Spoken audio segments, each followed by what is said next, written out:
Why do we have to go through that all the time?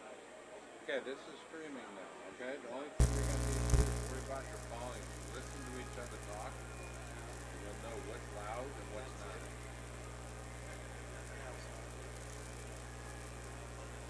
So you are live. Now, do we have to mess with the blue dials? I would like you to write your phone number, sir. Yeah. Hey, are there any odds we get one of those TV monitors up here?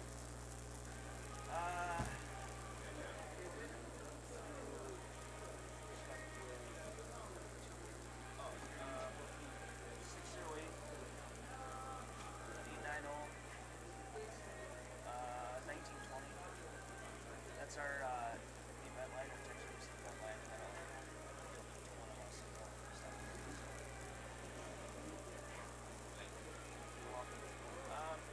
You remember talking to? Yeah, he said he gave us the tech service hotline. for the monitor? Yeah. I'll sit you right back there. But I don't know if we have any to spare. We don't really have a.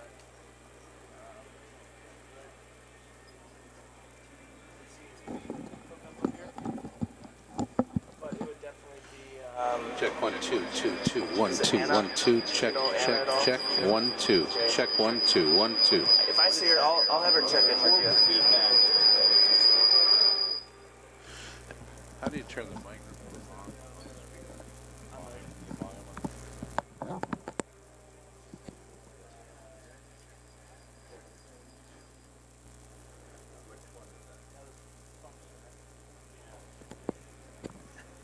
Thank you.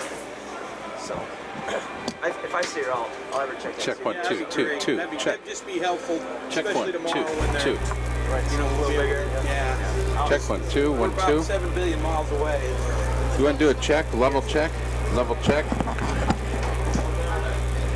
Check 1, check 2. How's that? That sounds pretty good. See where you're at? 1 2 1 2. I'm pegging out. Is what I'm doing. Well, not You quite. sound pretty good, actually. I do. Well, I always sound good. Okay. So you guys are rolling now. All you gotta do is turn the volume up. Don't let anybody get on.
want me to bring it in?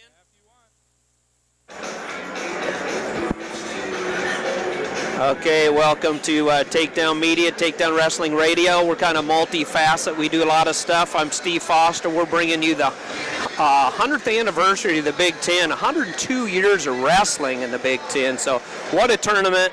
I can't do this by myself, so I got some real important human beings right to my right and left, and I'm going to introduce them. I'll go by size, Jeff Murphy, so I'm going to talk about the big cat. Tom Erickson's in the house. It's good to see you, Tom. How you doing, buddy? Boy, great. I'll tell you what, I traveled a long way to get here. Yeah, I appreciate you coming, buddy. I say that because last week I was in Minsk, Belarus with one of our United States national freestyle teams, and so that's about 5,000 miles. Yeah, 5,000 miles. I win the award for the longest commute. And here, Tom, we were walking around bragging. We just got here from Iowa. So, okay, well, that shoots that down. Good job, Tom Erickson. Always great to work with you, Tom. We've interviewed you over the years, but really got to know you real good and really enjoyed your fellowship and broadcasting input there at the Midlands this year. You did a real good job there over at Evanston. Jeff Murphy to my right. Jeff, how you doing? I'm good. You know what? It's just really great to be here today. This is we're at the Cole Field House on the campus of the University of Wisconsin, and there's a big crowd. In fact, they've got the lower bowl completely filled out. They've got the next section. Looks like it's going to be pretty well full when people finish drifting in here this morning. So a huge crowd here for the 100th rendition of the Big Ten tournament. Well, the Big Tens are great in wrestling. I've told some of the leaders of the Big Tens over the years, you guys, what I appreciate is you can't be in our conference unless you have a wrestling program. It's mandatory. And with guys like us, we got to love that. Yeah. You got to embrace a conference like that. Some of these conferences obviously get away with not having wrestling, but it's mandatory. So they're going to bring in Maryland, I believe, and Rutgers next year. Both they already got wrestling. Yeah. And if they didn't, from what I understand, they would have had to start a wrestling program, which would have been sharp for D1, obviously. But you know what? The Big Ten is spreading out almost coast to coast. We go from Nebraska now. We creeped in a couple years ago, adding Nebraska to the mix, so we went further west, and now we've gone all the way over to the East Coast and picked up, Rutgers out of New Jersey and Maryland out of Maryland. So it's pretty impressive the scope of the Big Ten Conference. And I got a feel for some of these coaches. You think your conference is pretty tough. I mean, we know the conference is pretty tough, but then you go ahead and add two programs like that. Yeah. And, you're like, gosh, when's it going to get easier for these guys? Exactly. It's not. Well, we've kind of been referring to Jeff Murphy and I have this as the mini nationals. It's kind of a precursor of what's to come, because a lot of these guys are going to be your big shots, as you might call them, down in Oklahoma City here coming up. This is a qualifier for the D1 National Championship. It's going to happen here in Oklahoma City here pretty quick, and it's going to be fun. And this is just kind of wetting our whistle here a little bit. Yeah, that's the thing. Appetite going. There's certainly no other qualifier conference tournament in the country that's got as many ranked wrestlers as we see right here at the Big Ten. So, you look at classes like the heavyweight class where you've got all the top guys here. So, not only is this important for qualifying for the NCAA tournament, but in many of the weight classes, it's extremely important for seeding for the NCAA tournament. Yeah, it is. This is a survival tournament. You have to survive it, and then you're putting yourself in a position to be seeded. Like Jeff and I were talking about earlier. We're doing some pre-stuff, and that heavyweight weight class. You don't know who the number one seed is going to be in the national tournament. You've got the two-time defending national champion Tony Nelson. Yeah, is what Jeff? Seeded What was it? 4th or 5th? 7th, 6th? Yeah, He's ranked 6th or 7th in the country right now. He's a two-time defending champion, and he's not even one of the top seeds here. Yep. Yeah, so it's like he's going to have to slug it out. Yeah, 157 is another good example. Derek St. John, returning national titleist, and he's seeded 4th. So wow. It's just Tony Nelson's a 5. Yeah, that's crazy. Nelson's a 5, like you say, and 57's going to be fun. Obviously, a lot of people are looking forward to, but you got to win them one at a time. Tom knows that. He was a winner in college, but maybe Stieber and Rutherford rematch. I know a lot of people are interested in that one, obviously, if it would take place. And then 25, this one we're going to start with. This 25 is great. We're going to go with the national anthem, guys. So we'll let our listeners enjoy that, honoring the United States of America. Ladies and gentlemen, please, to honor our country, remove your hats. Performing our national anthem today is Christina Burton.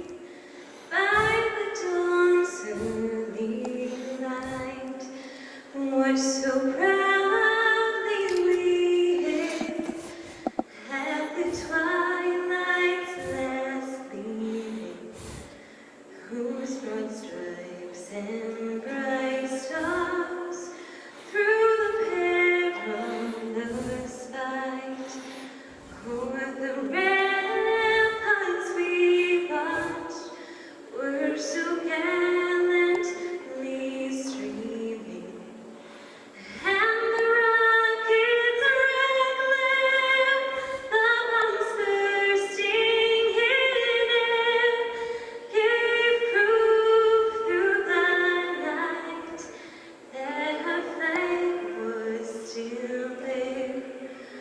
Oh, saved us that star-spangled banner yet wave o'er the land of the free and the home of the brave.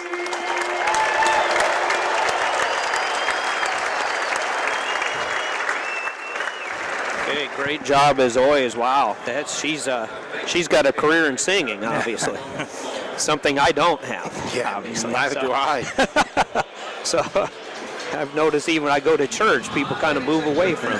But then I start singing. I can't believe that, Steve. So, but it's all good stuff. Hey, All right, we well, talked about kind of jumping into it. Sorry about that. That's okay. 25 was a crazy weight class. We talked about this a little bit off the air too, Jeff and I. You know, Iowa had a little bit of hand in this where they had Gilman and Clark, and they battled all year to figure out what they were going to do. They put Gilman in for the automatic qualifier to try to earn the spot, which they did. And then they had a change of heart, and they ended up putting Corey Clark in there, who, you know, give or take, they're both outstanding. And what that did to the conference is that took an automatic qualifier away. So from at 125, they had 7 automatic qualifiers. We had to finish 7th. Well, now you have to finish top 6 because they lose one. so it makes it kind of, you got to earn it to get there. Right, really, so this situation. this round right here, honestly, for 25 is big because these are all the tweeners. You know, these are all the lower seeded. You know, Eppert, you got Lambert, Yahtzee from Michigan. Those guys are all battling. They're going to battle for that 6, 7 spot, that 5, 6, 7 spot where 7 gets you. 7 gets you one up, but doesn't get you a ticket to the dance. So it'll be interesting to see what happens. Yeah, it's going to be fun. We're going to sort it out right here at Takedown Radio and Takedown Wrestling Media on themat.com today. We want to thank all of our listeners for chiming in. It's going to be fun, and we're going to bring it to you. And you can feel the spirit of wrestling in the building, and it's a great spirit to embrace because it's a lot of fun to enjoy. Yeah, they last time we were up here, I was at Purdue. We were in the field house. Yeah. Which, Jeff and I like the old school on top of feeling and stuff like that. But I do go along with this. This is you go in your premier facility. This is a premier conference in wrestling. You need to be in a premier facility, and looking at Wisconsin, what they've done here, this is pretty impressive. Yeah, they've really done it right. They've got the 4 mats strung out along the length of the floor. 4 identical mats that are just beautiful mats. And it's going to be just wonderful for wrestling. It's easy to be able to see what the score is on every mat. Sometimes we've been at a few of these tournaments where we've had some difficulty, but we won't have any difficulty today. So I like the way they got the mats lined up, 4, 3, 2, 1. I'm getting it as we go, kind of learning it on the go here. But it's going to be fun. We got Nico Megalunas. He's the number 1 seed, obviously, Penn State Nittany Lion. He's been NCAA finalist before. Jesse Delgado, the returning national champs, your number 2 seed. And then Corey Clark, like Tom Erickson said earlier, he jumped in here for Thomas Gilman, and Ryan Taylor. Gilman's been the starter for Iowa for quite a while. I think he's over from around the Council Bluffs area, and I know Corey Clark. I watched him all through high school. He's from Southeast Polk High School there. They couldn't make a mistake. I don't think Iowa, I'm sure it had to be a headache for them to figure it out, but they couldn't make a mistake with either one of those guys. They were just outstanding. Yeah, both of them. We know Ramos is a senior, so he'll be exiting after this year, so you can watch those 2 guys be both in the lineup at the same time next year, obviously. Yep. So they'll bump somebody up. we're just about ready to get started here. Referees have most of the mats are at the center of the mat and wrestling started. So for the folks at home, with 11 guys in every weight class, obviously there'll be some buys. So we've got some pigtail matches here that will at every weight, and there'll be 4 buys at every weight that'll catch up in the quarterfinals. So. And Ryan Taylor from Wisconsin got a bye. Corey Clark from Iowa did get a bye. And I think we already got a takedown here. We're just far enough away, it's almost going to be hard to see the colors of the anklet. Got to get a little used colors, to it. But yeah. Let's see here. So I think that's Michigan State. That's Nebraska. That's Nebraska. That's Lambert. Lambert. Yep. You know, he's one of those guys I talked about. It's a tweener. You know, it's a big match for him. Match he should win. He's got to win this. This is only going to help out his record. You know, if that 6th spot. Eppert's over there on mat number 4 with a leg up, looking to score on Bronchial. So he does. And he gets it too. Take down there. Megaludis out front early. Takedown, grinding out. I think Minnesota's red and Purdue's green, correct? Yeah, on and that then one? you've got Shepard from Indiana and Yahtzee from Michigan on mat 2. They're 0-0, both on their feet. And then 2 freshmen. Megalunas looking to pick up some big points for Penn State already. He just got 3 back, or was it a 2? I think it was a 2 back point. So a takedown for Megalunas, 2 back points. He's up 4-0, 1:52 to go in the first period. That's going to be a thing with Penn State. You know, I mean, they've won the last 2 national titles and 3 Big Ten titles. They score bonus points. They don't just try to win matches. They score bonus points. Right up and down their lineup, you know, Taylor and Ruth, those guys are putting down extra points.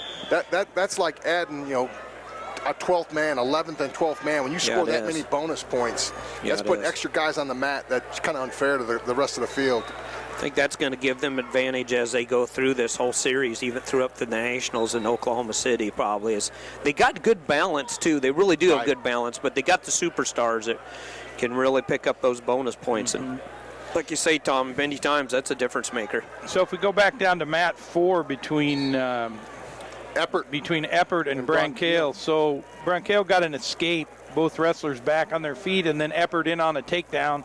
And now he's trying to cradle him up here on the edge of the mat, but I'm not sure he's going to get that done. He's kind of got hand between the legs and got a wrist. A neat thing about that, Jeff, that I think a lot of people don't realize sometimes, he hit a little roll through right before that. They score near fall, and you could pin somebody out of bounds. Yes. You know, as long as they're in. I know there's a lot of people that don't realize that. We had that at the Midlands where we had guys getting pinned literally, 3 feet off the mat, so to speak. They had a toe in, and they still got near fall and fall. So, being a former coach for Purdue, what do you tell your guys? Don't stop wrestling until the whistle blows. I mean, that's just even then you wait for him to touch you on the back. Yeah, really. Actually, it's wise. Well, especially in a tournament like this, because it might be another whistle. Megalunas up 6-1, 48 seconds to go in the first period. 1:16 seconds of riding time for Nico Megalunas. Talk to us a little bit, Camden Eppert. What do you know about him? Because you've been with the Purdue. Have you been come in with since you've left? Or now, hold on just a second. Megalunas has his man turned to his back, and the referee's looking for a fall. Got a deep half in there, but it looks like his opponent's going to scramble out of it. Picking up some more back points. Did he get 3, you guys? He got 3 that time. 3. So he's up 9-1. He's got a major. There's a bonus point in the books already. Yeah, that's right. What is Camden Eppert? Do you remember? He's a senior this year. He is a senior this year, okay. Yeah. Great kid. He had surgery on his hip at the end of the last year and came back. And, you know, like we talked about a little bit earlier, you know, he's one of those tweener guys. You know, he needs to have a really good tournament. This is a match he won during the dual meet season over Bronchial, and he's got to win this again in terms of qualifying for the national tournament. You know, he's kind of one of those guys that are on the fence. He's got a 500 record. He's coming in here as the 7th seed. 7th seed, yeah. That would have qualified him if Gilman would have stayed the guy. That's true. But now he's got to earn it. Outside looking in, he has to earn it. Yeah. I mean, he's got a lot of riding time. 1:55 seconds of riding time for the Boilermaker. Nebraska still leads, I believe, down here. Lambert.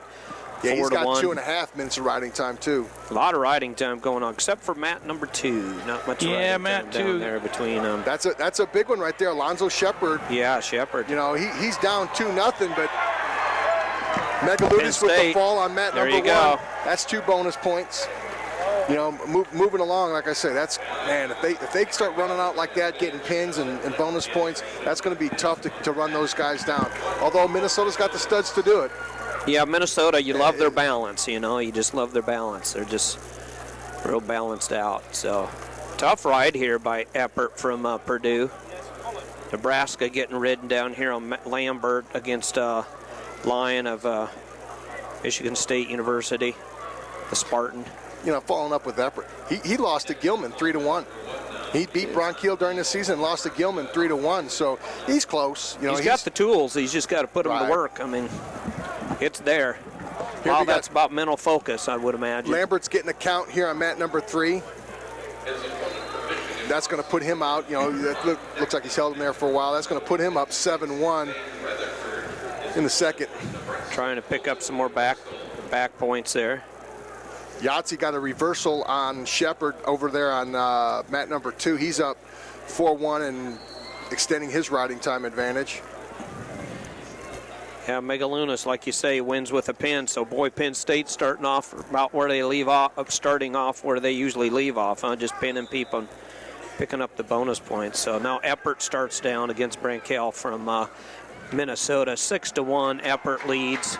Riding time's a lock, so that's 7-1. It's got 3.5 on riding time. A lot of riding time. Over on mat number 1, it looks like is that Nagel and Bruno. Rossi Bruno. Mm-hmm. Yeah, Michigan and Rossi Nebraska. Bruno's had just an up and down. That's an 8-9 matchup right down there. So two quality kids. I know Rossi Bruno's had an up and down year. You know, he's looked really good at times, and you scratch your head at other times. So looks pretty good right here. He's out in front with 2-0 over here on Nagel, who's beaten some good people as well. Yeah, Nagel has beat some good people out there for Nebraska. For Coach Mark Manning, Tony Erzlin out there, and Snyder, I think, still coaching there, Mr. Brian Snyder, NCAA finalist, and one of the best tripod wrestlers I ever saw. Yes. He'd just get in that tripod. Boy, he could just explode. And he could shoot from the side and end up at the edge of the circle or in the middle of the circle. It was just amazing. So you kind of understand how Jordan Burroughs kind of got to that point. Yeah, absolutely. Yeah, I mean, they resemble each other. That's Jordan Burroughs and Green at 57 now. So you got to see a little influence of Snyder across their lineup. And absolutely. Remember his match with Luke Becker. What a match that was up in Albany. There's a count. Bruno got a count, and now it looks like he might be giving up a reversal. He's up. Well, I tell you, he's going to have to stay up on his feet. Nice trip there by our Nebraska. Nagel gets a reversal. He gets reversal, ties it up. Or no, just down by 2 now, 4-2. Right. Yep. And down on the other end of the mats, Eppert goes out to a 12-3 lead now with a massive amount of riding time. Boy, he's looking good, Coach. That's a bonus point for him. Like I say, that's one of those kids. I recruited him and I helped recruit him, so to speak, and just a great kid, great family. They all are, but really excited for him because this is a match that he's wrestling like a senior, isn't he, Coach? I mean, all that experience. He seems to be focused. He's not unfocused. He really knows what he needs to do, and he's gone out and done it. So. Yep. And down on mat 3, Lambert with a 9-1 lead with 12 seconds left has his man on his back. Referee's looking for the pin, but I'm not sure he's going to quite get it. I don't think he's got enough leverage. Lyon's really trying to bridge there. Brandon Lyon from Michigan State. And 3 time more. runs out. Yep. So 12-1 there with Lambert winning over Brennan Lyon from Michigan State. Big win for Nebraska. And it's got some #1 seeds in this tournament. All over on mat 2, and Shepard from, no, I'll take that back. Yancey from Michigan with a 9-1 win over Shepard from Indiana. So that closes out the 25-pound first round. So we had a Penn State, a Michigan, Nebraska, and Purdue Boilermaker win first round there. They're going to advance. Big wins, like I said, big wins for Yahtzee and Eppert. Those are they have to have some wins there. With Eppert and Yahtzee, they're on the bubble, and they're going to need those. I appreciate you pointing out the circumstance there too for the qualifier, Tom, because that's like you say. Once they switched, the Hawks switched from Gilman to Clark, then that changed that situation up a lot. So these guys, I'm sure they're aware of that. They know what they got to do. But you want to win every match anyway. I think either way, the Hawks were going to send either one of those guys, Gilman or Clark. I don't think that was necessarily a worry. And at this point, you got to be a little selfish, and I'm not saying Tom's selfish in a sense, but he's worried about his team. He wants the best individual for his team. Absolutely. And Clark gives his team the best chance to win that national title. They felt so. Yeah. Great decision, and you know what? He's going to qualify, whether he earns the qualifying spot or not, the qualifying mark. I think he's going to get there, but Can make some noise, no question about it. He's got a good engine, and his weight might be his issue. Those 2-day weigh-ins sometimes. Yeah. It can pull on him just a little bit, but. So setting the stage, we've got all the 133-pounders out there. Of course, we talked about Nagel and Bruno down on mat 5. Right now, Rossi Bruno out to a 5-3 lead. On the next mat, on mat number 2, we've got Zane Richards from Illinois and Garth Yenter from Michigan State University. That one, Richards out to an early 2-0 lead. And as we work our way across the auditorium, got Galabon, I think. Yep, Duca from Indiana, Yep. and Johnny DeJulius from Ohio State. Yep. DeJulia's been dangerous this year. He can make some noise. I know he had a good Vegas tournament earlier on in the season. We round out the 133-pound matches with Jimmy Gulabon from Penn State, Dominic Malone from Nebraska, from Northwestern, excuse me, and that's a 0-0 match in the first period. You notice the trend on all those matches? Yeah. They're all young. Yeah. There's a lot of young. There's a lot. We got, you know, Nagel's the old man in the group as a junior. Yeah, exactly. Wow, that's amazing. You know, sophomore, freshman, and sophomores. The rest are freshmen and sophomore with an old man being a junior. Yeah, that is amazing. Nebraska's not, they're wearing their black singlets today, so I'm usually used to them. They're called the Big Reds, so sometimes that throws me a little bit. Well, but they have both colors, so. And usually we get to have these, when we're doing these things, we're somewhere remotely close, but we're way up in the rafters. The bird's eye view. I mean, the air's thin up here, and it's beautiful. But so it's great you can. We might not call the locked hands. That's real good right. from here. Yeah. That's right. So, Julius with a nice little takedown, leg in. He's looking for near fall, so he jumped out on Duca pretty early. He's got the crab ride. He's real tough. Boy, he's tough on top. He's got a leg in, too, so got a stalemate situation, I think, in that one. It'll be interesting to see. Ohio State's got a nice little squad. They got some really talented guys. I watched the duel when they wrestled Purdue. I don't think they finished up that duel as probably like they'd like to. I don't think, conditioning or sick or travel. Right. Really big. You come into the Big Ten tournament, you're looking at doing a couple things. One, you want to get healthy. That's first and foremost. Two, you want to get their shape a little bit better. And three, you're going to polish some things up. When you get the draws, you can kind of game plan and stuff like that. But you want to get healthy, get in shape, and fix some of those mistakes. And I think out of the big group, the upper half of the brackets here, the teams, Ohio State and maybe Illinois a little bit, had to get healthy and get themselves in shape really big to see how they finish this tournament up. The injury bug really hit some teams hard this year. Illinois, Oklahoma Sooners, boy, they had almost half their lineup out for a while. We talked to Coach Mark Cody, and Illinois did too, as you mentioned. They had some injury situations this year. So Gonzalez at 97 gets hurt in the Midlands. Yeah, Mario. Wrestling, and then we don't see him until now. Yeah. So even if he's healthy and in great shape, gosh, think of the rust that he's going to have to overcome to get out here and scrap. He's a former Big Ten champ. I think he won it in Purdue, West Lafayette, a couple years ago there. I talked to Win Mahalik last night, and he was telling me, because I said, Coach, it's been such a tough year for you with all the injuries, and he said, we think we're finally healthy here. Yeah. So they were feeling pretty confident coming in the tournament that they could do well because they've healed up, so that's a good thing. So if we go down and look across the mats, right now Jimmy Gulabon out to a 3-0 lead with 1 minute and 47 seconds left in the second period. I got to get used to Julius. Nagel and Bruno kind of settled into a little bit of a grinding match. There's no riding time. It was at 6-3. Yeah, 6-3. In the third, no riding time down to the last 30 seconds. So.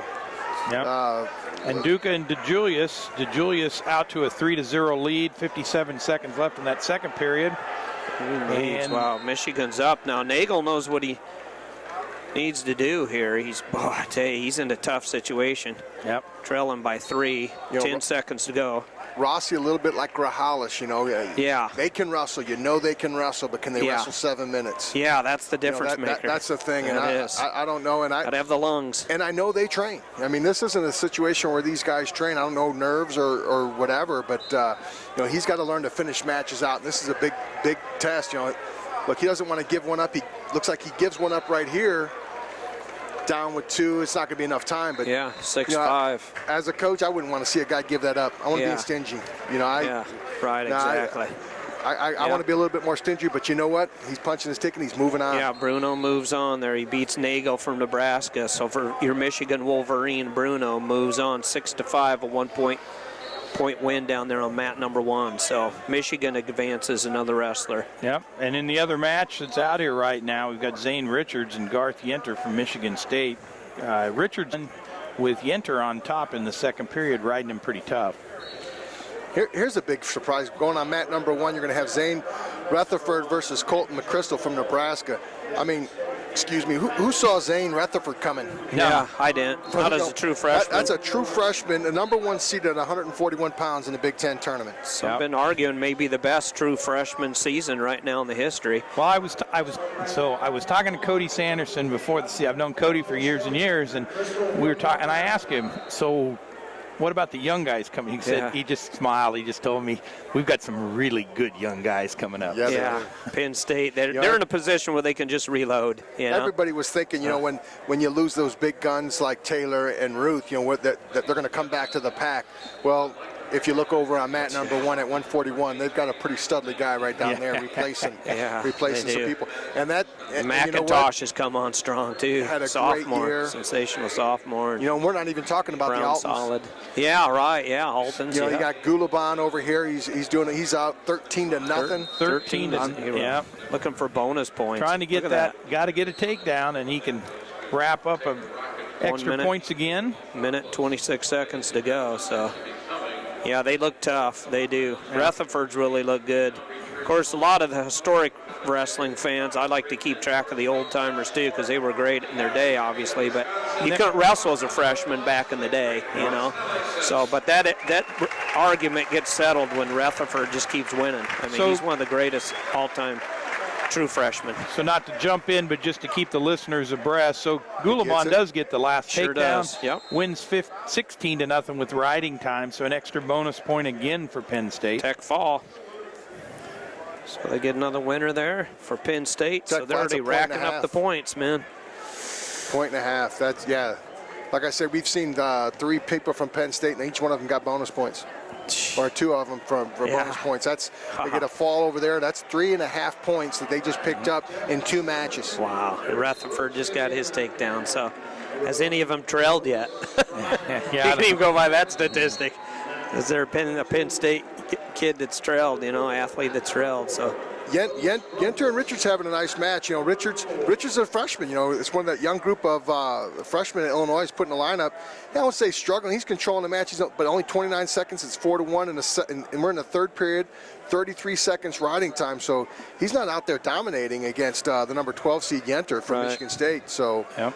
A little wake-up call for these freshmen. You know, there's some freshmen that are prepared. You know, you look at Rutherford over there, and you got, you know, Zane Richards.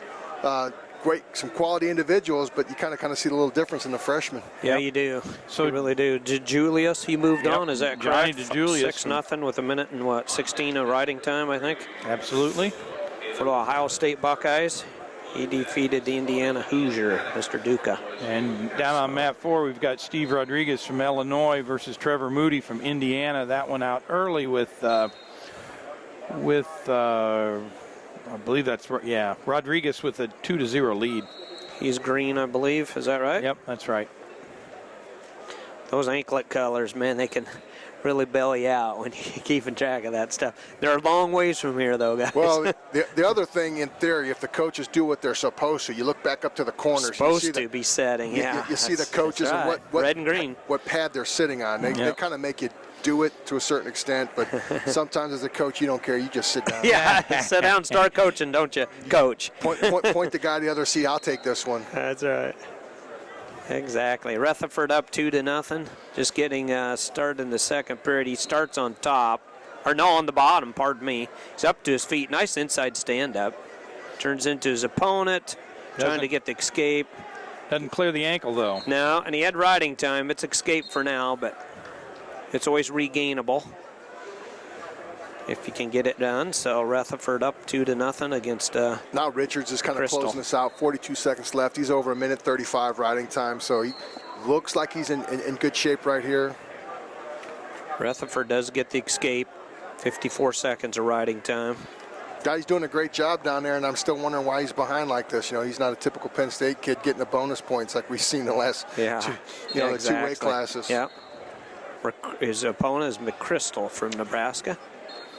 So the other match that's going on right now is Danny Sabatello, versus Brian Gibbs from Michigan State. That's a little surprise. Gibbs with the big takedown early. Yep, absolutely. 2-0 with 1 minute and 39 seconds left in that first period. You know, Sabatello is one of those guys from Purdue that's earned one of the AQ spots for the weight class. So you got to think he's okay in terms of having a decent Big Ten showing. He doesn't need the place or whatever where you think he's probably going to go to the national tournament, but every little bit helps. You don't ever want to put it, quote unquote, into the judge's hands, into the committee's hands. You want to take care of it yourself. Sabatello big escape, right in on a shot and a takedown. Sabatello, big takedown. So now 2-. He must have heard us talking about it. Yeah, he did. Yeah, it's good. 3-2. He didn't like getting taken down. Yeah. So nice double leg. We did get a reversal down there on that match with Rutherford. Rutherford now up 5-0 over McChrystal from Nebraska. It's riding tough on top. He's regained the riding time now, back up to 1 minute and 20 seconds. Nice little set-out reversal there by Rutherford. He's got the arm. He's got an arm barred, and he's trying to turn him. He's out to the side. Almost looked like he was going to throw a leg in there for a minute, but he's tough on top. Got it, McChrystal from Nebraska flat on his stomach. And on mat number 2. Yep. Josh Jeva from Iowa versus Pasquale Greco from I wasn't going to touch that Northwest. Jeva. We had problems at the Midlands. You know, we were all over the place. You got some 2 Iowa guys right next to me. You guys handle that for me. I will tell you, though, when you got a name and half of your letters are silent, it really makes it interesting. Half of the letters in your last name are silent. It makes it challenging. Say, what? How can that be Jewa? But it is Josh Jewa from Iowa Hawkeyes. And does he get a first takedown? I think he did. His opponent's knee, Greco's knee, went down on the mat. So nice little throw by, just all around. Nice speed there by Jewa on that takedown. Up 2-0. Yep, and down on the other end, Steven Rodriguez from Illinois now out to a 6-2 lead at the beginning of the second period over Trevor Moody from Indiana. Moody's up to his feet, going to be a potentially dangerous maybe down there on mat 4. I don't know. You know, look at this weight class. Here's another example of what we talked about just a few moments ago. There's one senior in this weight class. Wow, and, that's amazing, isn't it? Yeah, and a couple of juniors and then a lot of sophomores and freshmen. So it's young. And right now, the king of the weight class so far is the true freshman. So it is young, isn't it? Bright future here at 141 to the Big Ten Conference. Yeah, and then you look at it, the guy doing the damage, like you said, you're talking about Rutherford, he's only up 5-0. Yeah. You're kind of wondering what's wrong. And yeah, big almost throw went to his attempt there. back. Yeah, Almost. McChrystal did a good job. McChrystal from Nebraska threw Rutherford and almost put him to his back, but good recovery. Yep, and Rutherford winds up getting the takedown and scores 2 more for a 7-0 lead now. So he's almost to bonus points. He's got 43 seconds to get another point. Well, he's got riding time, so. Yeah, he's going to have to cut him and get something or turn him out. Just ride him. He's got riding time. Ride him out, and he's got the major. And he'll have the major. But look at that. You know, he's trying to work for a cradle. He could right just now. ride him out, but he's looking for more. Absolutely. He's trying that far side cradle. That's what makes those guys so much fun over there at Penn State. You know, they're looking for more. Over here on 3, Sabatello starts the second period down. He's up on his feet right away, looking for a reversal. Yep. 3-2. He trailed at one time. Is that correct? Yeah, he was trailing 2-0. Yeah. Gibbs got the initial takedown on that. Getting a Gibbs count. got in a tilt. Yep. He tilted his man once and let him go. Loaded him back up. Tilted him a second time. When this all plays out, he'll have an 8-0 lead with 1 minute and 22 seconds left in the first period. His opponent is Greco from Northwestern Wildcats, and that Rutherford match is over. Picks up Rutherford a major. Wins. So he wins 8-0. 2 minutes, 52 seconds of riding time for Rutherford, the true freshman from Penn State. Extending the line, 4.5 points in bonus points Penn State has. Wow. You know, I don't want to beat that up, but geez, when you that's what really neat thing about that pigtail round. You get to rack up free points. Sure. Yep. Yeah, exactly. Yeah, some people say, hey, I got a bye. Well, you didn't get a chance to score points either. So that pigtail's very important. I've seen that be a difference maker in a tournament. Literally. Yeah, I remember tournaments that came down to the pigtail. Not too often, especially with the balance we Sure. have this year. That a team. Right. I remember back in my day in Iowa back in 1986. I say they bum rushed the finals with 5 champs. Yep. Where they just storm the front door and they go ahead and win it. Yeah. You know, where a majority of the time the tournament's won on the backside. Yep. Yeah, absolutely. Bonus points and backside. That's where it really counts. Steve will remember 2000 vividly down in St. Louis. Zach The Iowa State Roberson. Cyclones had a whole bunch of guys in the Right. finals, but Oh, Iowa yeah. came storming back in the consolations. Yeah. Pretty Zach well wrapped Thompson. it up. Zach Thompson, our good buddy Zach, took second. We Ja- love him, but that was the difference maker. And Java closes out the Java. Either way. Jawa. Java. Sorry. Yeah. He's out 10-0 on the. He's Jawa. starting the second period, so he's well on his way to looking Yeah. for some bonus points for himself. Yeah, that'd be big for Iowa too. Yep. Sabatello gets an escape late and a takedown in the second. He looks like he's going to end the second period with a 6-2 lead, Yep. working up on his riding time. Yep. And Rodriguez is up 12-4 over Moody down here on the end.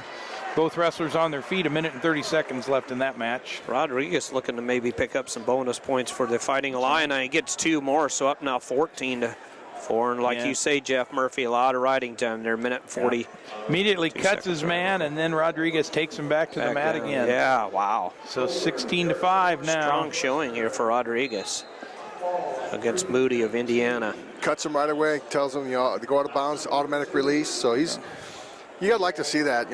He's got a bonus point. He's in the third period. He has a bonus point, a major decision, kind of sealed up more or less, and he's out there trying to look for more and get some near fall. Jawa gets some more. Yeah, Jawa took his man down again, so it's 13-0 now. So he's well on his way to a tech fall in that match. Greco's got his work cut out for him if he wants to win this match for Northwestern, because Jawa showed up and wrestled. Yeah, wrestled tough.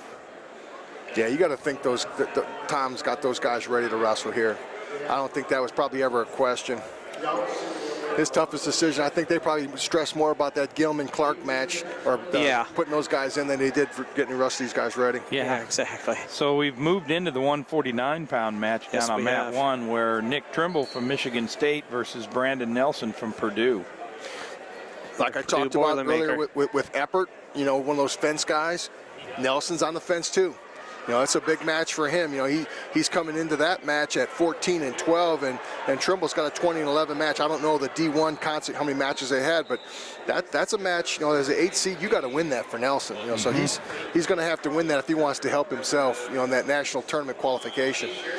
And Steven Rodriguez from Illinois wins 23-8 over Trevor Moody. So Rodriguez advances. Good win there for the Fighting Illini. Coach Heffernan and Perry. Mark Perry Jr. Yeah, Mark Perry Jr.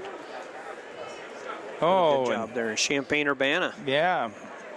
So they hosted this last year. Gibbs from Michigan State gets a reversal, tightens things up a little bit against Sabatello, but he's going to run out of time. Sabatello up 8-5 with 17 seconds left. Also has riding time. So Purdue looking to get another win. Purdue, have they run the table, or I think they've. Yeah, so far they have. I think Purdue. The bad things are in all these pigtail matches, so they're not high seeds. But what? They're taking care of business. Yeah, they just got to win them one at a time. I spent some time earlier this morning talking to their associate AD, Mr. Calvin Williams, and I said, I definitely have to tip my cap to the Boilermakers. I don't think they have the overall talent depth. Right. But they've wrestled hard for Coach Hinkle and the staff. They have had a These guys wrestle hard. They wrestle hard against Ohio State. They wrestle hard against Northern Iowa. Illinois. They had a couple upsets against Northern Iowa. They were in that duel. They could have won that thing. I think they're probably lacking a little bit of talent compared to the field, except for Michigan State, Indiana. Right. But they do wrestle hard, and you got to like that. Sabatello wins for Purdue Boilermakers, 10-5, 1 minute 46 seconds of riding time.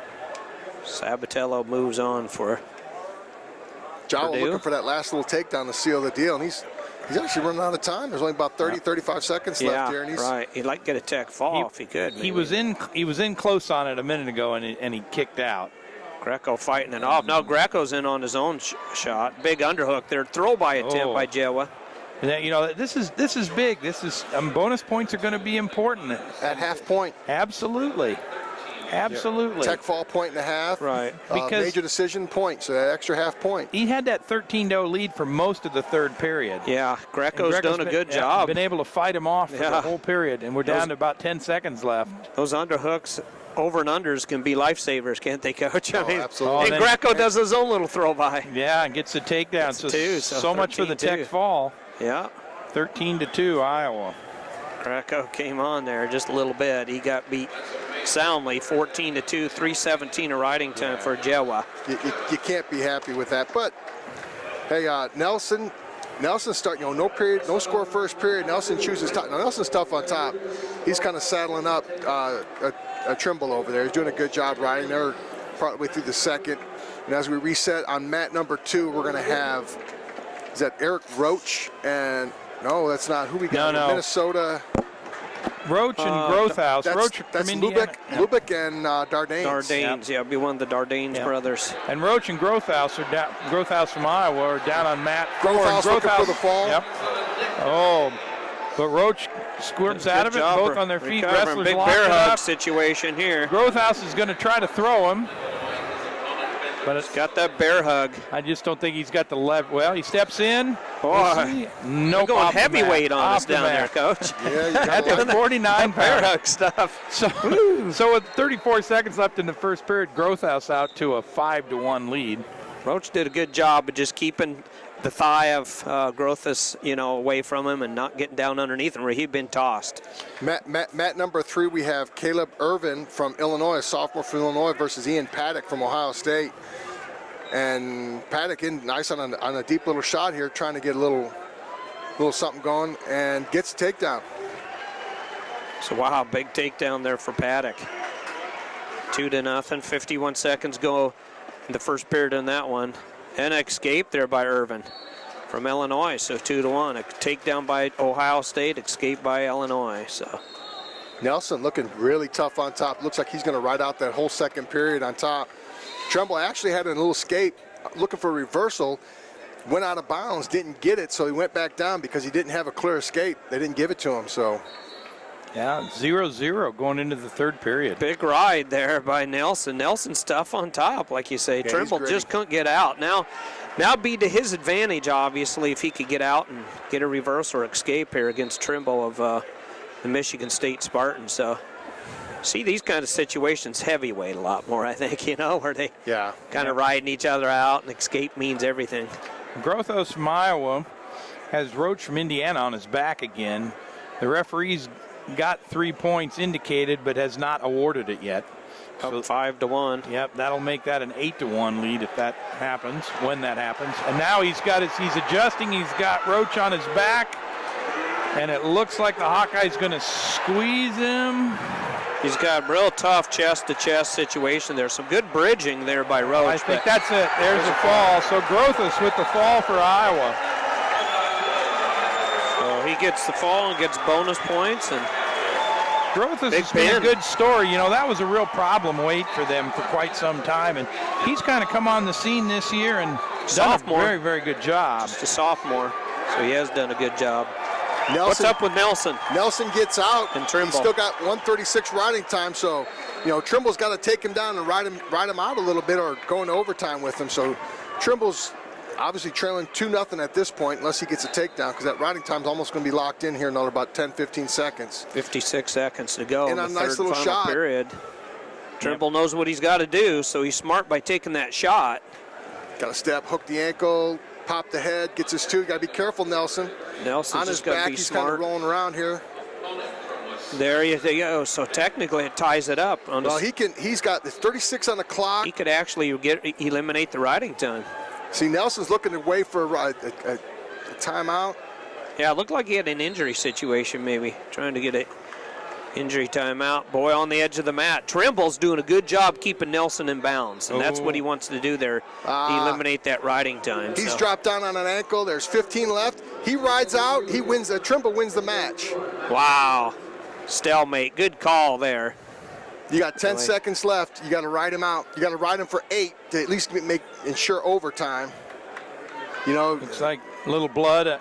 First of all, I'm looking as a coach, I'm wondering what the stall call situation is. And gosh, you hate to kind of tell a kid to drop down or something like that, but you ride him out, you're going to win this match. If he drops down on a leg, though, it could be a stall situation possibly for Trimble of Michigan State. Like I say, if he hasn't been hit yet during the match, I'll give away a stall warning over winning the match and moving on. Yeah, sure. Like I say, that's a big match for Trimble. He beats a guy right here, Nelson. This is a big match for Nelson.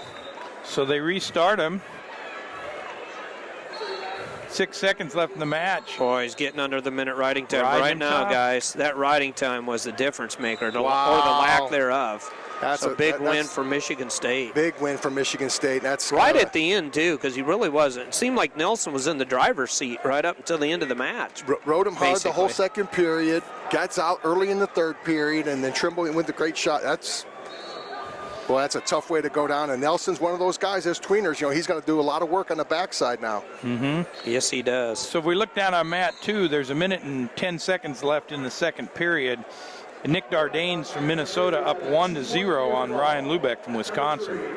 Dardanes is the number 2 seed for the Minnesota Gophers. Paddock and Irvin. Paddock out with the 4-0 lead and no riding time of any 6 seconds. And then over on mat number 4, we're at what? Penn State. 157. That's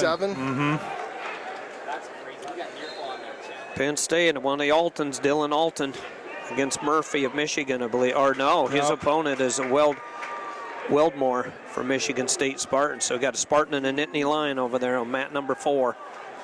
And then you've got Brian Murphy from Michigan versus another Purdue man on mat number 1, Alex Griffin. Alex Griffin, a great story for the Boilermakers. He's a local young man from the Lafayette area that went through their Boiler Elite Club and basically walked on the team, 2 years ago or, last year, redshirt freshman, and, and a great story. A 49-pounder moves in and fills a spot at 157 for him. Great escape there by him. Nice hips. Get big hip heist and got out of there, got the escape. And 4-1 now between Paddock and Irvin. Irvin gets out. Paddock leads right now. Yep. And a 4-1 score as well down on the last mat with Dylan Alton up 4-1 over Roger. What is that? Is that Wildmore? Wildmore. It looks like Wild. There's no more on it though. It's Wildmo. Yep. Wildmo. Yep. Wildmo. Michigan State Spartan. You fix up his hair in a wild manner, you probably look. Yeah. Wildmo. Wild man. Almost looks Iranian. You Yeah. got to wrestle in front of the Iranians before, Tom? Yes. It's quite an experience, isn't it? Yes. Isn't it amazing? Very passionate fans. That's it. Very, They very got the spirit of wrestling, my friend. I've been watching on YouTube last year's World Cup. You want to have fun, by the way, bring up any matches they wrestled on YouTube, and you'll have a blast because their fans are amazing. They're ecstatic. Alton's out early in the start of the second period. He's up 5-1. Got 32 seconds riding time. Yep. And Lubeck with the escape early in the third period. It's now 1-1 with Nick Dardanes. That's a little bit of surprise right there. I figured, Nick would close this out a little bit more. Grind out a little bit more. No riding time, so takedowns is going to be there. Absolutely. Win it. And I'd say really on paper, Penn State, Minnesota, Iowa. Those are your 3 teams trying to go for the team title. It's never over till it's over, obviously, and we're just getting started. But, I mean, those are so they want Dardanes to win. I'm sure the coaches do. But there's a nice shot for Dardanes, out of bounds. Lubeck wrestling tough. A lot of Wisconsin fans here. He's a Wisconsin Badger, so trying to defend his own turf, basically. 1-1. 1 minute to go here between the number 2 seed and Ryland Lubeck from Wisconsin Badgers. Irvin's putting a saddle on Ian Paddock. Even Paddock's up 4-1, but Irvin's riding really tough in the second period. Working that arm. He's got the leg in. Good figure 4 on the thigh. Lubeck trying to take Dardanes down. Boy, he almost had him. Yep, 42 seconds left in that match. Tell you what, will we see the number 2 seed go down early for Minnesota or not? Well, Dardanes takes a little half shot and backs out. Dardanes tough. He's real physically strong. So much pressure. It's just kind of like a little bulldozer kind of pushing at you. Right. Likes to get his hands on you. Yeah. I know. He wrestled Luke Ghetto. We watched him there, and, man, he really knows how to turn it on. But this Lubeck has done a good job against the Wisconsin Alton kid. in on another shot on mat number 4. Leads 9-2, pushing out the riding time a little bit with about 30 seconds left. Let's see what he does here. If they kind of push him, he got 28 seconds left. second period, see if they kick them, put them on their feet, and go let them wrestle, get another one. Dardane's in on a shot, a stall warning against Lubeck. Dardane's gets the number 2 seed, gets a takedown with 8 seconds to go. Left. Yep. 4-1 now. Going to win it 4-1. Stall call and the takedown. So he had been warned before then, Lubeck, because he got the point for stalling as well. So there had been a previous warning. It was 1-1 that time. So Dardanes comes out victorious 4-1. Riding time's not a factor there, but your number 2 seed for Minnesota wins. And Paddock still up 5-1. Just starting the third period on that match. Alton's going to take that 9-2 score into the third period. I don't know if he's top or bottom. Griffin looking really good over here on mat number 1 with an escape, tied the score up 2-2. His opponent is Brian Murphy from Michigan, who's had a real good freshman. They're both freshmen, actually, so two youngsters going after each other. That's a theme so far, huh? Yeah. Freshmen, sophomores. Have we had some good freshmen this year? Here's another freshman on mat 2, Zach Brunson from Illinois versus Benjamin Sullivan from Northwestern, freshman. Yeah.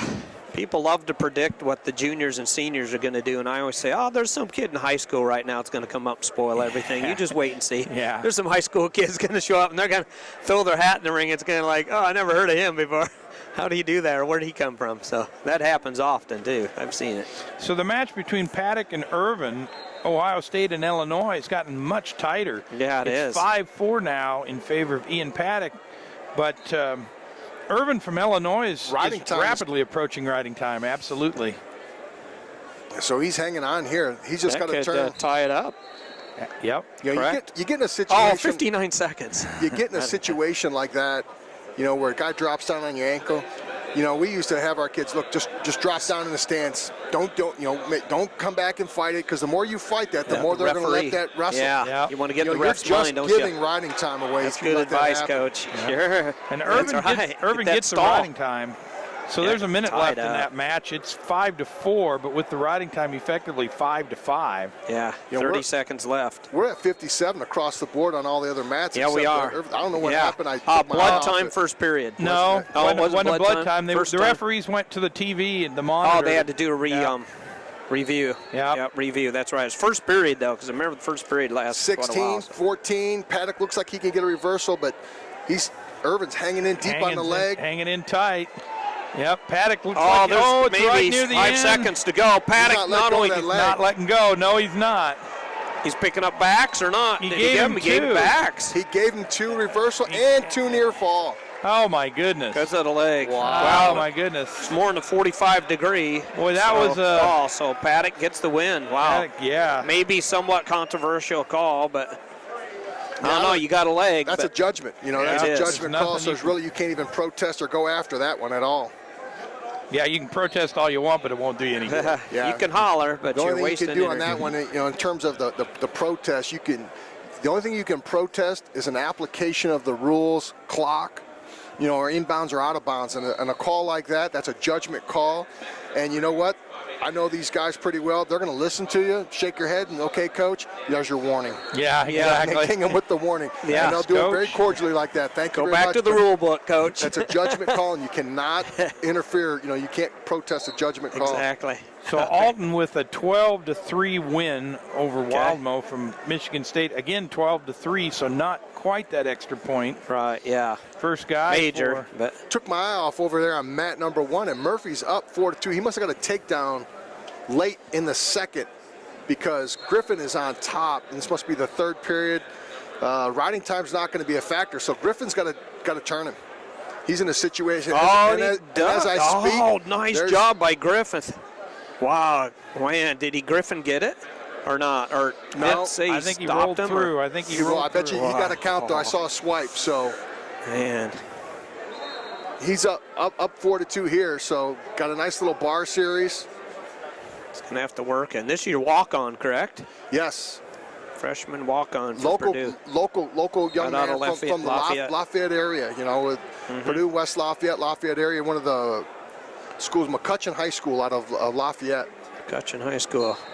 Good-looking freshman. Both of them are, actually. Both of them had a good year this year. So Zach 14-5. Brunson from Illinois, the freshman, out to a 2-0 lead over Sullivan from Northwestern, the freshman. Here's the fun match you kind of like to call. I liked him at the Midlands. Everything else is Taylor Walsh from Indiana. Mr. Pinner. Leads the nation in pins this year, I think 21 or something like that. Yeah. Had a streak of 12 in a row. And if he wins this, do you see what could be next? Yes. Yeah, Taylor Walsh and Dylan That's worth Ness. the price of the tickets, huh? Ness and Walsh, those two guys, either one of them, you let up for a second, you're in trouble. So Murphy wins that match 4-2. He gets ridden out in the end, but he wins that match 4-2. And so we spoke at Taylor Walsh. Let's talk about his opponent for a minute. He's wrestling Randall Languis from Ohio State University. Languis, a junior. Yep.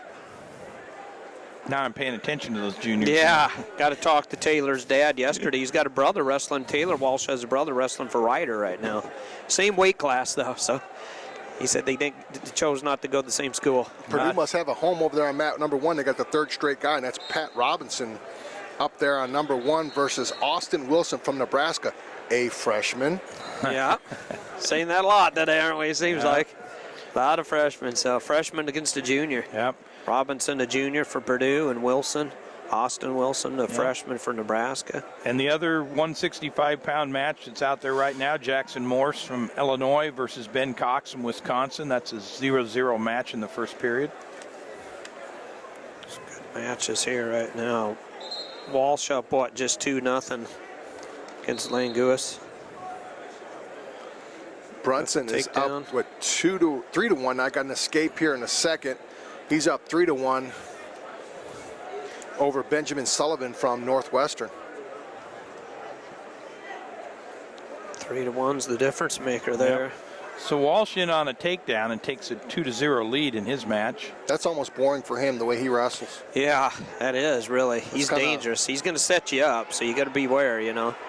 And his opponent gets hit for a stall warning, so he's probably just trying to... He's cranking him hard. Yeah, he is. Taylor Walsh. Trying to stay off his back. Sullivan just got dinged for walking off the mat over there on 2, so Brunson's got a 3-1 lead. Brunson's got a 3-1 lead and a stall warning. Here we're late in the second period, so he's sitting in a decent shape over here. Thank all of our listeners for listening today. It's Steve Foster, Tom Erickson, and Jeff Murphy. Called Tom the Big Cat. Back from the days of what? Pride Wrestling? Is that where you got the name? Pride Fighting, yeah. When I used to fight. Cat. I'll tell you, that came about. We were management group. Rico Chiparelli from Iowa. His brother Louie. Yeah, some called him Sneeko Cheaterelli, but no, he was good. Kind of, managed me and worked with those guys, and we were sitting having dinner or something like that for one of my first events. We got to get you a nickname. I'm like, well, I don't need a nickname. And we were trying to come up with something like, you move pretty well, and.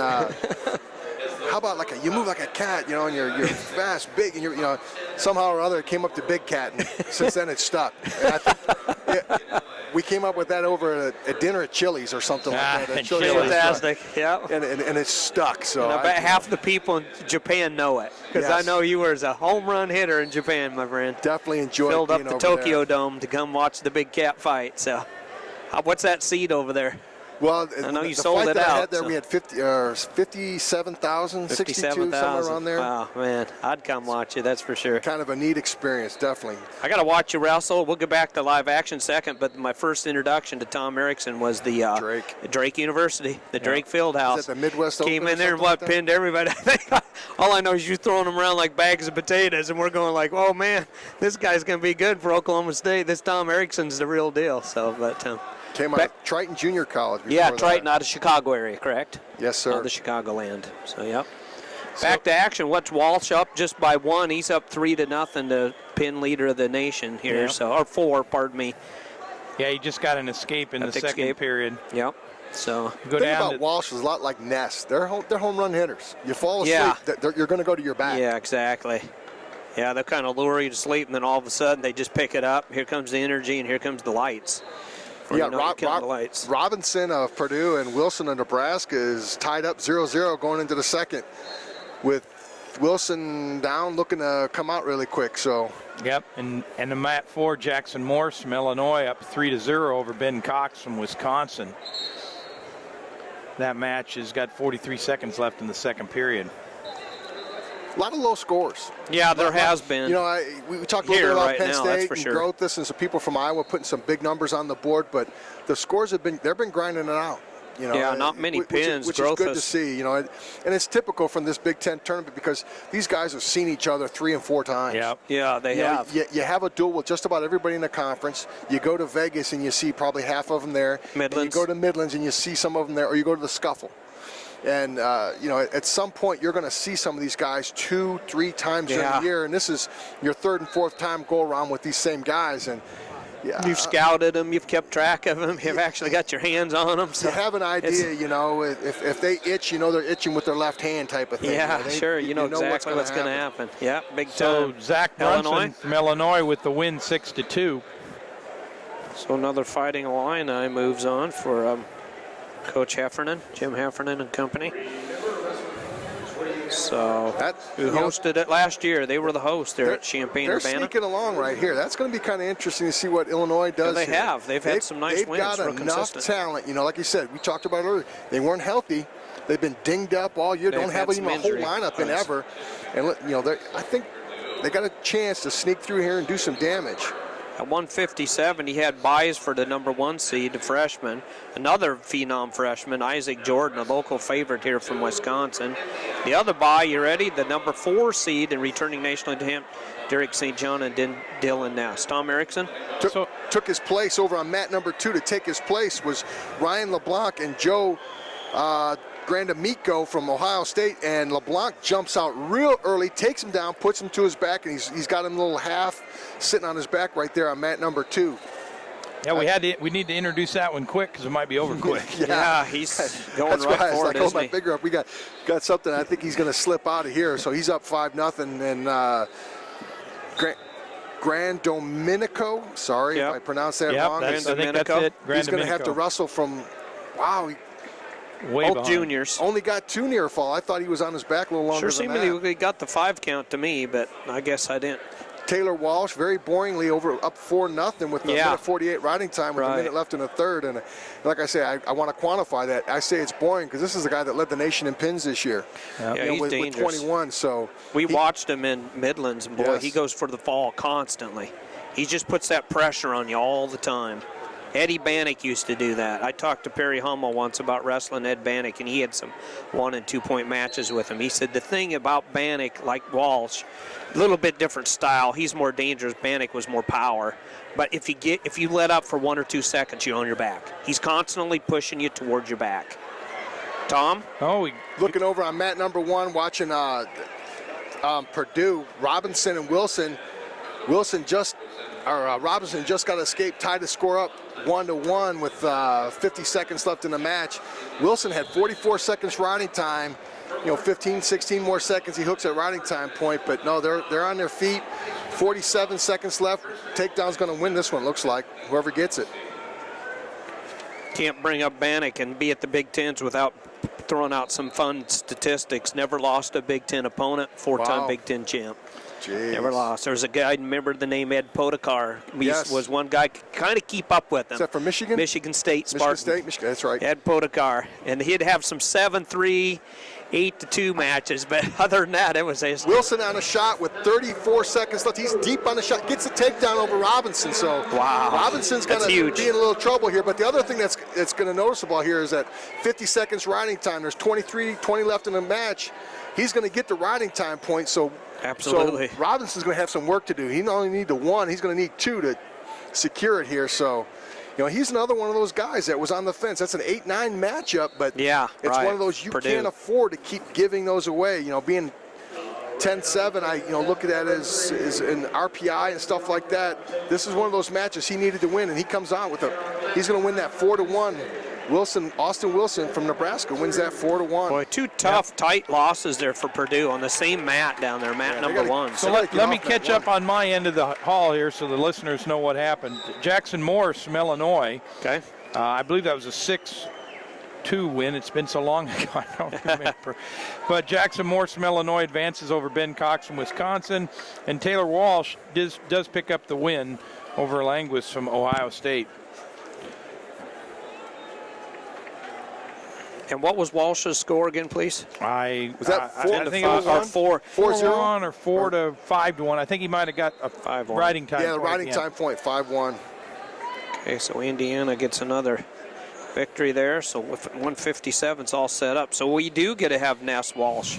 Maybe Walsh is just saving some fuel in his tank for that one, because that could be a barn burner for a quarterfinal match. That's going to be fun. That'll have some fireworks involved. Matt number 1 kind of helped to reset this a little bit. We got Matt number 1. We got Nick Kazanowski from Michigan State versus Logan Storley from Minnesota. On Matt number 1. And here we go. On Matt number 2, you have Ryan LeBlanc from Indiana up 5-0 over Joe Grandominico from Ohio State. Matt 3, we have Bobby Nash from Michigan State versus Danny Zilverberg. Zilverberg's out in front of that one, 2-0 in the first. And on Matt number 4, Matt Irk from Indiana versus Colin Zirup from University of Michigan. So that kind of brings you up, and Zirup's out in front of that one, 2-0. So number 8 kind of let you know who's out on the mats. And then over there on mat number 1, Storley with the big takedown. So he's out 2-0. Storley last year, I think he came into this ranked number 1, seed number 1. Is that right? And then he kind of, I believe so. Yep, wound up finishing 7th. 7th at the nations and nationals, and he had a tough Big Ten. I remember last year. No, I think 7th. I mean, he was. Or 7th here, yeah, at the Big Tens in Champaign-Urbana. Correct. Yep. Just a tough day. Had a tough finish to his season last year as a sophomore. Now Storley's a junior from Minnesota. Golden Gophers receiving byes in this one is number 1 seed Kokish. Delago from Illinois. Evans from Iowa got a bye, and then Lego from the local young man from Wisconsin Badgers. He's got a bye as well. So Matt, Eric with an escape. Eric from Indiana. He's now, or that match is now Zirup 2, Eric 1. 43 seconds left in the first period. Zilverberg over on mat number 3, first period, up 2-0, but riding hard. He's got 2:18 in riding time. He's got himself an early takedown, and he's just ground into the Matt Nash, Bobby Nash from Michigan State. That's a tough ride. Zilverberg's one of the many. There's been other Zilverbergs wrestle over the years from Minnesota back in the day. Isn't he a professional wrestler? Uncles and uncle, could father, be, yeah, right, somebody? Yep. That name rings well up there in Minnesota. That last name, Zilverberg. It does. They've had more than one generation of Zilverbergs go through the program. He's a senior this year. Kept Taylor to a regular decision, I remember, in the duel. So that's an accomplishment, actually, sometimes. Yes. So Zilverberg's looking tough. So trying to finish strong as a senior. Tom? Matt number 2, LeBlanc, after jumping out early 4-0, early in the first period, it's now only 5-1 in the third. He's got 2:56 riding time, and Grandominico just got an escape. So he's, he jumped out early with that 4-point play early in the match, and really hasn't done a whole lot after. Matter of fact, just got taken down. So that's a 5-3 match. 5-3 match. Riding time's going to be a lock, so it's 6-3 right now. So he's probably got to kick him and take him down or turn him. Yeah, he did. Yep, we went right for it. You're right, Coach. Yep. He's going to cut him. And Zirup from Michigan up 4-2 over Irk. Second period. So now 6-3 there between LeBlanc and Grandominico. Don't necessarily understand what he just did there. With the new rule, the release rule, you give him the point. Why are we wasting time? Unless, you can just face each other, right? Correct? Unless you got like a Tony Ramos. Tony Ramos will jump in that front head, that little cow catcher, whatever, he likes that front to do head that. and arm. Well, I give you that, but that's why you'd probably put him down. But if you're just going to let him face kick him off, out, push him off, you've taken 2-3 seconds off the clock. Yep. You really have, yep. Yeah, because you can just start neutral. So and you're down 2 scores, literally 2 takedowns in that situation. You need every second you can get. So really do. That's different. It's different. Sometimes kids don't really realize that. Sure. I think so. Storley still up over Kazanowski. Yep, 4-1. The men from Minnesota. State, so yep, and Zilverberg up 4-0 over Nash. So Minnesota Gophers look to be in the team race here for the Big Ten championship. Zirup 4-3 matches closed it up. It's pretty tight down there. 4-3 in the late second period with the 1:14 riding time and a takedown 6-3. Good tough. I tell you what, Minnesota won the duel. Really this year came out on top as far as the dual championship goes. They actually won the national dual championship, and then as far as the regular season too, they came out there. Three-way One tie bleep with- was what, Michigan? Yes. They lost to Michigan, which I was a think head scratcher. But they had sat some people out, and Yeah, then right. Kuhn, that big freshman beat from Nelson. Michigan, beat Nelson as a huge upset. You know, he come I think down it to came down heavyweight. to that, if I remember Yeah. right. It was at Michigan. I remember it was away. So LeBlanc closed that out 7-3 on mat number 2. Minnesota could have ran the table if it wasn't for that duel, really, basically. So their big win, obviously, Penn State up in Minnesota, up in Minneapolis. They beat the Nittany Lions and the Squeaker. So. Yeah, some upsets back. You saw, Schiller was number 1 at the time. McIntosh Yeah. comes in and beats him. Yeah, Schiller loses in a thriller. So. Another big match in there, all big matches, I guess, so to speak. But, Pat Kissel is on mat number 2 versus Mark Martin from Ohio State. That's Patrick Kissel from Purdue versus Mark Martin from Ohio State on mat number 2. Kissel brothers, correct or not? Yes, he is a brother of AJ Kissel. AJ, I'm sorry, yeah. AJ Looking Kissel. for a fall scramble. Who's on top? Who's on Shoelace first? to shoelace. Yeah, nobody's on first. That's the Yeah. problem. Shoelace to shoelace. Both wrestlers Yeah, point in the opposite direction. So Yeah, what's the old Martin saying? trying to- I'm screaming high Kissel. man wins here. And Yeah. Kissel's Kissel's right got his head now. high. Yeah, good job. He's Kissel's high stacking. man.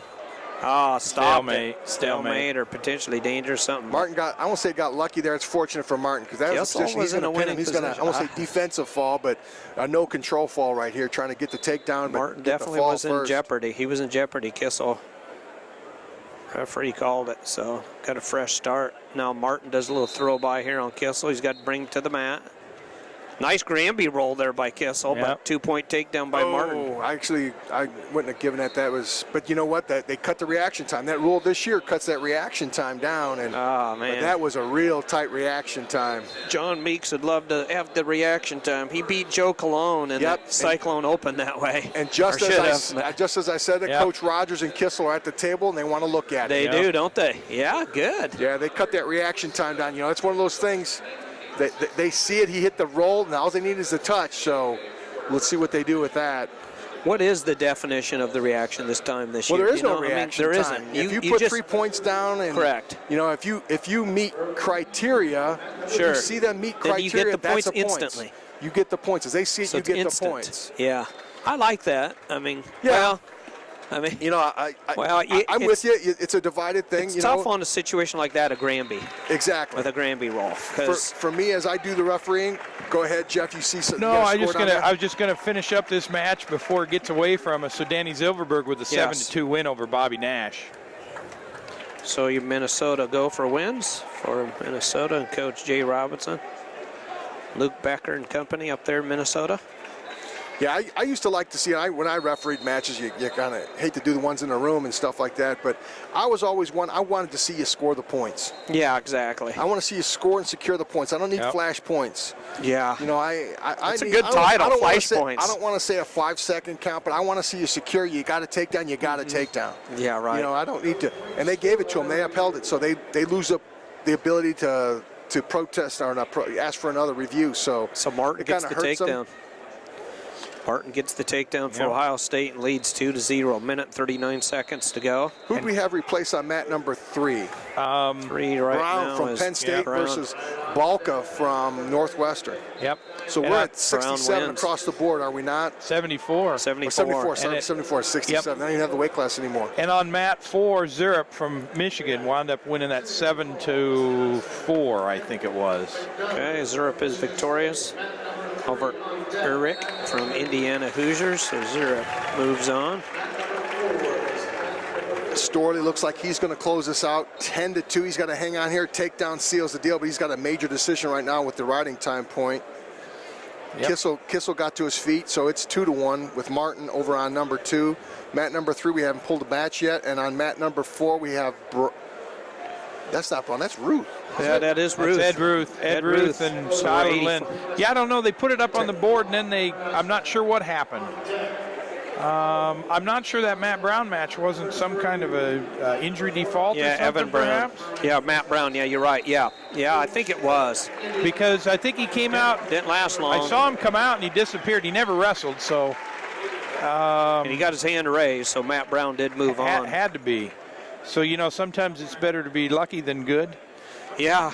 So his opponent being a bonus points Northwestern. there. So what do we have? I guess looking at the board, they're going to have Nick McDermott from Michigan State versus Tim McCall from Wisconsin. Yes. Yeah, they'll But move that, I bump think they that got to up. recover from that quick default over there on 3 because I don't think those guys are Good ready. warm-up time. Martin, 2 seconds left, does not get the takedown. Oh. End of the first. Martin deep on a shot, taking Kissel over.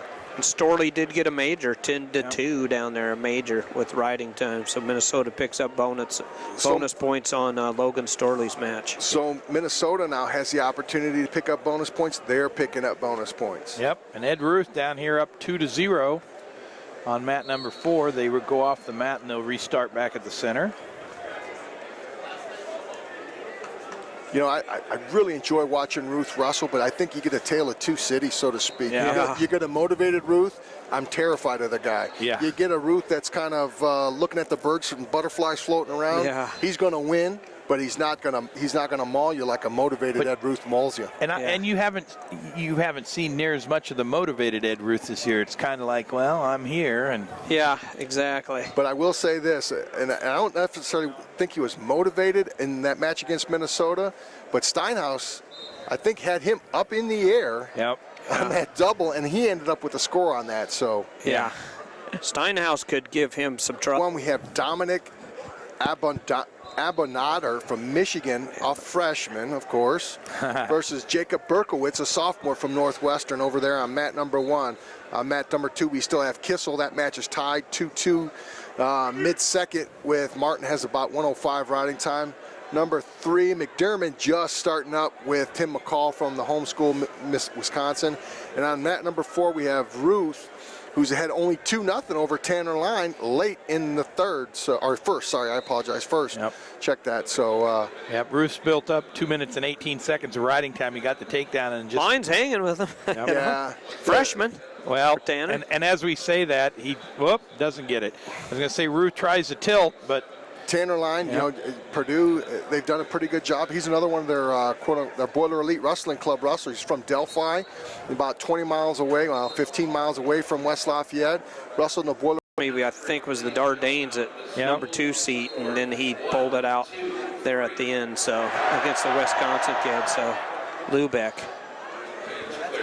big roar from the crowd just to make sure they're awake. Yeah, I guess our they friend are. Scott Casper. Talking about a little bit about the Kissel legacy. A.J. Kissel was so tough on top. Yeah, he was. Well, wasn't Martin, it was Martin's choice third period. He didn't want anything to do with Pat Kissel. He's got that 106 riding time. He chose neutral in the third, so they started the 2-2. third 2-2 with a 1 point hanging out there with the riding time advantage. It's only 106, so a takedown by anybody, takedown by Kissel could wipe that off unless it's, with the last 5 seconds. Yep. And Ed Ruth goes out to a 3-0 lead with an escape early in the second period. Throw by Martin. Kissel's got to stay up on his feet. And he got 2. Out of bounds. Martin gets the takedown, goes up 4-2. Let's see, I don't recall if they wrestled in the duel or not, but I'll tell you, Kissel does have a gas tank. This is a big match for Kissel. This is another one of those matches where every win you can get helps, but in this case, you want to win over a seeded guy. Martin's the type of guy, I think he might even have an AQ for the conference. Where Kissel wins this, it's a big match for him. Feather in his cap, he could maybe qualify as well. Martin, a good-looking sophomore there for Ohio State Buckeyes. Kissel needs to get out and turn the corner. Ohio State's done a great job. They've loaded up really nicely, and they've held out one of the Stevers. They've got that Nathan Tomasello at 125 that's going to come in their lineup next year. Yeah, they could be a team to challenge Penn State. Mm-hmm. They're going to be stacked up next year, Ohio State. Here scores 4-3, but in essence, it's going to be 5-3 guaranteed. So with the riding time point locked in, Kissel's got a shot here. Over there, we're second period over on mat number 1 with Berkowitz from Northwestern with a hard ride on Abonader from Michigan. Abonader, I remember watching him in the Midlands over there in Evanston at the Welsh Run Arena. Which is good, they're some big matches. We talked about looking for an upset, and there could be one right there because Abonader's the number 5 seed, and Berkowitz is, as of right now, has got a big time ride on him right now. So He's unseeded sophomore. And for we roll down to Northwestern the Wildcats. last few seconds. Oh, and Kissel gets the takedown with 2 seconds left. They're gonna go after that match. They're gonna go after it. There's no doubt that they should. He had an arm whizzer in there. Did they give it to him? Yeah. You know, you're at the end of the match. You have nothing to lose in here. If you lose that, you don't have any more, protests, so to speak. So they're definitely going to take a look at that. So the referee hit Martin for a stall right before that. And then Kissel with the takedown on the edge of the mat, but exactly. It's good wrestling by Kissel, though. Smart. He knows where he's at. He attacked and got it, but was the whizzer deep enough or not? So. Well, as the referees review that, let's go down to mat 4, where Ed Ruth has now taken a 7-1 lead over Tanner Line from Line from Purdue. That match is early in the 3rd period. Freshman against a senior. And Ruth locks the cradle up, but nope. Line bellies out. Away, Good job by him, just bellying out. So. Ruth tried it twice, and he managed to get out of it twice. So yeah, I mean, sure, Tanner would like to win, but really, actually, he's wrestled pretty tough. Against Ruth. Ruth is one of the national superstars throughout the whole country. He's one of the best. Ruth's got his riding time point, but he's not going to get a major, and I think Ruth's gotten a major in all but 2 or 3 of his matches this year. Yep. He's got a minute left to try to get it done. He wants that cradle, but he's working Line's hard. a salty guy. He's been around. He's done a good job here. If you want this major decision, you're just going to have to let him go. Yeah, I'm you surprised have to cut him and take him down. I am too. Why doesn't Kale just kick him loose? Yep. They upheld it. So they it's did. 5-5. So we got a riding time point holds. Big for Kissel. That important takedown there against Mark Martin of Ohio State. So then Ruth gets a stall and gets a point, so he will get his major decision. Stall. Okay. I could see that maybe. Line was laying down. He's just playing safe. He's being smart, though. I mean, Kissel, here you go. Sudden victory. So Martin and Kissel out here, both kind of underhooking each other. Kissel took the first shot. So. And Wisconsin, Timmy McCall with the takedown goes up to 2-1 over Nick. 3rd period. McDiarmid. Martin is going to have to score in this. Second overtime.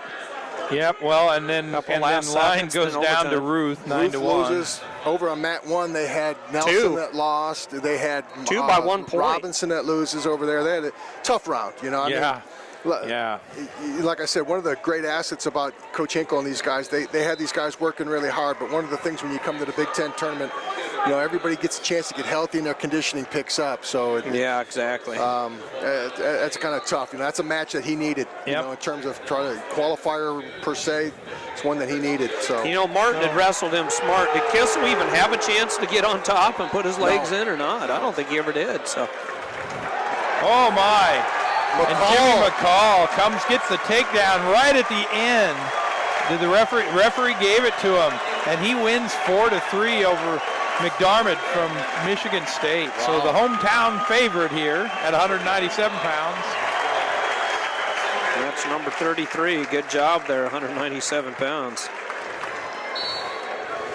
Call comes out on top. And Dominic Albenader from Michigan won his match over Jacob Berkowitz. Okay. I believe that was a 5-2 final score. Albenader's victorious for the Wolverines. Coach Joe McFarland. Okay. That's 31-32. I got to have my auxiliary sheet here, Steve. That comes in handy, don't it? We've got Kenny Courts over here on mat number 2. Kenny Courts and John Rizgala at 84. Yeah, on mat number 4, we've got Jackson Hine from Wisconsin and Luke Sheridan from Indiana. And on mat 3, we got Alex Polizzi from Northwestern and Caleb Kolb from Nebraska. And rounding out the matchup, Nathan Burek from Iowa versus Garrett Goldman from Indiana. So Indiana's on both ends. I think they're going to the review on over there on Wisconsin, mat number Indiana. 4. Yeah, Sheridan hit a headlock. and I think they're taking a look at it. Jackson Hine got the escape. It was kind of like a flash headlock, so to speak. Yep. Which I understand a flash takedown, but a flash headlock is a little tough to kind of get into him. That So does make it tough. I don't know. We don't have a monitor or whatever, but I think that's what they're doing. They're definitely looking at it. Burrick kind of in a half shot there against Goldman. But Yeah, neat thing about Goldman at 97, the little backstory about that is he's an Indiana high school state champion for Bloomington South, and also happens to be the son of head coach Dwayne Goldman. Great Hawkeye back in the day, Dwayne Goldman. Four-time NCAA finalist. Another little twist, jump over just more than once. They were some good matches. And Schultz, now maybe? they're sons. Yeah, Yes. could have been Schultz, yeah. Mark. So, yeah, been too heavy for David, obviously, Dave Schultz. But, yeah, boy. It's neat to see the families carry the tradition on, isn't it, Courts Tom? with the takedown on Rizgala. Boy, up 4-0, correct? Or 4-1. 4-1, yep. Picking up some riding time. 44 seconds of riding time, so. Yeah. And Burrick in on the takedown. We'll see if he can bring him to the mat. Still on their feet. There it is. And Burrick with a 2-0 lead. Speaking of the families and Burrick from Iowa, I know there's a Trezino for a while there in Iowa. One of the Scotty Trezino's son out of Davenport. Burrick had a brother that wrestled for the University of Penn. Yep. Yeah, right. Yeah, they're both out of Colorado. Micah Burrick. Yeah, Yes. Micah Burrick from Colorado. So they did wave that off on that mat number they 4. did. Yep, down there on mat number. Yeah, I could see a flash takedown, so to speak, but not a flash headlock. You either have a headlock or you don't. Yeah, exactly. Because you get a headlock, you should have a count. If you get a And that quality headlock, supersedes reactionary time. Yeah. In that circumstance, it would, because the reactionary time's gone, like you say this year. So in on a shot, boy, Burrick, nice kick out there by Burrick. And Sheraton gets a 2-point takedown right on the edge of the mat. So Luke Sheraton takes a 2-0 lead over Jackson Hine with about 39 seconds left in that first period. The thing about Sheridan, he comes in unseated here at the weight class, but if I recall, he is an And on mat 3, it looks like we had a little blood time, but we're just getting ready to start the second period with Kolb from Nebraska up 2-1 over Polizzi from Northwestern. Caleb Kolb. Anybody a Pittsburgh Steelers fan? Yeah. John Kolb is his father, who is a Pittsburgh Steeler. Is that right? Yes. Wow, great. It's a good gene pool then, huh? Yeah, it's a real good gene pool there. So. And Polizzi with the reversal right there could take a 3-2 lead. Polizzi, I remember watching him win a junior national Greco title, I believe. So he's dangerous with the throws. Yes. Good on upper body. And Kenny Courts out to a 4-3 lead over Rizgala. John Risquala. I got to think we got Alex White versus Mike McMullen. Alex White from Purdue and Mike McMullen from Michigan State over on mat number 1. Yeah. And I got to think the coaches of Purdue are kind of tired of going over to mat number 1. Yeah. They have not had It good is luck over amazing. there. It's like the Boilermakers have just kind of owned that mat, It is something. Michigan State kid, boy, he's powerful. Oh, McClure threw him to his back. He's got so much power. He spent some time in the weight room. And now he's cranking him over. This does not look good. And that's a fall for McMullen. McMullen's tough. When he's not on, McClure, not McClure. Too many McClure. mix. mix. Yeah, we Too did. many mix at McClure, heavyweight. I apologize. Absolutely great catch. Yeah, that's the first time he's been pinned this year. Is that right? Wow. One of the things about amazing. Alex White, he's not the flashiest young man that you want to watch or have wrestle for you, but he does not give up near fall. He only gave up one major decision last year. Is that crazy? Then he goes to the Big Ten tournament and it gets pinned. So Mike McClure's got so much power. When he gets on top of you, he's obviously spent some time in the weight room, and he is a senior. I remember him pinning Matt Gibson last year from Iowa State, and then Gibson got a revenge match on him, became the All-American at the national tournament there in Des Moines, Iowa.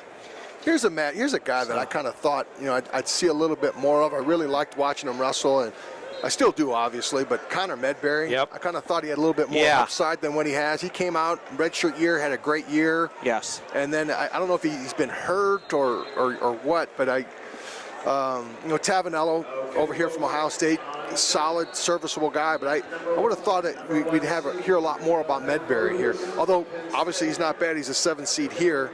and ranked, in the nation. But I thought we'd have had a little bit more out of him. 21-5, sophomore. Yeah, 21-5. I'm complaining, Yeah. Look at me, But it just shows you how tough that weight class is. It's stacked. I mean, just yeah. The Big Tens, there's the heavyweight conference. I mean, it is. You get. So we've got Kenny Courts from Ohio State still out to a 4-3 lead over John Musquala from Michigan State. And on mat 3, Polizzi with a 3-3 tie with Kolb. That match is just finishing up the second period. Trying to think.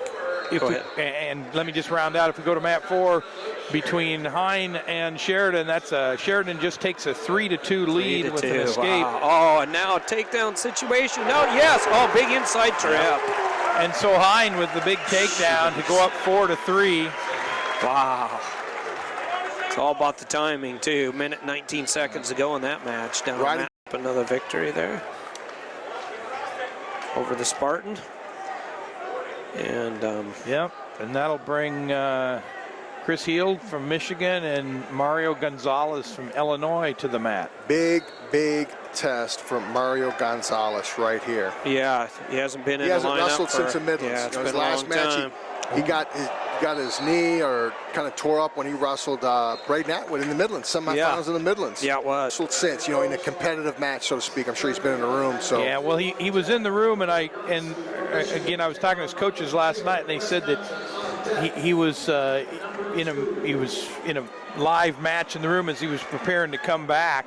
And did something with some muscles in his rib cage. Oh, man. And that set him back again. So down low and up high. He's tough season. Hine and Sheridan on mat number 4 coming down to the wire. 25 seconds left and tied 4-4. Riding time is not a factor, so nothing happens here. We're looking at overtime. That's crazy.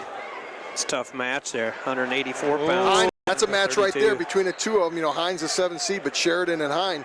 Sheridan got the AQ spot for these guys, but yeah, right. The big match for that weight class, to get a qualifier. Huge. You need all the W's you can get, and Hines at 12-9. So this match a little bit bigger for him than it maybe for Sheridan at 25-11. It's his backyard too. Here, Wisconsin Badgers. That's right here, Madison, and he gives it up. Yep. Oh, tough. So Sheridan gets it for Indiana Hoosiers with the 6-4 win. Takedown in overtime. So Goldman, awesome for Indiana, and then Sheridan kind of makes up for it with his win for Indiana at 184 pounds. So that was our last 184-pound match. Mat number 3, Caleb Kolb comes through with a 4-4 overtime. We got another 4-4 overtime. 4-4 overtime on mat number 3. Yeah, with Kolb and Polizzi. Tough match there. So, and Medbury still tied up 0-0 down there. 0-0, and we're going to see heavyweights on mat number 1, I believe. Colin Jensen on mat 4 from Nebraska versus John Gingrich from Penn State. Corey Clark, Iowa. So Gingrich and Larson didn't come back, did he? Started for Penn State. Lawson at Penn State for heavyweight, but not going to happen. No. Gingrich had some good wins. He's a junior. He's 20-5 there for Penn State. Jensen's had some good wins over some people this year. Yeah, for Nebraska. Freshman. Another freshman here. Kolb's in on it. There it is. Yep. I was going to say, Kolb's in deep on the takedown, but Polizzi was fighting him off till the last second. But Nebraska. Referee gives the 2 points.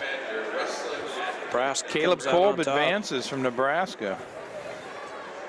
Tony Ersland and company. I saw Tony out there. A little bit of celebrating. I don't know what they're going to protest there. That's kind of a judgment call. Oh, okay. But it's I guess not over till it's over, I guess. But you can. Yep, and so we talked about that Gonzalez Hild match. Yeah. That's 0-0 at the end of the first period, so not a lot of action there. Mario, with his return to the starting lineup, a little rusty maybe. Yeah, Matt Berry. Go ahead, Tom. No, you'd think, wrestling a guy like Held who's had a rough year in the Big Ten, that'd be a perfect medicine for your first match in the Big Ten tournament. And exactly. You're grinding away at a 0-0 match, and kind of maybe let you know that Mario's a little bit of a score down here on. Whoops, I'll take that back. John Gingrich up 2-1 over Colin Jensen from Nebraska. Gingrich from Penn State. Got that initial takedown, Gingrich did. Yep. You know what's really extremely frustrating look about at that. what just happened here? On mat number 3, they went and looked at they reviewed it, they right. waved off the takedown. But in that takedown sequence, there's 3 seconds left. That takedown sequence, he's got him sitting on his butt in the leg. Yes, he does. Yeah. Now, if they don't call that, he probably finishes and has 3 more seconds to finish that. Yeah, And exactly. You cannot put him back in that situation, Exactly. so they're going neutral. Yeah. But Real disadvantage for Kolb from had Nebraska. probably the chance to finish that takedown. Because you know he would have marched up the body, came up the body, worked up to the upper body, and got the takedown. You'd think. I 3 mean, seconds. Yeah. You know. Sure, no question. Yeah, that is. He kind of took 3 seconds off the clock where he's in on a single, and doubling off on it. Helps Polizzi. Yeah. Now Medbury gets an escape and then a takedown. Yeah. Now he got an escape. He started down, got his escape, and got a takedown. So he's out. 3-0, 2-4, 205 for. Boy, that's frustrating. Oh, that is tough. Like I said, that 3 seconds. I think I like his chances finishing. I think he would have secured it. I really think he would have secured the takedown. Gonzalez out 1-1 in the 3rd period on mat number 2. See right there, they got to stop that. He dropped, stop it. And they do. Good job, Mike. That's a great job by Mike McCormick. You know what? I don't want to get involved. I'm not going to call the stall. We're stopping it right now. Yeah. And then I'm going to whisper to him. I'm like, hey, we can't go there again. I'm going to hit you. Down the leg. Medbury for Wisconsin comes out victorious. Yep, 6-0. Yeah, 2:59 of riding time, so a lot of riding time there for Medbury of Wisconsin. Badgers. And there's the stall, just like you talked about, Tom.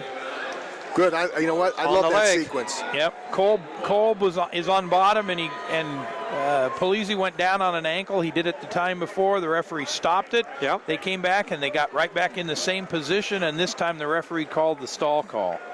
But it was just a warning, no points awarded. Held Gonzalez. Hip iced out. Good ride. Boy. Good ride. 5, 4 seconds, 3. Good ride. Polizzi's going to ride him out for the entire 30 seconds.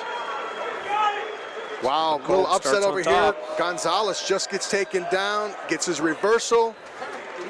Gonzalez gets taken down by Held, and then he gets the reversal. Yep. So it's 3-3. 3-3. Riding time not a factor. Riding time won't be a factor, so he's got to ride him out to win it. Keep that little cross-leg Turk right there. He's got to do something. They're going to stalemate that here. 5, 10 more seconds. He's going to get a shot to get away. He's got a half in. Nope, let it out. That was good. That was a smart good job by Mario. Gonzalez. Yeah, otherwise Mario. they stalemate that and put him up. Yeah. Job. He's got to bring his opponent back down to the mat. Mario does. Pushes him out of bounds. 11 seconds left in that match. Could have been a push out maybe, or different type than freestyle too. Maybe on a stall warning. But. So going back to the Polizzi-Kolb match.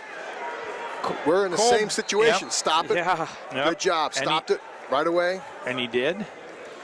Dropping down on that leg. So Polizzi on the bottom, Kolb on the top.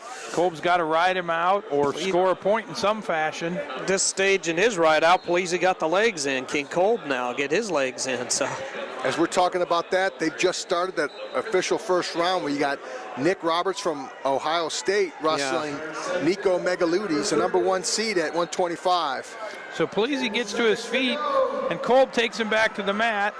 Kolb's still riding. Polizzi grabs the leg and tries to lean back into him, tries to turn, but there's 2. 3, 2, 1. Wow, not giving to him. Still had an ankle. Whoa. So they go to the second set of overtime. Here's the question. They're going to transfer review. I saw going to the table. He's sitting back down. They're going to wrestle it. Not going to review it. So 4-4, both points out of this. High man wins going to hear. Let's see if Polizzi pops that head out. Yep. Polizzi's certainly in a good position at this point in time. Shoelace to better shoelace than 2. almost. Yeah, he just needs to come down underneath. He's got to put him to his back. He's going to have to turn, get his hips out. No, he clears his hips. Deep there. Yep, Kolb's got him locked around the leg, but he breaks down. it. Yep. And Polizzi with the 2. Northwestern. To wow, advance. So that was a tough loss for Kolb. Thought he had it wrapped up. I had already written his name down. Did Gonzalez win his match? That's exactly what I was I don't know. Say. I don't know what happened. They've already got the next guy up on the mat. I don't know. So, Nico Megalunas, is he trailing? I think he trails Roberts right now. 3-2. 3-2, pardon me, yes.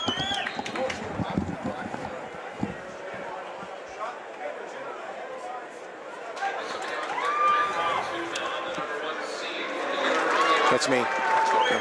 Yeah, you're turning. All So right. they're looking at that over on mat number 3. I'm going to turn you down a little bit, Tom. Absolutely. You're 1? Talk again. I think I'm 2. You're 2. That's the problem. All right, now Yeah, these try. got switched. Robert's still riding tough over on mat number 1. He's 38 seconds, 40 seconds riding time. Megaludis gonna pop out. Yeah. There he, And Gonzalez was victorious, by the way, in overtime. Mario. I don't like that call. I like that call at the end with the 1 point, but as he's still in contact, don't give him 1, because he spins around for an easy spin behind. That's a reversal, not a 1 point. You know, for that 1 point, I think you need to earn the escape and separate instead of just staying in contact with a guy. Yep. Gingrich was victorious. At heavyweight, John Gingrich. Bonus points. 12-3. So Gingrich wins that match for Penn State Nittany Lions. Moves on. Nelson's going to pop up here sometime. Yeah, Nelson and Lopez, right? Well, I don't know. He's never come around through, so I'm not sure what happened there. There's Nelson right there between mat number 3 and 4. Yeah, getting lined up there for So mat yes, number Polizzi 3. did win that 6-4. Okay, there you go. And Nelson Easy comes ones. out. Now we got Nelson and Lopez. Chris Lopez from Illinois. And here we go, setting. And Megaludis finally got going. He's up 6-4 now, pulling down some riding time, middle of the second. So one more heavyweight match with Tony Nelson from Minnesota, Chris Lopez from Illinois. Corey Clark is over on mat number 4, getting his shot at Lambert from Nebraska. Clark got a bye first round, as well as Taylor and 0-0. Roberts and Delgado. And a takedown for Ryan Taylor on mat 2. He's now up 4-1 over Connor Yahtzee. And Lopez from Illinois. Nelson locking horns down here for heavyweights. The big guy is 285-pound weight class. Minnesota, Illinois. Big scramble between Lambert and Clark. And still scrambling. And nothing comes out of it. Nope, an escape. An escape, I'm sorry. Clark, they gave Clark the 2-point takedown, and then Lambert with the escape, so it's 2-1 in favor of the Iowa Hawkeye. Taylor got legs in, riding tough over Yahtzee from Michigan on mat number 2. Yeah, real tough with that. Boy, I tell you, he's tough on there. And Megaludis is up now 8-5, is that correct? Yep. But just to show you how far behind he was, so to speak, he's got 30 seconds riding time against him. Yeah, he so was. Roberts reversed him and put a saddle on him for a little bit. I think probably surprised him. Roberts came out strong there for Ohio State. Jumped out the big lead against the number 1 seed. Taylor getting a count over on 2. Back points. 2 more for him. 2 more back points. So 6-1. Yeah, that's big. 2-1 and then one escape. Yeah, escape for 6-2.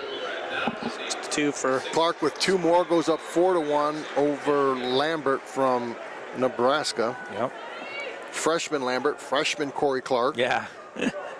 And Tony Nelson is in a 0-0 tie with Chris Lopez. Both wrestlers on their feet first period. Can't say that's too surprising. Yeah. Yeah, exactly. Nelson's returning national champ, won 2 titles, trying to be his 3-timer here. Nelson in on a takedown, picks up the leg.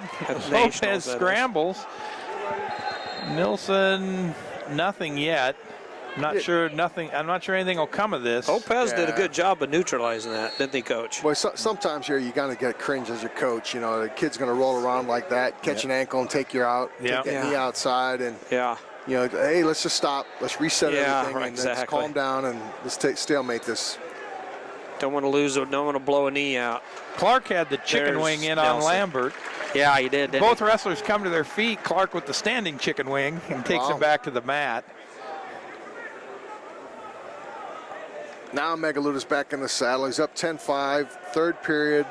Now he's got the 34-second riding time, so I think everything calmed down and all is right with the Penn State world. That's right. Yeah, that's right. No heart attacks out there, you listeners. Yeah, because Roberts really came out strong, you know. But Megaludis, once he got in the driver's seat, he's really got a tight waist. And really riding tough here against Roberts, Ohio State. I'm thinking that they're going to probably kick him here pretty soon. He's to secure his riding time point, and at some point let him go. So he's 11-5, so that's 6. So I'm surprised he doesn't try to get himself 2 takedowns since he dominated on his feet late. He really did. Yep, Tony Nilsson with a takedown.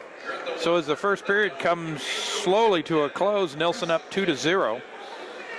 Took him down off of Lopez's shot. Nelson hits a really solid shot. Lopez scrambles, no score. Lopez takes a shot. Tony spins around, scores easy. Yeah, he does. He's for a big guy. He's got good speed. Yep. And Lambert gets an escape, and it's 4-2 in favor of Corey Clark into the second period. Taylor over Yahtzee 6-3 late in the second period with 1:37 on the ride time. Yahtzee, a freshman for Michigan.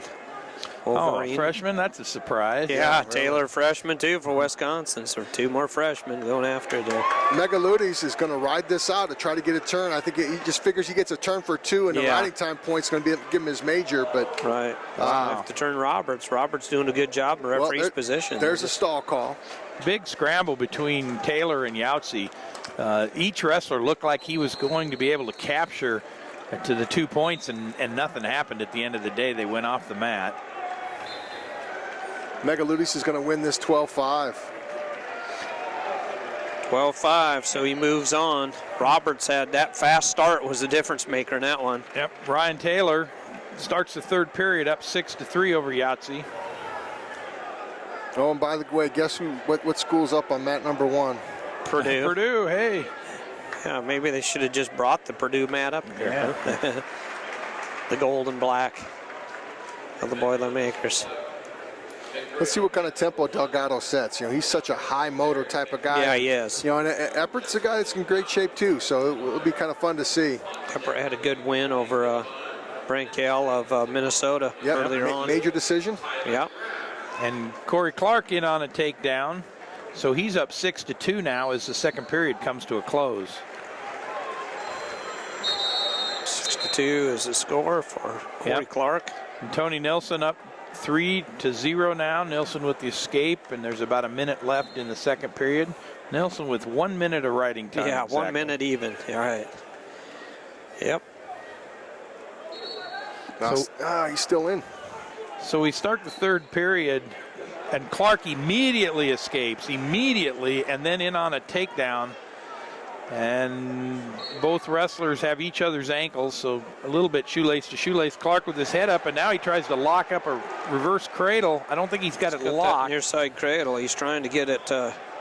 If he does, his head's sure out of position. He's way up on top of that. But I think he's got it. He just got to adjust. Lambert trying to fight it. Yep. Yeah, he's got the leg hook. He's doing it the right way. He's turning Lambert onto his back. Nope, no back points. That shoulder, so his Lambert's right arm is so far out, it's so hard. Yep. Although Corey's got the leg up and can walk the leg over, and that's where he'll get it. Lambert. Gotta be careful here. Now Lambert's in gotta be position. real careful. Clark here. still got him, but Lambert's on top of him. Well, Clark's got his head up now, and he's okay. Readjust his hips, otherwise Lambert looked like he might get. Lambert's got an ankle, and he's trying to sit back on Clark right now, and the referee calls it potentially dangerous. It's 9-2 in favor of Clark. 1 minute left in the match. Big scramble situation there. So talked about Delgado, see what kind of motor he was going to come out with.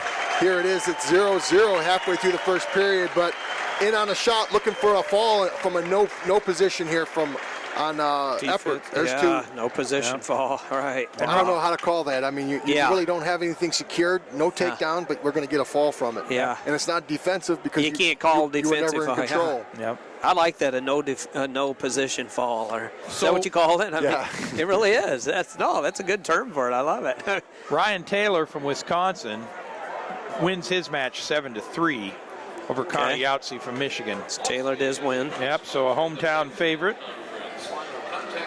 That's big for Wisconsin. That is a big one for Wisconsin. That helps. It's big for Taylor too as a freshman. You know, he's 14-3. I don't know how the overall it goes, but Yahtzee's a guy that earned a spot. They both earned a spot for the conference and the championship. So. And returning national champion still leads 3-0 over Lopez of Illinois. 1 minute 34 seconds riding time for Tony Nelson of Minnesota Gophers. So. Yep. And Corey Clark wins 9-2, 10-2 with riding time. So Clark advances over Tim Lambert from Nebraska. Speaking of Iowa, over on mat number 2, Ramos. Tony Ramos slides out there versus Rossi Bruno from Michigan. Rossi Bruno's one of those guys who's dangerous. You know, I think he kind of fades a little bit late. Right. But if Tony goes out there and wrestles a little silly, could find himself wrestling behind a little bit. Yep.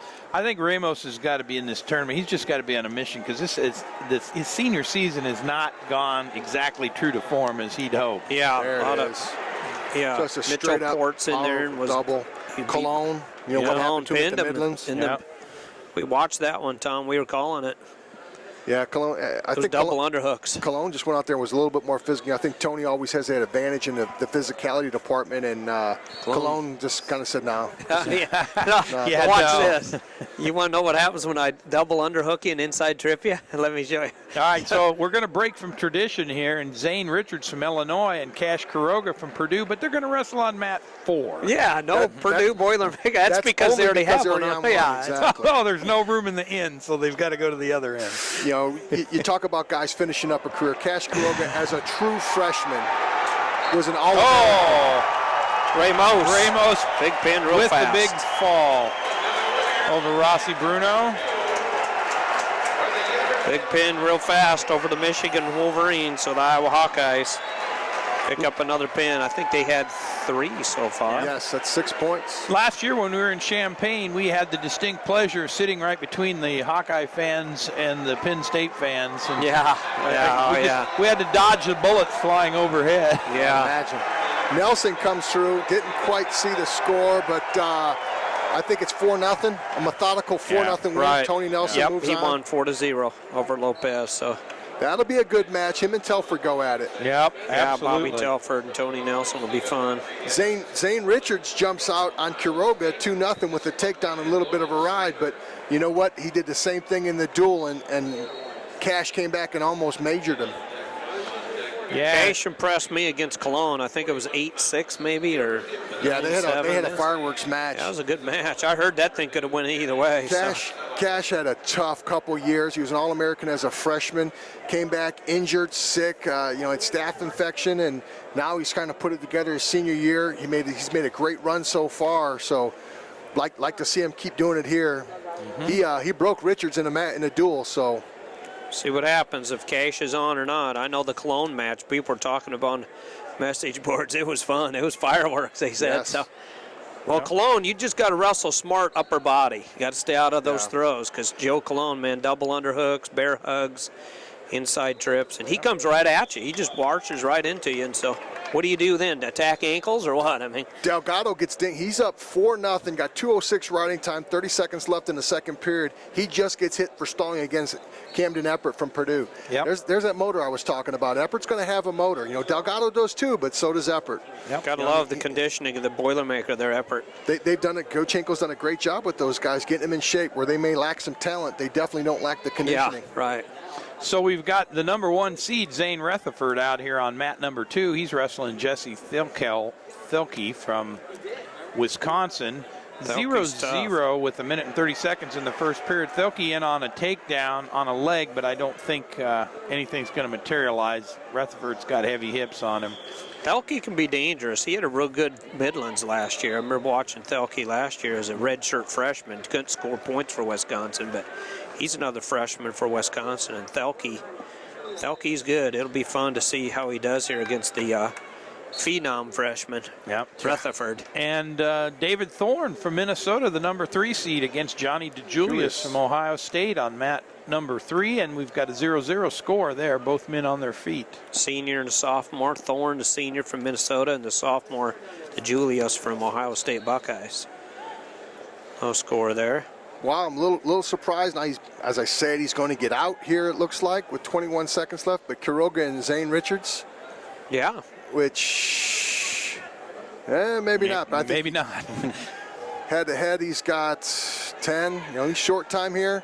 Well, it's 7 seconds See, left. right here, he's got to drop. That's what you got to do for Cash right here. He's just got to drop. Now, he got to hit him. For me, I'm looking for a stall call there because he drops. He's not improving the position. Hanging on the ankles. He really was. So, yep. Nothing materializes, so we go to the second period with 2:08 riding time against.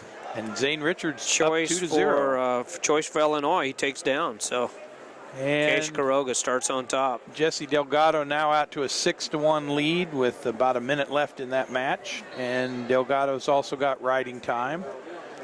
I'd like to mention on Dave Thorne, he's the son of John Thorne, I believe, right? Yep. He was an All-American for Iowa State. Absolutely. So we talked about fathers and sons. Yeah, that's another one, the Thorns. David and John was the father, dad. Still no match in that David Thorne, Johnny DeJulius. No match. No score in that David Thorne match. And we go all the way through the first period. Zane Rutherford, Jesse. More 0-0. Yeah, 2-0-0 there. Right? Yeah, Rutherford gets out. So Richards with an escape. Up 3-0. Cash needs a takedown. He's got to get. He needs to get started. Positive points. And, you know, here he goes right in on a shot. Just as you say, we give him a call, get it started up. Here he is on a shot. Looks like he could single finish. leg. Almost going for the cradle or the head. Yeah. Got it. No, he's going to slip out. He's got a limp arm. Now that whizzer there. Yep. Quiroga just trying to hang on the edge of the match. Richards doing a good job, but just hanging on the edge there. Yeah. On the edge of the mat. He's going to try to free his arm. He frees the arm. He gets the takedown. Yeah. You think, Coach? He's got to pull him back to the center. Really tight whizzer in. Still got the leg. Richard doing a good job. Richards, there you go. That's what you got to do. Hold him back in. Yeah, he's pulled him in. You wired? Just the question is, has he pulled him in? Oh, he gets ahead. Now he's got the. See, I don't give that. Now he gets. Now he secured it, but yeah, that might have been a little premature. Yeah, so that cradle on your feet is a position where you got to show you're going to turn them with it. Yeah, exactly. Not just have it. I mean, traditionally, I've seen it called that way. 9-2, Delgado wins. 3 minutes 40 seconds riding time. Yep, and Quiroga up 3-2, and David Thorne with a takedown, so it's 2-1 in the second period. Zane Richards go a long way to help himself out here, gets an escape to make it 4-2 going into the third, but looks like Quiroga's going to ride him out. Yep, and Rutherford in for a takedown, so Zane Rutherford takes a 3-0 lead. So big over Thelke. So, you know, I'm going to have problems with that Thelke all week. Well, I can just see that. It's one that just in my mind doesn't look like what it is. Yeah, like Jewa, huh? Yeah. Some of those names are crazy. Tyler Graff over on one versus Jimmy Gulabon. That'll be a good one. It'll be fun. That will be a good one. Yep. Tyler Graff. Is he a senior yet? Seems like he's been around for a long time. I remember calling him in Hochstrasser matches like a decade ago. Andrew Hochstrasser against Tyler Graff. Here we go. It's going to be, what, 3? No, it should be 3-3. 3-3. Yep. 3-3 with a minute and 35 seconds left. For Richardson and Quiroga, Cash Quiroga. And a minute and 6 riding time. Favor Richardson. Cash needs a takedown. If he get a takedown, of course, what is this? 126 in the third. So. That one's not going to go 4-3. Gotta be on the tack. Cash will get a stall call here, if not a takedown. Although Richards in on a nice shot here, but I don't think he's hanging on the leg. Cash needs to cut the corner here. Ooh, Rutherford gets taken down by Thelke. Thelke with the big takedown. Rutherford immediately escapes. Yeah, Thelke didn't even ride him. Rutherford's up 3-2. 4-2. 4-2, excuse me. And now Rutherford says, well, maybe I just have some offense. So he takes Thelke down, and Rutherford's up 6-2 now. Reversal or not? Well, for Thelke, boy, I tell you, he looks like it. Got to watch that call for locked hands because he's in control. Yeah, exactly. And Rutherford, nothing happens. In control because, great scramble. Thelke was about as in control as he could have been. About as much of a reversal as there could have been. Richards in on a good deep shot. And tying up time, too. That's big for him, getting some time. It's not wasting time, it's just taking time off the clock because he's got riding time with 1:06. And Tyler Graff in on a 2-point takedown, takes a 2-0 lead over Gulabon from Penn State. 27 seconds. Quiroga's got to take the shot, Coach. And he does, and it's a slick. Oh, man, couldn't quite come up with it. He's got a There's a single. cradle. Oh, he's got that cradle. Oh, he's got Richardson in trouble. He's got the 2. And now he's got. And now he's picking up back points. No, not yet. Now he's counting. So Cash Quiroga is going to finish strong. Wow. And he does. He pins him with 8 seconds left. Cash Quiroga. Big match there by Cash. Big finish. Coming on strong for the Purdue Boilermakers. So big win there by the senior. Yeah, that's the All-American senior. Absolutely. There's a match. You know, if you're Richards as a freshman, you got to try to score. Yeah. All right. And Rutherford. He's learning as he goes, I guess, but he just got taught a lesson. Rutherford from Penn State comes out the victor 7-2 over Thelke. With a sigh of relief. Yes. Yeah, Thelke gave him a run, you know. I mean, both freshmen, they're going to see each other for a while unless somebody switches weights. Yeah. And David Thorne with a 5-3 lead over Johnny DeJulius. We've got 8 seconds. That thing's just winding down. Graf leads Gillibon, is that right? I think 2-0. 2-0, yep. 2-0, minute, 6 seconds of riding time in favor of Graf. So. All right, so Thorne advances. Boy, Penn State would like to get this one. Of course, Graf's a senior. He's in his home backyard here in Madison, Wisconsin. Beautiful campus of the Badgers. Here, one of the highest populated universities in the nation. And Gulabon very large college here. Gulabon gets the escape, and it's 2-1 now in favor of Graf. Early in the second period. Yeah. So we've got Steve Rodriguez from Illinois and Logan Stieber from Ohio State on mat 2. Stieber out to a 2-0 lead. And just like that. Chris Dardanes and Danny Sabatello. Dardanes from Minnesota, Sabatello from Purdue. They're just getting started on mat 3. Both Illinois natives. Both of them are. Both from homegrown Illinois. Sabatello is a 2-time state champion for Stevenson, and Sabatello won, I think, a couple titles for Oak Park River Forest. Okay. Yep. Wow. Sabatello went on a deep shot. Boy, he takes gets a leg in, did he? The far leg or not? Or, yes. Yeah, good. That secured the takedown. And Josh Jeva and Stephen Dutton down here on mat number 4. Dutton from Michigan. Jeva's got his right leg wrapped up there a little bit. Never seen that before for him. And Graf in on a shot here. Can he secure the takedown or not? Nice reactionary there by Gillibon. And Stieber with the chicken wing. He's got 3 back points. The referee hadn't awarded him yet, but he's got his man back on his back again, trying for the fall. Stieber's tough. Not sure he can get it from that position. Nope. But he's still there. He gives him the 3. So Stieber up 5-0 now. It's on the same match. He might be in a collision course with Rutherford maybe, and Rutherford just walked off mat 2. So Jawa and Stephen Dutton from Michigan over there on mat number 4, 0-0, midway through the third. I mean, first, gosh. Jawa went on a match and a reshot by Dutton. Dutton, real good wrestling there at the edge of the mat for Dardanes with the reversal over Sabatello on 3 to tie the score up 2-2. And Stieber with more back points. He's up 8-0 now over Rodriguez from Illinois. Tell you, when Stieber's on, he's dangerous. He's a machine. Stieber, like Taylor, looks so effortless on top when they start turning you. Yeah. It's just you step back and say, how do they do it? But they do it. They get it done. So. Graf just got hit with a stall call. He's up 4-1 late in the second. There's 6 seconds left in the second, but definitely controlling that. Gillibon will probably not get out here, I don't think. He'd have to do a quick inside stand-up or something. And he tried an inside stand-up, but Graf covers Gillibon real thoroughly. It's 4-1. Win it, 5 seconds riding time in favor of the senior from Wisconsin. Dutton looked trying to finish off on Jawa right here. Yep. He's wrestled Jawa. They had a great tussle there at the edge of the mat just earlier on. And Nothing. Yeah. Deep on double, couldn't get the head out. Good. So Jawa and Dutton. Okay, so Jawa gets choice. Dardanes. He defers. Get the scores stay back on the feet. Sabatello reverses Dardanes, takes a 4-2 lead. Sabatello's looked tough. He has looked good.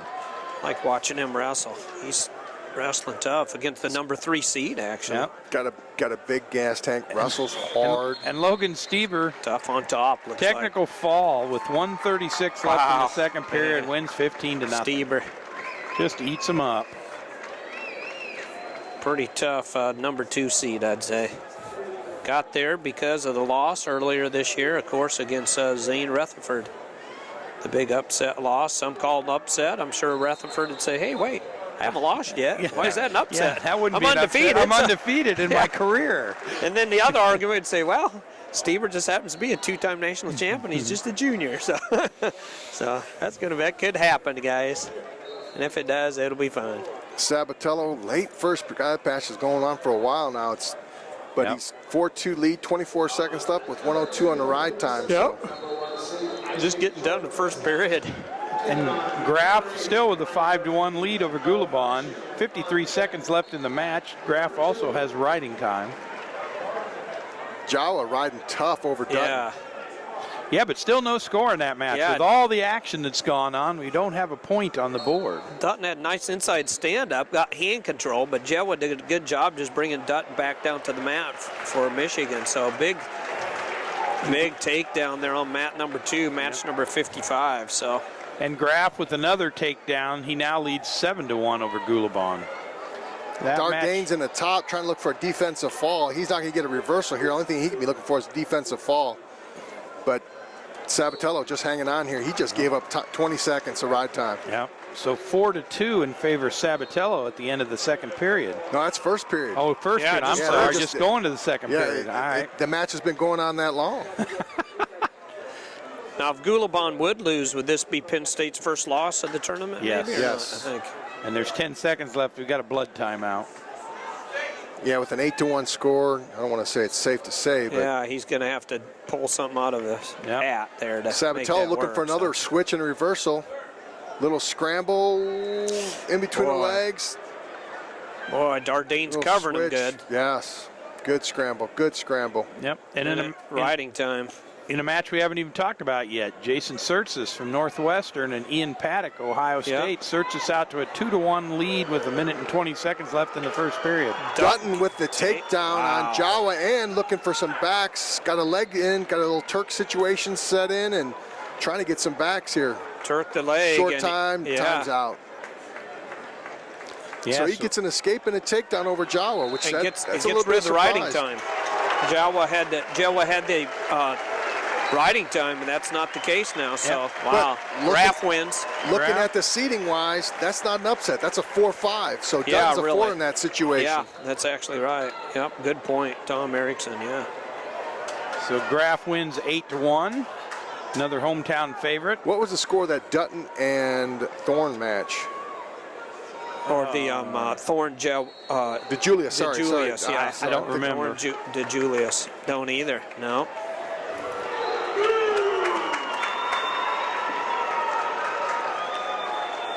Sabatello in on a deep shot, but he got to finish it. He's up 5-2, is that correct, over Dardanes? Yes. 5-2, absolutely. 5 seconds. See right there, I got to, if you can hold a guy in a near fall situation and the guy can't get off, I'm looking to get my points. See right here, he's just holding him here. Sabatello needs to readjust his hips. See, as I'm a coach, that's a near fall, and he's going to pin him here. It's pretty close. See, if he can't get off, he's on his back and he can't get off. That's not a neutral position to me. Doesn't look like one, does he? Counting him? No, he's not doing anything. They're not got to giving be him a near anything. fall or something there. Now he gives him. See, I don't know what changed that he wound up giving him the nothing points. changed. That's just. I mean, if he can meet criteria, then I gotta give him that. Good rebound here by Sabatello, though. I love what he's doing now. He just escapes. So what? Should be 5-4. It's 6-4. It should be 6-4 right now. Because an escape for Sabatello. It was 5-2 into that flurry. Yeah. And he had him on his back, but like I said, nothing changed. He held him in his back for about 20 plus seconds, 30 seconds. Yeah, that's a judgment. So it's 5-2 on the scoreboard, and they've got to discuss it. I'm thinking it's going to be a 6-4, and everything's said and done if he doesn't get any near fall. If he gets near fall, it could be a 6-6. Right. But the way it played out, it should be a 6-4 as the smoke clears. Brandon Eggum out there asking questions of the referee. Yeah, exactly. Yeah, and Jay's right behind him in the corner. Exactly. So let's go down and look at this Jeva match again against Stephen Dutton. Dutton out to a 5-0 lead in that match. So 42 seconds left. Dutton on the top. We got Jake Soufflon from Nebraska, Nick Trimble from Michigan State on mat 1 now. Soufflon up 2-1, first period.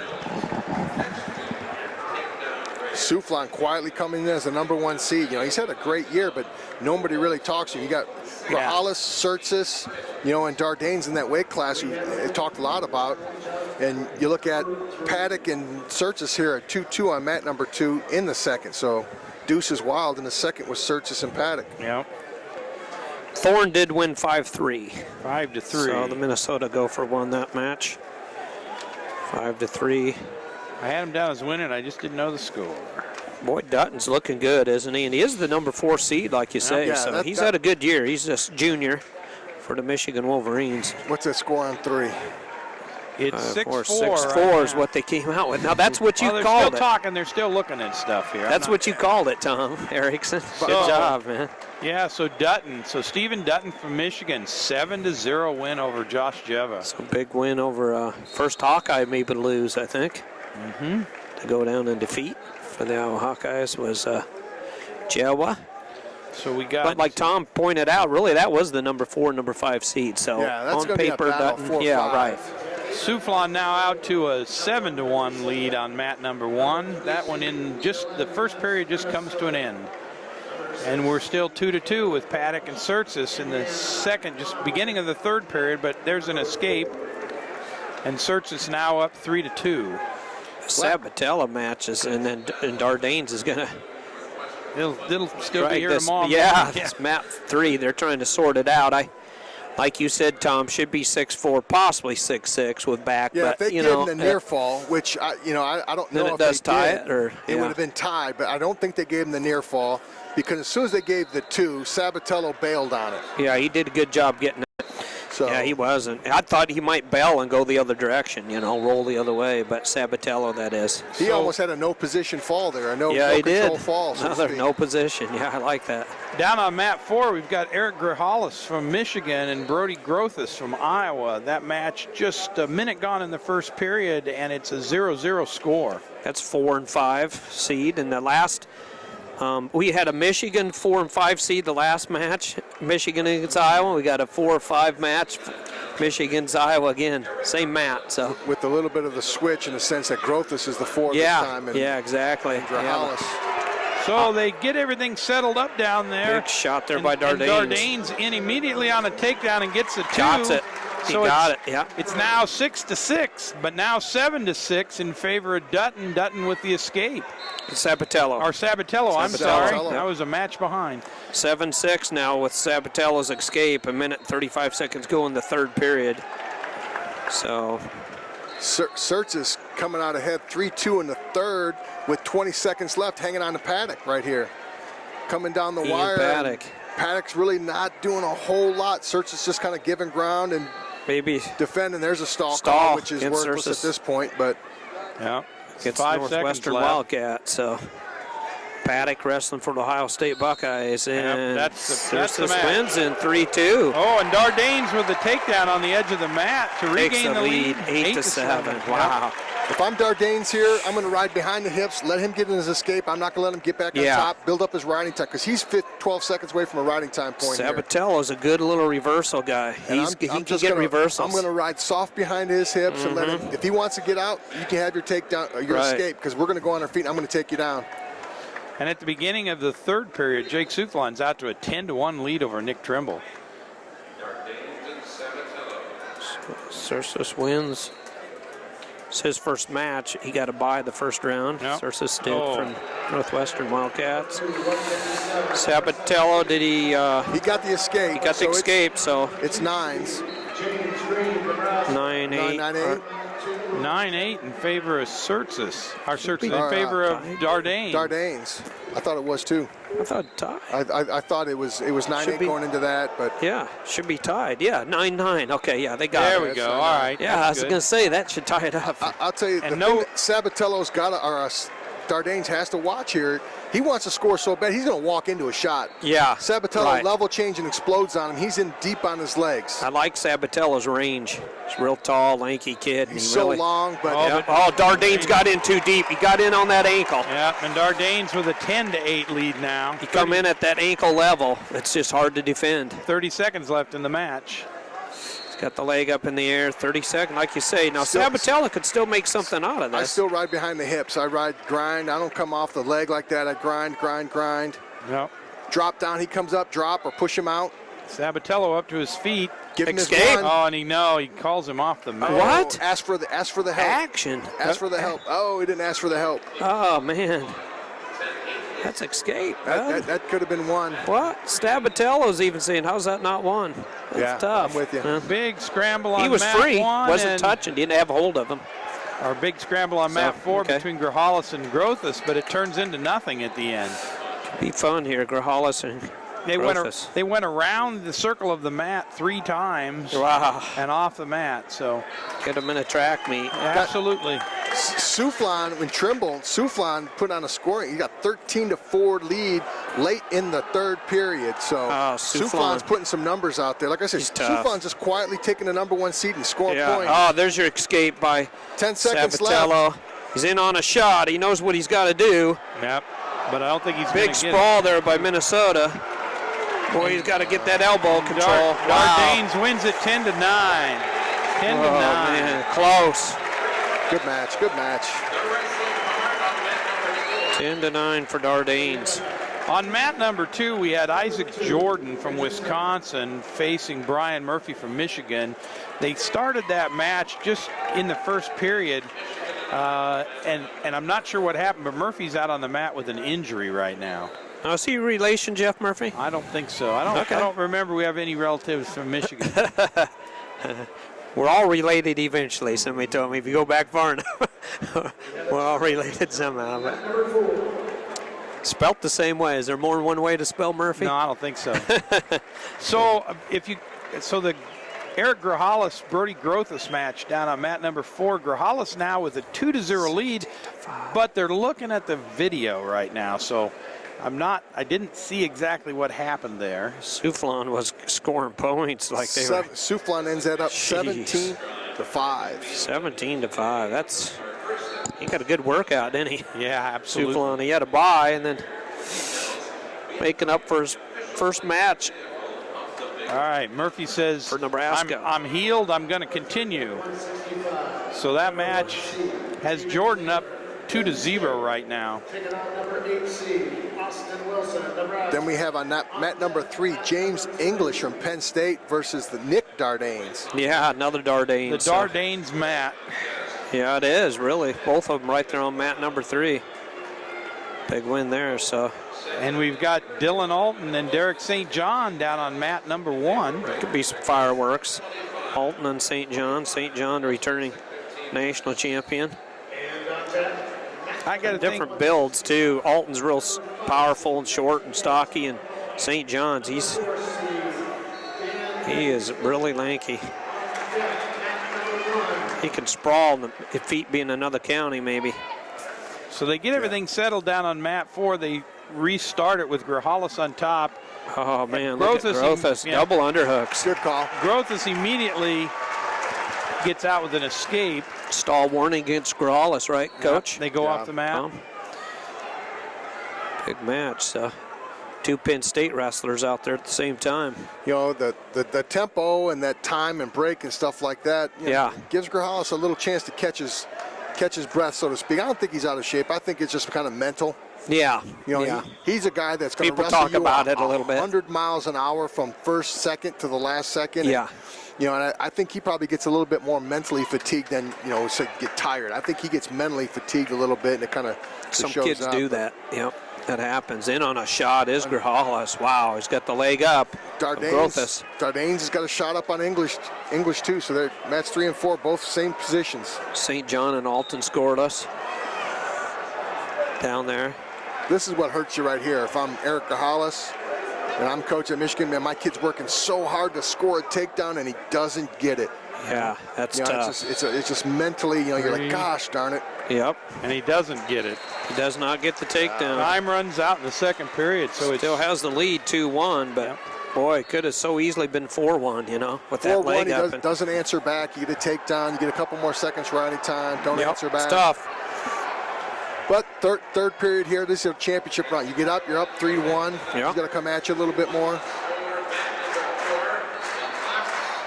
St. John and Alton still scoreless. Yep. And Jordan, the number 1 seed, he still leads Murphy, what, 2-0? Yep. Is that right, Mr. Murphy? Yep. And English and Dardanes are scoreless. Both guys who had that single leg up in that last little flurry, neither of them scored. Dardane's back in on a single. Kind of splitting through the middle, coming out the backside. Well, I'll tell you what, English looking for the trying to defensive fall. stack No English up, position isn't he, fall, so to Coach? speak, yeah. Yeah, the no position fall. I like that. Him down, which I don't really like those odds. No, so to I don't. speak. I don't either. That's not a very good start. But the referee calls a stalemate, so You they're can't call stalling because really Grothos was parallel riding. So, you know, if you're parallel riding, you're almost stalling on top or not stalling, just eating up some time and probably looking for an opportunity to score, technically speaking, you know. Yeah. Fact of the matter. But maybe. Yeah. Still 0-0 between depends. Dardanes and English down here.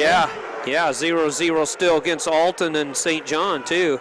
Jordan leads Murphy still 2-0. Not a lot of action on any of these matches. No. Murphy, you know, he's been dangerous this year, too. He's been good. He's freshman. 2 freshmen, actually. Jordan's been the super fresh. And you the got big win over St. John and Green late in the season. Jeff Murphy. Throw it over your shoulder. Well, He's out. Grahalis is trying to scoot out, going to try to pull. Grahalis should be out of this. Oh, he's got to He needs to shake him off. He's got to come out the back door. Grahalis Covered hips, got that ankle.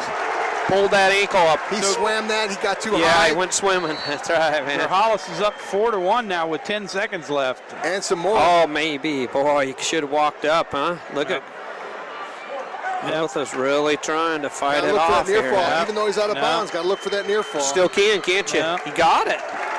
4-1. Or no, 4-1. 4-1. Grahalis wins the match. Senior from Michigan, so big win there. And Dardanes has got the leg up again. Just can't seem to get the points on the edge of the mat. Probably not going to get it again. Against English, yeah. Against English. So Dardanes is up 1-0 because he got an escape. Wrestling hard on mat number 2. That's a good hard return, lift return. And Alton Dardanes, St. John. Alton's actually winning that match. Yeah, he is, 1-0. Is that crazy or what? Minute and 33 seconds go on the second, so. Or is that the third? Oh, that's second period. Yep, second period. So a lot of hand fighting in that one. Some shots, but Alton doing a good job against St. John, just keeping his legs back far enough, even with those long arms that St. John just can't get to his legs. So Cody Sanderson and Casey Cunningham in the corner there for Penn State. so time runs out on mat 3. Nick Dardanes up 1-0 over James English from Penn State. English starts the third period on the bottom. Definitely huge if English could pull this out. Dardanes being the number 2 seed, so English number 7 seed, but really delivering English back to the mat was Dardanes. And Luke Becker, Brandon Eggum in the corner from Minnesota, Cale Sanderson, and is that Nick Fanthorpe, I believe? That's Nick. Over there in the corner of Penn State. Fun little match could potentially happen Oh, over English on mat 4. gets out. Big Granby.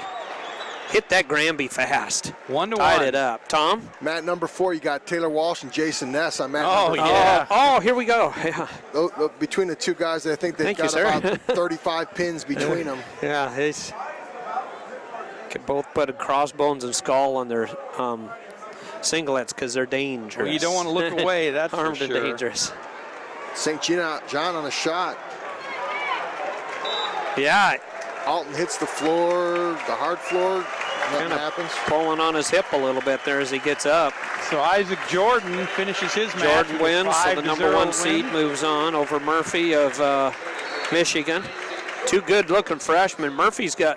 He's good-looking freshman there. Surely he's your cousin. I think just know probably. he is. Yeah, he's got to be.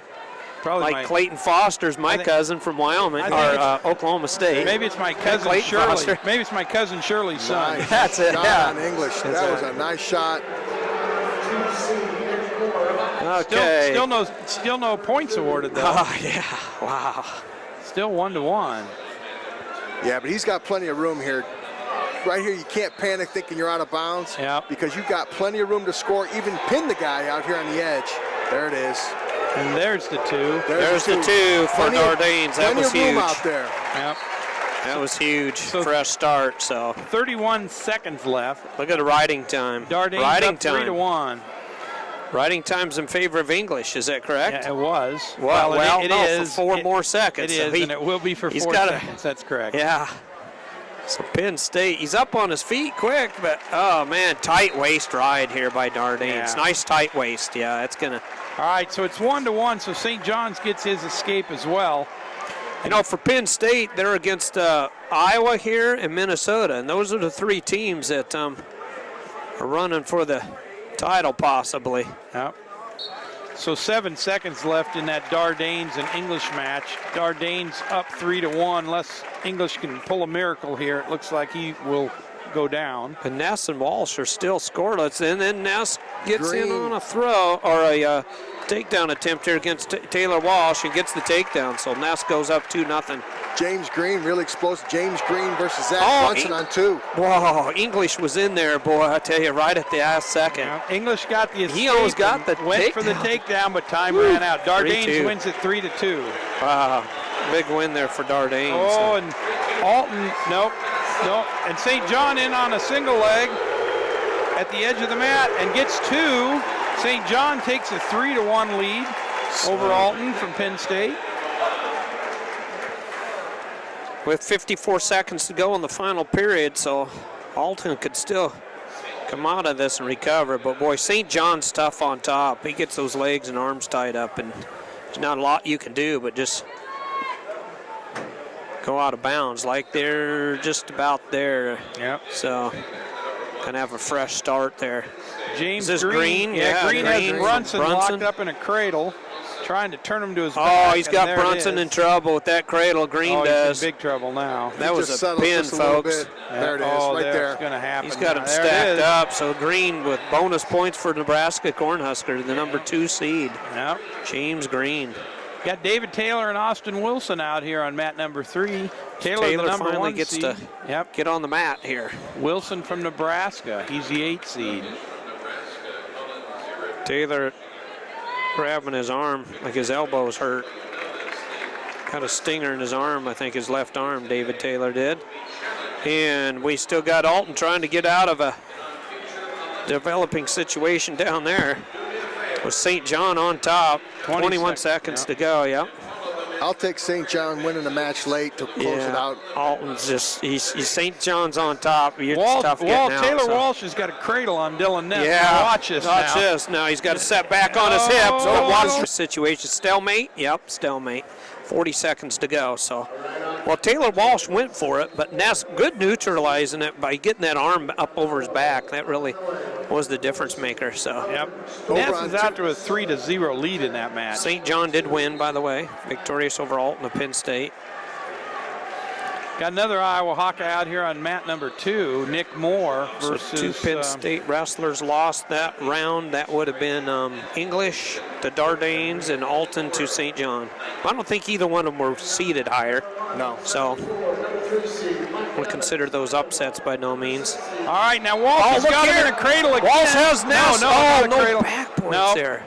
I thought he cradled him, but he didn't. He just had him, and he scooped him under and Boy, didn't quite Ness get bailed the back. out of that just in time. I tell you what, he had him locked up, loaded, ready to go. He is dangerous, isn't he, Taylor? Yep, and just as you look away, you're starting to talk about a match, but look right next door, you got David Taylor. He's up 5-0 and putting him to his back again. They've got 2 Taylors out there, one with the first name, Taylor Walsh, and then David Taylor.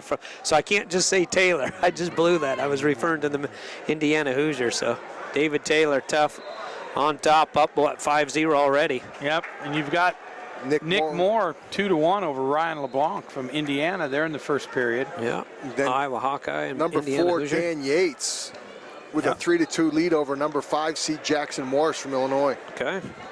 Over there on mat number 1. Yep. So we start the third period with Ness between on top, Ness and yeah. Walsh, and Ness on top, and he's up 3-0. Oh, and he's got riding time too. Is that correct? Or no, Walsh does off of that second period ride. But we had Ness in 2 or 3 different cradles. Yeah. That last one, I thought he had taken Ness to his back. Well, he did momentarily, but it was only momentarily. Might be one of those situations where Ness may be a little bit better overall wrestler, but Walsh is just as dangerous, equally as dangerous, you know? I mean, I would Ness say that's the case. Walsh will take a little bit more risk, I think, than Ness. Right, yeah. Oh, and he does, and it pays off. Oh, no, wait, not yet. Oh, look at this. Woo, man, that could have went either way. Those are fun. They're hard to call on air. Oh, my goodness. It was just a scramble with arms and legs flying everywhere. Is there such a term as danger and re-danger? Well, they're in a huge pretzel, and I'm not sure. So far, nothing has changed so Boy, far. Wall's trying to come out the back door here, but Ness has those legs all tied up. Now Ness has got the head up higher. Similar builds, too. They're both long and lanky, so it makes it hard for him to maybe finish some moves. But and after a wild scramble and a pretzel Ness stays knot, on top. Ness comes out on top, and nothing changes. Oh, now he's trying to tilt Walsh, picking up some backs here as Ness on Taylor Walsh. So picking up some back points. It's going to be at least a 3-pointer, won't it be? Yep. Yeah. 6-0. Now Walsh really needs to become the pinning machine he's known for. Well, he's got to be because he's got 30 seconds left. Ness is tough on top, so. And he cuts Walsh. Knowing that Walsh, in on a shot, it's Ness on Taylor Walsh. Does he get the takedown or not? Not yet. Here's Walsh trying to do that flip that he does from that underhook or that reverse headlock. There's the 2. There's 2 more, so wow. Yeah, because out of bounds counts. He's out of bounds. Now that 2 back. He needs to count. He's met criteria. I don't know why that referee stopped that count. Yeah, exactly. That should have been a 3 count. I mean, a 3 near fall out there. Yep. So really, it turns out to be a dominating score anyway. Yep. Ness was in trouble 2, maybe 3 times. He was in jeopardy, but he just seemed to be more of control of the match from start to finish. He's a little bit more mat savvy. Yep.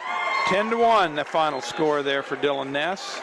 He moves on. He gets to wrestle James Green. Yep. And David Taylor with a 10-1 lead over Austin Wilson from Nebraska. That match is in the second period. And Nick Moore with a 6-2 lead over Ryan LeBlanc. That match is in the first period, just winding down the first period. And I don't even think we've talked about Yates and Morris. Yeah, Tom brought it up briefly earlier. And 5-4 for Yates. Yeah, Yates leads 5-4. That match is in the second period. So it's a tight match there between Yates and Moore. Yates for Michigan, Moore for the Illinois Fighting Illini. Out of Champaign-Urbana, taking on his opponent from Ann Arbor, Michigan.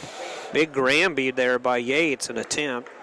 Yep. Moore's looking tough on top, though. Jackson Morris, I'm sorry. Yep. Yeah, he's got both boots in. It's almost a stall, though. If he's got to do something there, we talked about earlier. When you're riding parallel, you got both boots, and there's really not a lot you can do.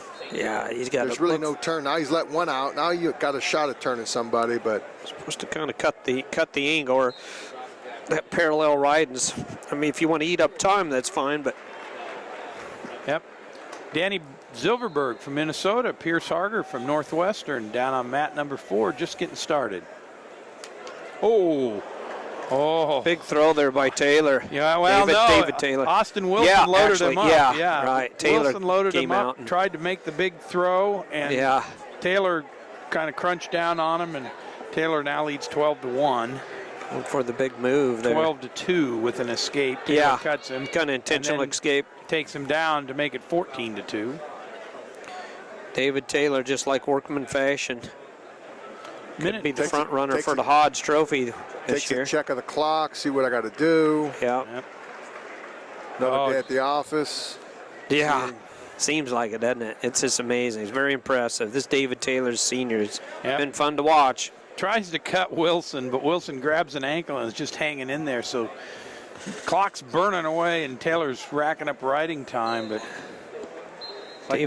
Wilson's just trying to hang on and not get tech fault at this point. Yeah.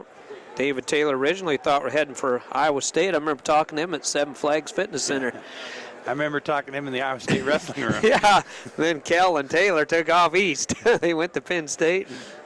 the rest is history, folks. But Zilberberg and Harger tied up, man. 1 minute left in the fourth. No action. Taylor with the takedown, 54. Trapped ankle. He just needs it. 16-3. Wilson doing a good job grabbing the ankle of Taylor, but he's kind of hanging out on the leg there. So yeah, cross-faced by Taylor, maybe. David's got to feel that a little bit. He's done it, what, 3 times? Yeah. Yeah, exactly. Comes down, hangs out on that leg. Wilson does. Nick Moore out to a big lead now, 9-3 over Ryan LeBlanc from Indiana. Pat Wilson is from Nebraska, and he is a freshman. So we got a freshman against a senior out there. Very seasoned senior. Jackson Morris with a 7-5 lead over Yates, but he's got the riding time locked in, so that's an 8-5 lead with, you know, time ticking away still. He's still on top, grinding. I don't think he's doing a lot to try to turn on top, but. So Wilson gets another escape. Taylor trying to close in on a takedown here. 16-4 is the lead for what could be the Hodge Trophy winner this year, maybe. He's looking for this takedown here because he's going to get the takedown. It goes, time runs out, and it's 19-4. He gets a tech fall in the with the riding time point. Yeah, and there's exactly. There's He called it. If he doesn't get it straight, 5 win. Yeah. So. Just kind of workmanlike over there. Ground them out. They scrambled a little bit early. Yeah, they Morris did. Just got the legs in and threw them. You know, 3:42 riding time. That's a long time to be on top. That is a lot of riding time. So Harger and Zilberberg tied up, and just as I say it, Zilberberg gets a takedown. Is that right? Yep. Wow. Neutral in the second and hits a shot, takes him down. Pierce Harger is the number 3 seed, guys. Yep. And on mat 3, Robert Kokish from Nebraska, the number 1 seed, versus Colin Zirup from That's Michigan. the first time we called his name today. Is that right? Did he get a bye? That's correct. Correct. So Kokish has had a real good year. Only a sophomore for Nebraska, 29-1. Evans and Martin up on number mat 1. Evans and Martin. Got Nick Moore with an 11-4 lead over Ryan LeBlanc on mat number 2. Kokish gets a first period takedown real fast, guys. 2-0. He's got that bar arm chicken wing going too. He's really working the body of Zirup from Michigan. A little bar tilt. Trap the wrist. I want to watch this Kokish. He's been on fire this year. 29-1 as a sophomore. Russell Will, there's near fall. He's tough. Really didn't have much of anything. A leg trap. Yeah. And turn him, put him to his back. Right. Oh man, yeah, potentially dangerous there. So who did Might be a hamstring pull if you're not careful on that one. Who did Kokish lose to? Well, that's a good question, guys. I'll find out. Could have been Matt Brown. Harger goes to his back. Does he give up any near fall though? Might have been to Vegas. Check out Vegas. That comes to my mind. Maybe not. Tough on top is Kokish. Up 4-0. 44 seconds of riding time. Zilberberg up Nebraska. 2-0 with the in the middle of the second with the over the number 1-3 seed there, Tom Erickson. Pierce Harger. That's about the Pierce biggest Harger. upset we've had so far. And Yeah. I wouldn't say it's a big one, but that's Zilberberg's been wrestling tough, a senior for Minnesota, and kept Taylor. I remember I mentioned this earlier, I think, but kept him to a regular decision in their duel. So for most people, that's not an accomplishment, but when against David Taylor, Evans on a nice shot on Mark Martin. Kokish looking tough here on top. Gets a potentially danger. Oh, he picked up. Did he pick up some near falls? Who was it? Kokish lost to Andrew Howe, 3-2. Oh yeah, wasn't it Vegas? 3-2. I don't have. I think it was. Date. It's about 14 matches in, so maybe that's where it was. Yeah, it was. It comes to my mind. I remember that thing went on and on and on. Howe got it. Yep. That's a bad matchup. Evans is a really bad matchup for Martin. You know, yeah. That's a grinder. That's your Evans is probably the atypical Gable Brands, Iowa style, physical grinding wrestler. He's tough. He's tough on top. Yeah, I mean, they're gets tough, the legs in. All right. So speaking of Iowa wrestlers, Nick Moore with a 15-6 decision over Ryan LeBlanc from Indiana. Saw how tough Martin was, though. That Kissel Martin match was a blast. Kissel, boy, I thought he was going to get that from Purdue, but that was a high-scoring affair, too. So Martin can score points, but Evans, once he dictates the match, then it's all about dictating, man. Evans, you're aggressive, you dictate. Yeah. I just had a little kids practice this week, and I said, we always want to wrestle on their side of the mat, not on ours. If I start on the red side, I want to wrestle on the green side of the mat. Yeah, exactly. Any action is going to happen on their side of the mat. That means I'm going forward. I'm putting pressure forward on them. Yeah, exactly. If I'm wrestling on my side, I'm not doing quite as good a job. Yep. That's right. That's the voice of one of my favorite all-time heavyweights, Tom Erickson.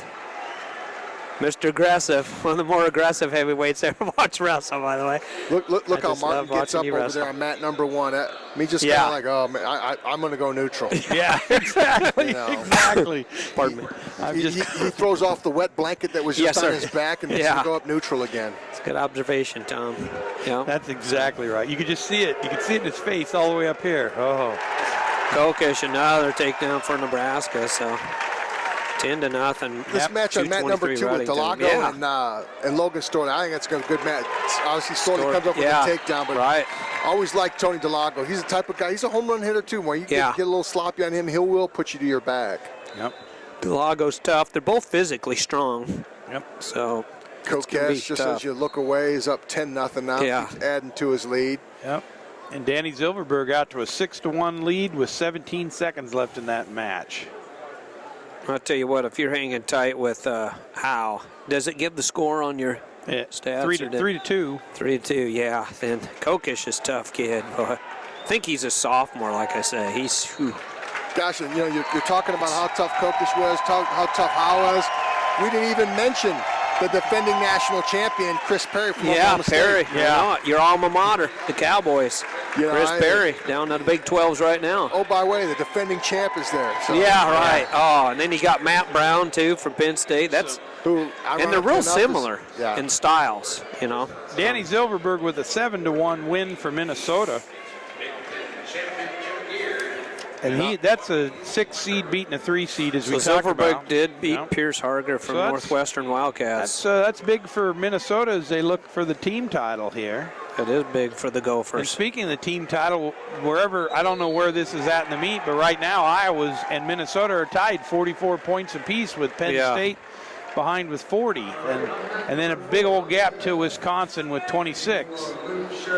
So we kind of thought it'd be a 3-team race. Yeah, here's where the Hawkeyes, here's where everybody kind of starts to separate too, because you're going to have Brown. Yeah. You had Taylor, you're going to have Brown, you're going to have Ruth, and you're going to have McIntosh. Yep. Right. And then, you throw in Gingrich. Right. But then again, Minnesota counters with Storley, Steinhaus, Nelson, and Schiller. So, Schiller's always in a thriller. They come back with theirs too, Absolutely. But in Iowa, they come back, with Lofthouse and Telford and Burak, and so they be kind of fun. Strengths match up against strengths. They do. A lot of power up there in those upper weights and those teams that we feel will be running for the team race. So, like Jeff pointed out, Iowa and Minnesota's tied for first, 44 apiece, then Penn State 40, and then the host team, Wisconsin in fourth with 26, Michigan fifth, 22, Nebraska tied with them. So it's they've got a running total going here, so that it's a little tough to know. It updates about every match, and so it's a little tough to know exactly where we're at, but it gives you an indication of where this thing's at this point in time.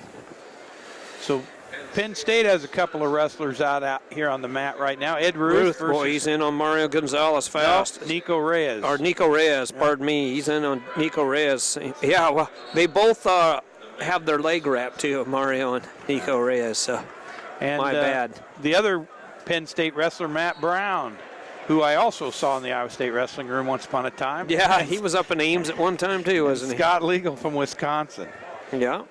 And then we got Evans still leading, I think, here, Tom, 3-0. Is that right, over Martin of Ohio State? 3-0, minute 28 riding time with a minute left in the match. So, you know what? We kind of we're knocking on Martin a little bit, but heck, Martin's right in this match. He gets an escape and a takedown. He's kind of in the match. So, is it going to happen? I don't know. I mean, Evans has got a nice parallel ride and just kind of grinding away. Got a boot thrown in and cranking on him. But Now Storley's up. Storley got 2 more, so he's up on Delago now, 6-3. Yep, got a reversal here just a second ago. Yep, Storley got 2 more for reversal.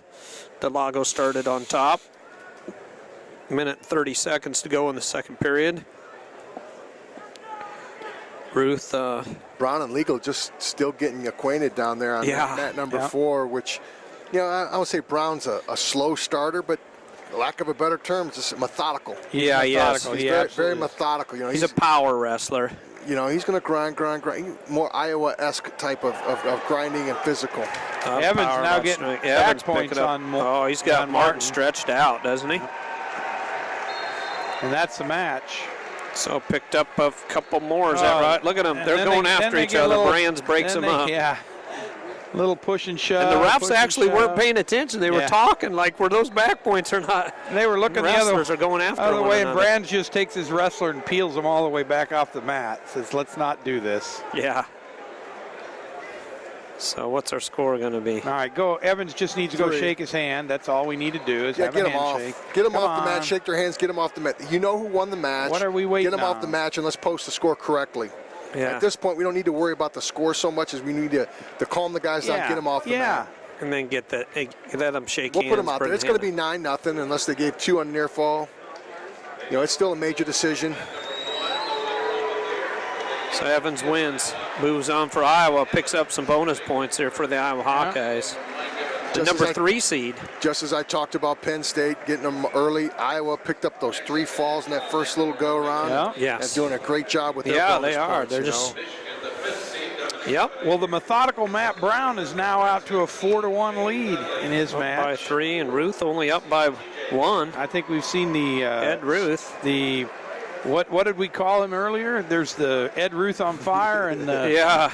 And this is the motivated Ed Ruth and the not so motivated. This is the not so motivated Ed Ruth, it looks like. But you know what? Name a coach in the country that'll take an unmotivated Ed Ruth. Absolutely. And just win every match, Absolutely. Unmotivated Ed Ruth is great. The motivated Ed Ruth is awesome. 25-1 senior. Lost to the Cornell wrestler there. Gabe Dean. Gabe Dean beat him. And what, the scuffle? Was that the scuffle maybe or not? Or we'll have to look that up. I think it was. I think it was the scuffle he lost. Yeah, to because Gabe he just came back. I remember right. Because he had some issues. Yeah, Ed Ruth was out the whole first part of the season. Yeah, he did. And, it amazes me. He has 26 matches coming in the Big Tens, and he missed quite a bit of the season there. So, but tell you, he's wrestling him tough as this Reyes. Ooh, I don't know about that Reyes. on mat number 4. I think he's going to score it, but he doesn't really have it. He touched the far thigh. Oh. Yeah, right. I mean, there it he's is. going to get that, but right. Yeah, maybe prematurely given to him, right? Really, by the ref. I wouldn't even give that For reaction Brown. time. But you know what? Pat does a solid job. He's going to be at the NCAA tournament, so yeah. Yeah, I've seen him. He does a good job. I mean, he's been calling matches for a long time. Some guys will kind of anticipate a call before you kind of give it and stuff like that. This one, we're up 6-2. It's not going to be a big deal.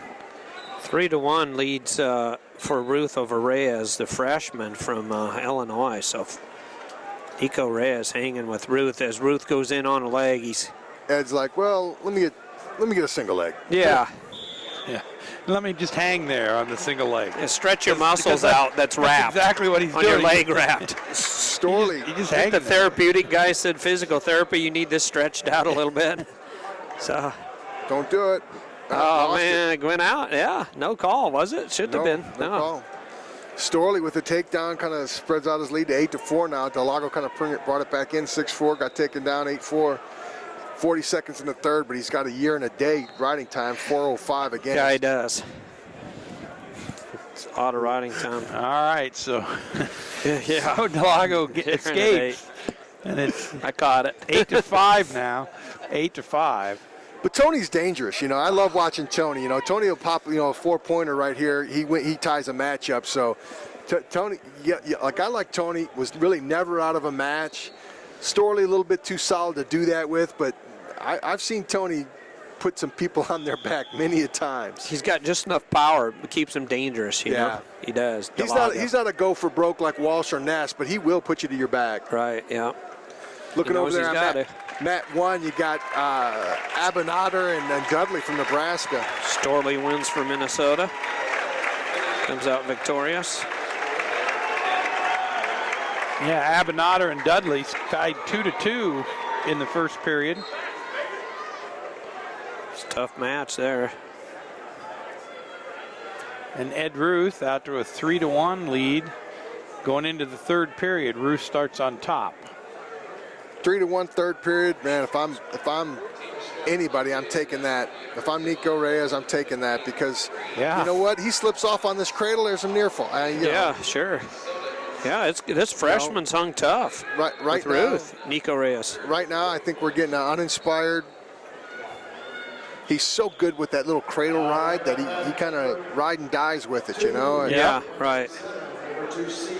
Reyes just a freshman for Illinois. Yeah, with 184 pounder. So 14-7 record coming into the tournament. It's tough. He's up on his feet. Ruth's got to bring him back down. Get called for stalling. Nico Reyes runs back with his leg all taped up. His right leg's pretty heavily taped. Yep, Matt Brown down on mat 4 now with an 11-3 lead. Ruth just kind of riding Reyes loosely here. 3-1 is the score. 1 minute and 17 seconds go in the third and final period. 2:02 a riding time. Let him go. Yeah, stall warning against Ruth, correct? Yes. Yeah, green. Should be. I mean, he's hanging on. He's not taking him to the doing mat. anything. Second time that happened, actually, but he only got hit once for it. So this can't make the Sanderson brothers very happy because this is a match you Kale's face is on his fist. Yeah, I mean, he's got his hand on his face. Like, come on, this is bonus points here, folks. Yeah, we need these. We're winning this 3-1. Yep. You know what? I guess the only thing you can say is wait till I get you in the room. Yeah, exactly. Yeah. Wait till I get you in the room. All right, so Matt Brown does his part for the Nittany Lions with a 12-3 win. But at the same time, credit to Reyes. You know, I mean, he's wrestled a smart match. He's put himself in a position to win a match. Yes, yep. You know, hey, you can't control whether he's inspired, not inspired. It doesn't matter. Exactly. You put yourself in a position to win a match, and let something happen. He slips off on a cradle ride or something like that. We're gonna score. Allows you to not be dictated, to be kind of the dictator of the match, really, when you do that. I mean. Yep. So we've got Ethan Lofthouse from Iowa out here against Kenny Courts from Ohio State. That's a 0-0 score with 1 minute left in the first period. We're all done with the 74 pounders. We're up to 84 all the way through in the 97. Mat 4 was you got Luke Sheridan from Indiana versus Kevin Steinhaus from Minnesota. Ruth 4-1. That'll be a good match. Nico Reyes looked good, guys. I was impressed with him. Whether Ruth's inspired or not, I don't. That's You still got to wrestle tough. Yeah, I mean, Reyes looked good. I mean, 4-1. Yeah. Ruth had a 9-1 victory and then a 4-1 victory. So Lofthouse with an early takedown. I shouldn't say early. It's late in the second. Yeah. Late in the first period. Sorry. Yeah, late in the first. Yep. Lofthouse looks tough against Courts of. Just getting acquainted down there 0-0 with Sheridan and Steinhaus. And Sheridan kind of pulled that one off to come through. He did. Upset unseeded versus 7 Jackson Hine, but yeah, he did. Don't know if he's going to do that to Steinhaus. No, I don't think so either. And Abernather and Dudley down on mat 1. Abernather still on top, 4-3. This is in the second period. That seems like that match has been going on for about 100 years. Yeah, it has, from Michigan Wolverines. Yeah. You say he leads right now, 4-3. Yeah, he does. Yep. 4-3 with 11 seconds left in the second period. We've got McIntosh out here for, I think, the first time, right? Is that right? Against McCall, Timmy McCall. Number 8 seed. So. Guys helping us out, Paul Zazinski and Scott Casper calling the matches out there, doing a good job on the PA, public addressing today. We like to call him Scotty Too Hotty. Scotty Too Hotty. Appreciate all he does for the sport of wrestling, man. He's passionate about this sport. Absolutely. Puts in a lot of time, a lot of effort. Absolutely passionate. Done a good job to support this sport we all love so much. Thanks, Scott, for all you do. And he brought up Paul from Iowa, from my hometown, Van Meter, and doing a good job getting these wrestlers out here and keeping track of kind of sorting all this out. There's so much that goes on. Oh boy, we got a developing situation down there. Maybe 4-3. Dudley Salminator. Yeah, Dudley he's got his hips out. He's in a set-out switch position, but stalemate. Is that right, Coach? Yeah. I call you Coach because you coached for so many years, so I hope you don't mind. No, no. Just call you Champ, Coach. You can call me anything you want. Big guy, big cat. I guarantee I won't say anything to offend you. So he'd crush me like a grape. But I'd just soon buy you supper or something. Yeah. Big Tom. How's that? Stay on your good side. So Not my size. I didn't. You still got an turn too many appetite, of those- don't you, Tom? Yeah. I don't turn too many of those down. That, yeah, exactly. So Ethan, We know where to get a good steak, don't we? we do. So Ethan Lofthouse from Iowa out to a 3-0 lead over Kenny Courts. Just kind of been in Go ahead. control Yep. since the get-go, really, Yep. Lofthouse. Yep. Then you got McIntosh and McCall. They haven't done anything. Yeah. McIntosh just got a takedown. He got one right on the edge, and They looked at it. yep, they looked at it and they did award it. And Kevin Steinhaus out to a 2-0 lead over Luke Sheraton. Steinhaus, tough senior for Minnesota. He's been around for a while, won a lot of matches for Coach Jay Robinson and company over the years. Done a real good job for them. Real proud of him. I know good kid, great GPA, I forget it, but I know Jay says, man, this kid's smart. He's smart in the class he is a good wrestler on the mat, so. Coach like to have a lot of those, don't you? Yeah. Scholastics aren't a problem. Just makes life a lot easier. Yeah, You have it some does. good kids doing the right thing. Yeah. Absolutely. Steinhaus, another takedown there. One of my favorite German names to say, too, Steinhaus. That's a Yeah. good, strong German name there, my friend. I like when Steinhaus wrestles Lofthouse, the Battle Yeah. of the Houses. Battle of the Houses. That's right. So, yeah. Up on his feet is, trying to get a reversal here. But is Dudley from Nebraska. And he gets escape, is that correct? So are we tied up? Yes, but the riding time is in favor of Abinader. So it's a 5-4 score Dudley here. needs to shoot. He's got to pull the trigger. And the riding time, I wouldn't say secure, but it's as close as you can be to securing Yeah, it. technically he could erase it if he gets a takedown about right now almost. 13 seconds difference is the difference mathematically speaking. So Dudley needs to take a shot. Jeff Murphy, Steve Foster, Tom Erickson here bringing you the action. McIntosh just kind of grinding. Big Ten McIntosh championships. a little bit like Brown. Kind of grinds a little bit, kind of vanilla, Yeah. He's tough. He's strong. He's real physical. Yeah, a little athleticism too. He's got a sneaky athleticism where he'll get in a scramble and kind of jump around a little bit. When he was a freshman, I really thought he was going to be a little more dynamic of a wrestler than he's kind of. Had a big win against Iowa this year, I know, at Carver Hawkeye in that duel. He dominated that. Yeah, so. absolutely. And Minnesota. Yeah. Oh, yeah, that was a different. Yeah, that was big. That gave them a chance. So It sure did. Yeah. Yep. Gave him a chance. So. All right. He's running back to the middle. So Abinader he wins got her. it 5-4. Michigan. And so he gets a chance to wrestle Ed Ruth. There you go. Next round. Well, Ed seems he's scored less points as he goes. So. Yeah. So far. I don't know if that's going to stay true, but. So we'll have Michigan and Penn State eventually there, and McCall in on a double leg takedown on McIntosh. McCall had a nice win the first match out there against Big Diarmid from Michigan State, so he's tough. And we've got Lofthouse and up 3-1 as that match winds down to the end. At 197, we go to Purdue's home mat with Braden Atwood from Purdue and Nathan Burek from Iowa. That'll be fun. I predict that's going to be a good match. Atwood's beat him the last 2 times. I believe it. Atwood's a stud. I love watching Brandon Atwood wrestle. A junior, correct? Yes.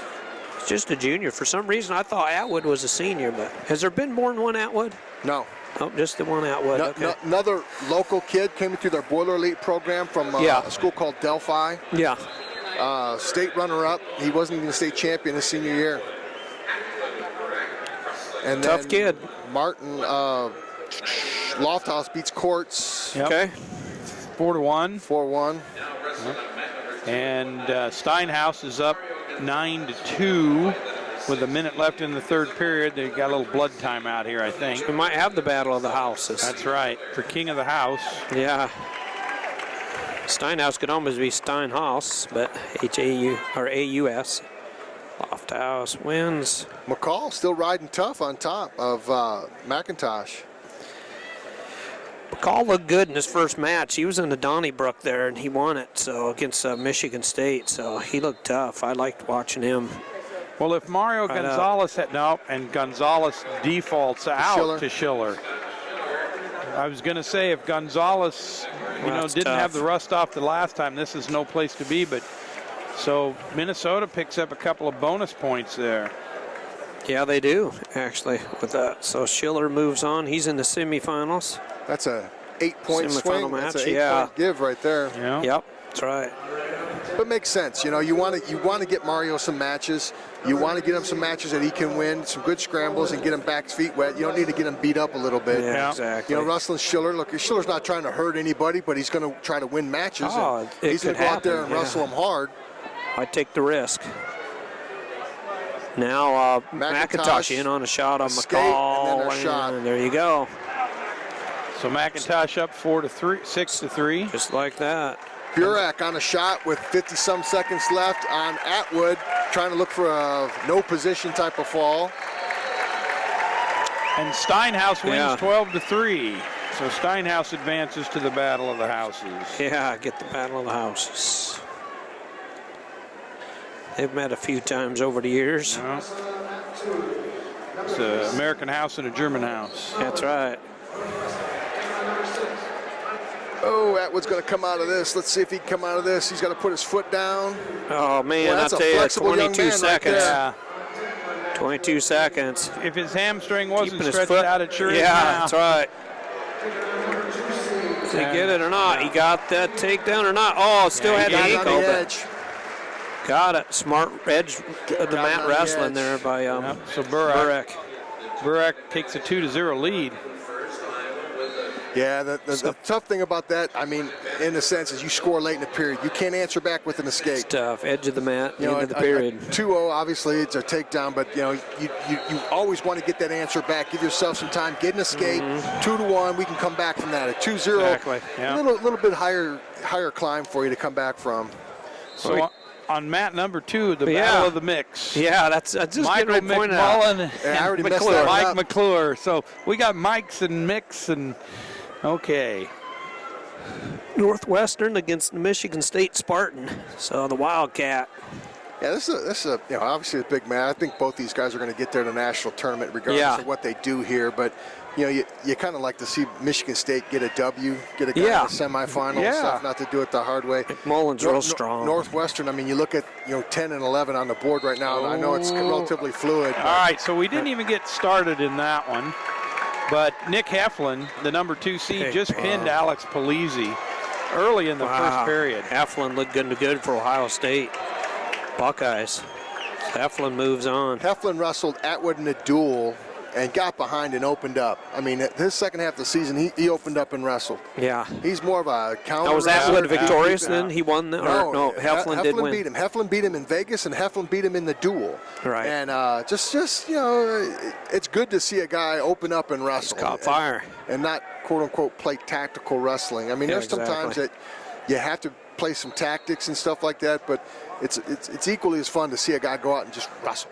Mm-hmm. I mean, that's kind of what the sport's all about.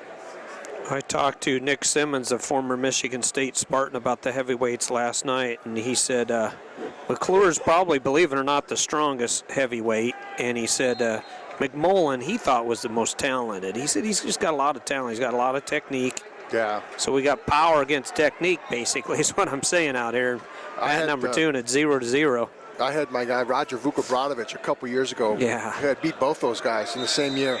Vukobratovich did. Yeah, and then McMullen took third, and Vukobratovich ended up dislocating his kneecap. Couldn't wrestle. I mean, it was just a terrible. Would he have placed? I don't know, but he was on pace, even with the system, to qualify for the national tournament. And Vuko was tough. Didn't get it. I remember heading out to West Lafayette. You had us come out and do the duel Purdue against Illinois. Yeah. And Vukobratovich looked good. Boy, he got on my radar screen, and I loved And he's a fun name to say, too. Yes, Serbian. Roger Vuka. Is that what it is? He's Serbian. Vuka Bradovic. So Morgan McIntosh hangs on for a 7-4 win over Timmy McCall. So the number 1 seed moves on. And then you had Ivan Lupinchansky. He was Mr. Dangerous. So. Lupinchansky. Is that how we do it? Lupinchansky. Yeah. I've heard it Chansky. I've heard it, but I'm going by the coach that you got that Purdue connection, Lupinchansky. All right, so we're going to get to see the number 1 seed here on Mat 3. Here we go. Adam Kuhn from Michigan versus John Gingrich from Penn State. Phenom freshman. So. What do we do with Atwood right here? We know Atwood's tough on top. We've got a riding time advantage. Yeah. You know what? We put him down. We get the escape because he can get a takedown and ride off our riding time, but we can't take off the point once we get it. Yeah, exactly. That point's not there, so let him go down because he can't ride you out for the win. Sure, exactly. He hasn't turned him the last couple of times. He's taken him down, but he hasn't turned him. So, yeah. Atwood, let's ride down that riding time, and I think we got to go to our feet and go crank on this guy. Yeah, keep him down for a while. Take a shot maybe with one of our turns. Exactly. Got to be careful to get a free stalemate call here, if not a stall call. Yeah, I know. He's got a foot on the mat, so. Yeah, that's going to help him. And there's the escape. So 3-1. He did get more riding time. Yep. He's up to 144 riding time. No, that's the time. Our time, no, 51 got it. Yeah, he brought it down. I think that's kind of what Braden wanted to do. That was smart, yep. Get it knocked down just in case you don't want to put a number really high, just in case he gets a quick takedown. You got something to come back from. Still hope, yep. Keeps it available there for you. And Atwood's been undefeated against Burek, you say, this year? Well, he won this year and he won last year. Beat him in the Midlands this year. Yeah. No, in the duel. Sorry, I think in the duel meet. Okay. I believe it. Not in the Midlands. He had Gonzalez in the semis in the Midlands. McMullen does lead McClure right now, and he's in on a shot, 1-0. Minute 10 seconds ago there between Atwood and Burek. Burek's in on the shot. Good hips there by Atwood. Yes, he does. Real good hips. Wow, didn't that make a difference? Whew. He's got to get heavy hips, though. Yeah, you got to be careful. Get those ankles popped up here. Burek's got to look for the stalemate leg, here. Bringing in a leg. It's tough. Burek's in there tough, yeah.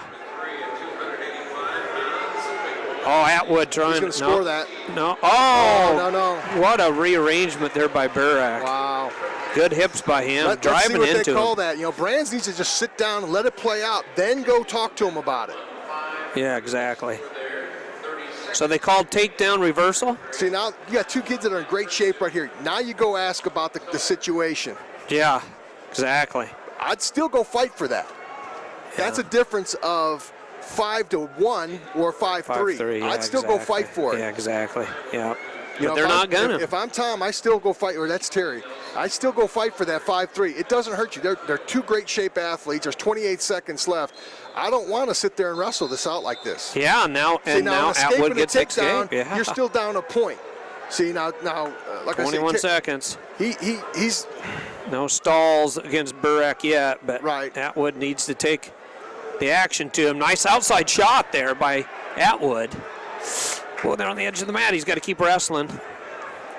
Burek in a scramble situation, trying to come across the top of the body. But see, he's going to win that, but that could have cost them. He should have asked for that point. He should have asked for that 2.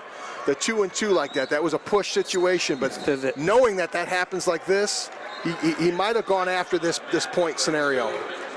Now Atwood in there tough, but Burek does pull out the win, 5-4. He wins it for Iowa. So we've got 2 matches left out here. So Mike McMullen, the heavies. Yep, over Mike McClure, 1-0. That one's in the beginning of the third period.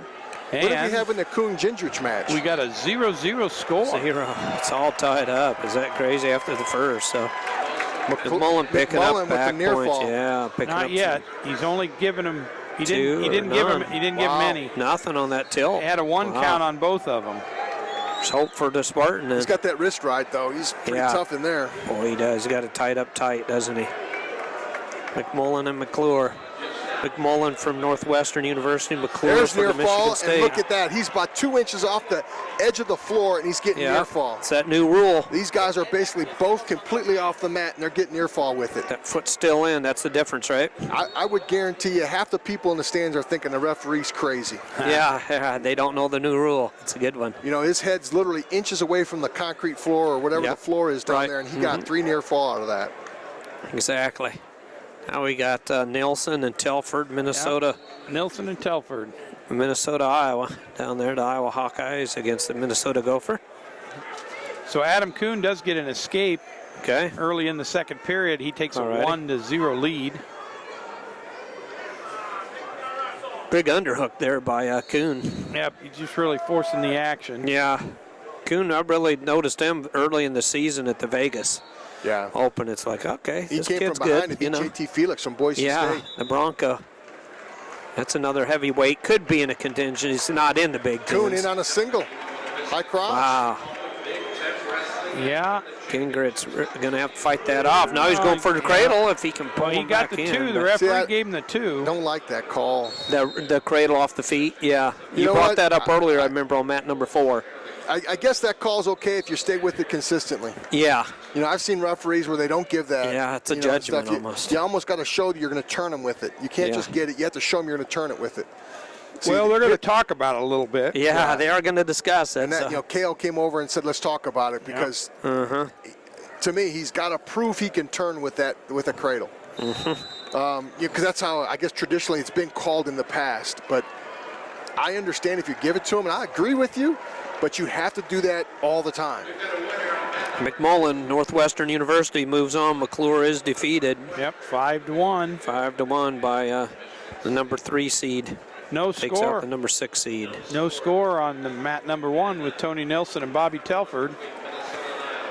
So Northwestern moves on. And of course, there won't be there. You wouldn't anticipate much of a score. You know the thing similar about styles. The thing about that Telford Nelson match, Nelson's training partner, the last 2 national titles he won, was Ben Burhow. And if you look down there, he's in Iowa now, is that right? You look at whose corner he's sitting. He's sitting in Bobby Telford's corner. Yeah, exactly. So, and Nelson hasn't had as great a year. He's had a very good year, but he lost his training partner, and his training partner is now sitting in the opposite corner. That's a really good observation. It is. You look down there on Kuhn, they took the points away. Kale got that. Yeah. They took the point away, so it's still 1-0. So, you know, I like that. They considered it. I like that. They stayed consistent with the call. So Kale's a great negotiator and a great wrestler. That's a good job. But it's a good call. Or he can walk to the head table and say, hey, wait a minute. Yeah. Yeah, but that Burhow thing, that was kind of a pretty good thing, you know. And I talked to those guys at Iowa. They, you know, contacted me about some thoughts and stuff like that. And going there. And you know, that's the kind of guy they needed. You know, a guy like Ben Burhow that's in there every day and grinding with them. Could I think I can help him? Absolutely. But you know, to grind with him every day. Yeah, right. I'm gonna be 50 this year. Are you really? Yeah, the big cat.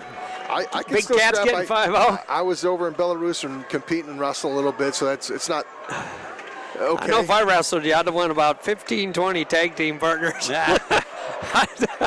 I'd be willing to pay them just to help me out. So. Well, we've got 3 matches going, and we've got 1 point between the 3 of them. It's a lot of energy being spent. It's the heavyweight. Yeah, it's a heavyweight. There's a lot of power, a lot of strength, a lot of strategy. We didn't talk about the 3rd match. So Adam Chalfont, Medbury. Chalfont, the number 2 seed. Am I correct? Yeah. Yep. Got a nasty little double leg. He does, doesn't he? And you know, I know they probably said that McClure was probably one of the strongest at the weight. Chalfont's in there, isn't he? Yes, Chalfont should be in that beast. discussion. He's a beast. Chalfont's got a set of shoulders that are about a mile wide. He'd go deep in a bench pressing tournament. He'd go deep. He really would. He could put some weights up in the air. So Telford's in on Nelson's leg. Has a leg up, so down goes the leg. So Ben Burhow, he's up on the standing up there. Tom Erickson, and a clapping his hands. Referee calls a stalling call. Is that what he called? Here's the thing that kind of, I love him to death and I know him very well, but sure, Tom can't cross the line. Yeah, You can't keep walking on the mat and talking to people. Yeah, exactly. Yeah. Nobody can. It doesn't matter. Yeah. In this case, if we saw Tom, you can't do that. That's Right. a warning. Sit down, coach. Yeah. Because Terry did it earlier to break up the you scuffle. keep allowing these guys to do it. Whoever it is, Jay, whoever, they're going to keep doing it. That's why the line's painted there. And yeah, exactly. Why is the line there if you're going to allow this young man to walk out onto the mat like that? Yeah, This gentleman exactly. to do that. Yeah, big time, no So, question. Hate to say that and call somebody out, but there we go. There it is again. We're Yeah. out there talking to an official behind his back. Yeah, I'm surprised If Jay doesn't point it They out. don't stop it, and look at that. Hartung's over there doing the right thing. Yeah, right, exactly. Up to the line, chirping, not out. Yep, exactly. All the other coaches are adhering to their lines, yet when he's got to say something, like I say, love Tom. That's a referee's responsibility, As you- isn't it? That's ref's responsibility. So Tony Nilsson, through all that, did score a point. He did get the escape, and he is up 1-0. Yeah, he sure did. And there was almost a takedown by who? Chalfont earlier against Medbury, I believe. Yeah. Took him out of bounds. That's what all the Badger fans were I had to doing get off on. my soapbox. Yeah, no, that's good. That's what the lines are there for. So we're down They're for a reason. Here, so let's look down here on mat 3 because this is kind of important. So we're in the third period. There's 42 seconds left, and it's a 1-1 score between Gingrich and Kuhn. Wow, Michigan, Penn State. Penn State needs this for the team. Yeah. This is going to be a great test. Joe McFarland's going to love this. He's got his young man a chance to lock in a spot, get to the semifinals of the Big Ten tournament. 1-1, short time, 20 seconds. Yep. Michigan's in 5th place right now as a team with 29 points. Penn State's in 3rd with 63 points. Oh, nice. Look at that. Yeah. Did you see that pump fake? Wow. He's got to come up, Chalfont. secure it, take him down with it. That's Chalfont. Said he's got a good Chalfont. You said he's got a good takedown, Tom. Yep, Chalfont gets the takedown and takes a 3-0 lead over Medbury. Great body fake, spin behind. Going to point out you were bringing him up at the Midlands, I remember. Yeah. He wasn't there. He didn't make it to the Midlands, but you said watch out for Chalfont. He'll make a lot of noise for the years over. Oh, That's Gingrich huge. gets 2. Is that huge? Right at the buzzer, right at the beginning. No, that's overtime. Yeah, that's what I mean. That's Yep. sudden victory. They went to sudden victory. Gingrich That's goes huge, out, man. takes him, and Kuhn Number 1 goes seed. down. That's got to help Penn State for a team. That helps them a bunch. But you know what? I still think that helps out Adam Kuhn. Sure. You know what? I walk him in the back and I said, hey, that's a good job. We're going to get that next time. Yeah, exactly. You know what? I wish we would have got it this time, but we're getting that one next time. It's all about refocusing. We're coaching him up, and he's going to get that the next time. Next time he gets now's that the time to situation, talk to him. Get him in I there. know he's going to get that next time because he's a true freshman.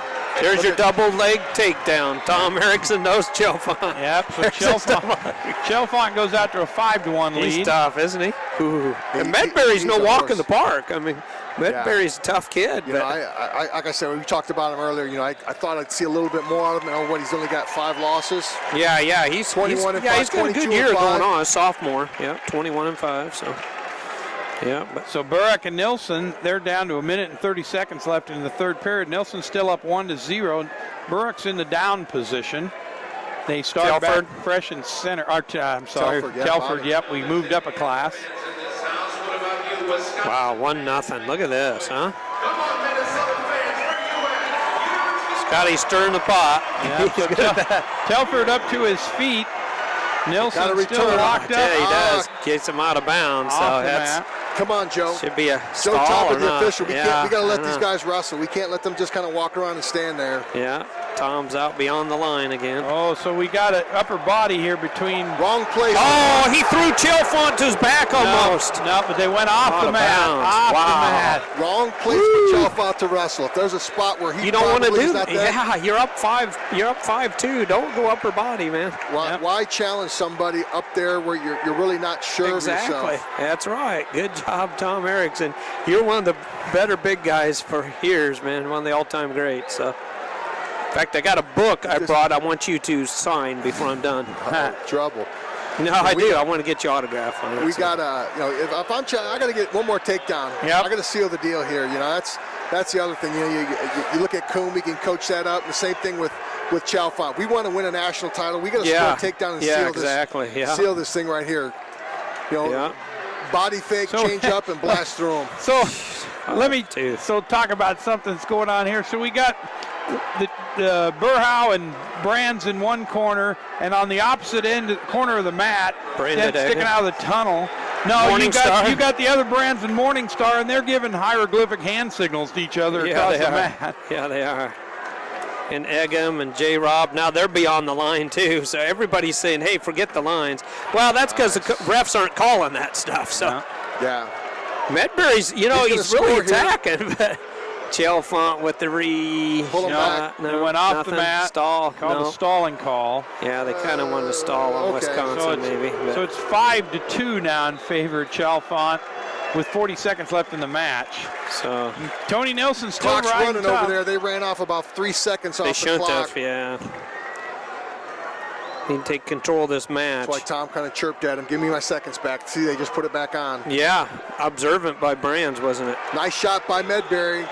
Well, Medbury's going after it, I mean. And you got the other Brands brother in the other corner just sitting locked hands. I think it's Tom and Terry, right? Yeah. Tom Erickson knows them apart, so. Here we go. It's hard, identical twins. Got to close it out here. You know what? You're up 5-2. You got to make yourself hit this shot because if you get taken between down, Medbury and Chalfont. Yeah, really. Yep, exactly. Stall warning against Nelson. Is that correct, Jeff Murphy? Yeah. So Nelson. Now Chalfont seals the deal. Really, I mean that's tough for Medbury at the end there. So Nelson. So Telford is down, and the last 3 or 4 go-rounds here, he sort of crawled his way to the edge, or Nelson pushed him to the edge, and they went off the mat. So the referee finally said, all right, Nelson, that's enough of that. I'm going to call a stalling call on you, and he did.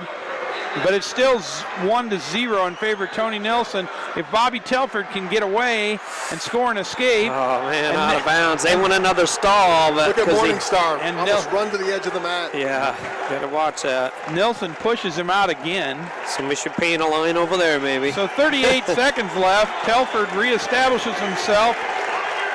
Nelson climbs on top. The Minnesota crowd is loud. The Iowa crowd at the other end of the auditorium is trying to outdo him. Telford up to his feet. Scott Casper getting him wound up. Nelson takes him back to the mat. Perfect spot for Nelson to ride him out. Yeah, right there at the edge. Yep. Got to keep that 1 foot in. Yep. So 26 seconds left. The bottom back line, to the center. You know what? 26. Nelson can give up the stall call and win the match. He and Kenny. Yeah. He can get the stall call. They can call the stalling. Now, if it was a locked hands, they'd stop the riding time, but it's not. That'd be tough. He can have a penalty. He can give up the 1 point right here and still win the match by 8 seconds with the riding time point. Yeah. Gopher fans are up on their feet. So they restart back at the center with Telford down, and Nelson climbs on top, and the ref blows the whistle. And Telford immediately to his feet. False start, I think. Telford maybe. Here we go again. Now we got coaches walking on the mat. Officials, refs need to take control of that. So I think he's out there, and you cannot chastise a referee. There it is. He's out. There's a warning. But Brands is still chirping at him at the head table. He needs to just eject the young man and have it over with. Send a message. He's over the line, out in his face. I believe that was the second caution on Telford. Yes. All right. So, again, 23 seconds now back to the center of the mat, and Nelson climbs on top. Telford a little tougher to get up this time. On his hands and his feet, but Nelson returns him to the mat. They crawl to the edge. Oh, go out of bounds Telford again or still not. That was smart by Nelson to turn him back in right there. So Nelson's riding him near the end, guys. and I think he's going to got him broke. Get her done. Because he's got the riding time. That's it. Nelson's got it with riding time, 2-0. So Nelson moves on to take on Gingrich. A lot of action in a match with very little action. That was big. The Hawk goes down. The Penn State wins. Minnesota wins. So, really you're going to have Gingrich from, Gingrich from Michigan State against Nelson, Minnesota. And those teams right now are, first and second. So, Hawkeyes are in third with 68 points. So they're first and first, actually. They're tied up. Yeah, right according now. To the scoreboard. But it's all tied up. 70-70 between Minnesota and Penn State. Iowa in third. Close third, by the way. 2 points down, 68 points. Nebraska in fourth with 32. Michigan Wolverines in fifth with 29. Wisconsin was in 6th place. So Okay. as we Setting finish the the stage. first round, this couldn't have been any tighter or any closer. Yeah, I mean, it's just and great. so if we go back and think about it, Gingrich over Kuhn, major upset there. But I'm finding it tough to find another one that was a major upset. There Yeah, was not too many. Nothing to that point. Yeah. Some 3s and 5s maybe, and the Pierce Harger loss. He was a 3 seed. Yeah. Right. There you correct? go. That's probably the Pierce second biggest Harger one. from Northwestern. And everything And else he went- lost, what, to Zilverberg, is that correct, from Minnesota? Zilverberg, yeah. Zilverberg's been coming on strong. So on paper, that's a upset, and nothing, against Pierce Harger. I know he's having a good year here, but Zilverberg does move on for What's that? Minnesota Gophers. So, wow. So everything else goes pretty true to form this morning. A great first round of the Big Ten tournament. Going to be a barn burner tonight when we come back and see who can win these semifinal matches and get us into the finals. And I'm sure we'll have some consolation rounds this evening as well. So Probably try to go on half an hour or 15, Yeah, probably. 15 30 minutes ahead What of time. what time are we set the supposed stage. to start So, tonight, it's Steve? going to be fun. Set the stage tonight. Wow. 8 was 1. We're going to broadcast. 5 o'clock. 5. Try to get on the air around 4:45. How's that sound? That What sounds what like time do set they have the the session stage. starting? What's Doors, it? 5. Doors open at 4 and we go at 5. 5 o'clock. We'll go 4:45, guys. How's that? 5 o'clock on the last day of Central Standard Time. Yeah, it is. Going to change our clock. So That's right. So we're I gonna didn't need to lose any sleep tonight. lose it. guys. Good thing you got all that Yeah, sleep so- last night. Yeah, right.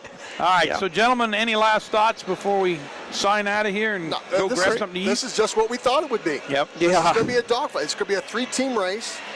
Then you've got, unfortunately, you got 3 teams that are going to scrap for the backside of the bracket, and the rest are going to battle for the middle. Yeah.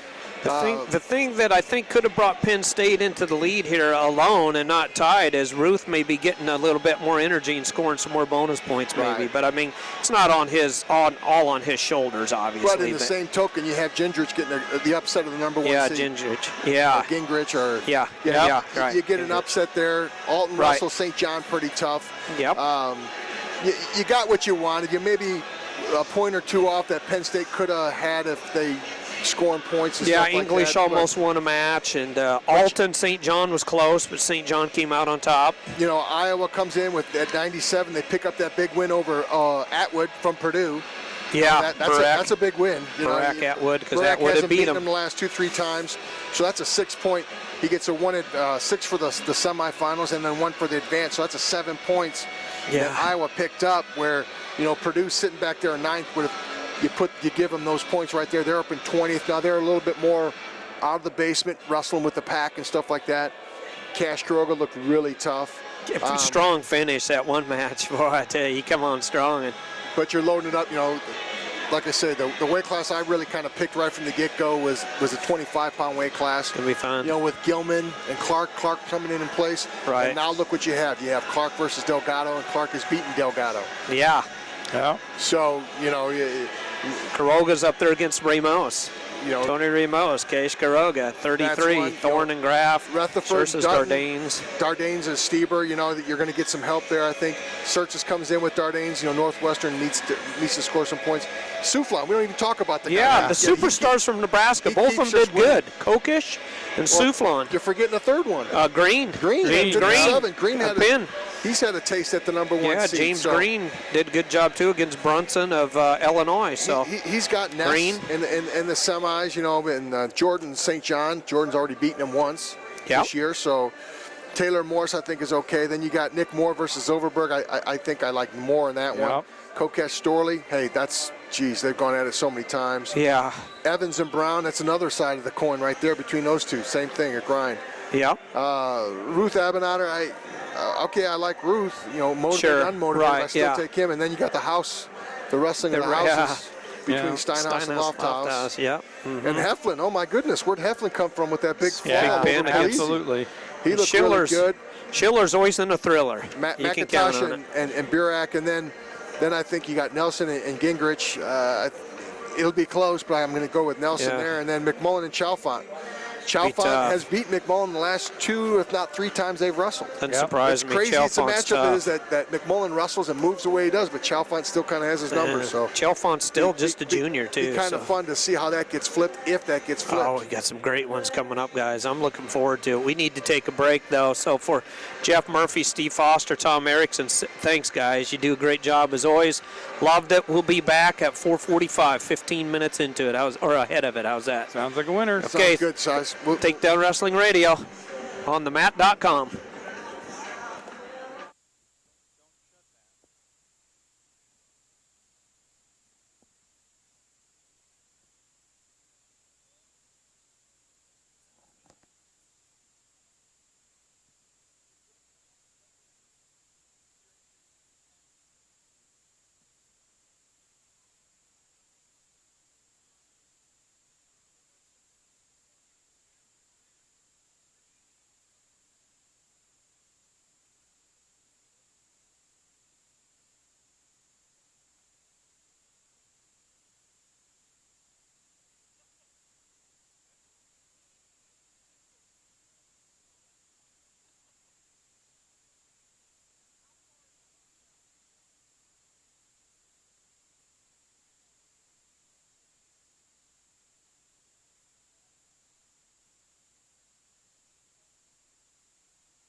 All right, you ready to go down? Hey, Jeffrey. Are you tired? A little bit. I do like that heavyweight bout. Yeah, it's so fun. Because you see, we've been saying for 2 years, these people, you just wouldn't believe it. And it was funny when I was talking to Gail before, he's like, he honestly is having the best week of practice. And he's just been relaxed. His big thing is when he takes on higher kids, he just gets right. So, yeah, I mean, not that we necessarily thought he was going to need to go back. I thought he might have to more, but he's been confident that he had the opportunity. So, yeah, that was well, the thing I like about it too, he made some adjustments during the match too. That's good. It was running them all over the place. Yeah. All right, I gotta get under that. And just like he hasn't done a lot of like figuring stuff out during match. Like he's good afterwards, go back. I thought that was a good match with punching. Nelson comes to his position there too. Nelson might be the same. Right. Have fun.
Well,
right number or not? Or can we figure it out? Well, not the back. I ended up having two.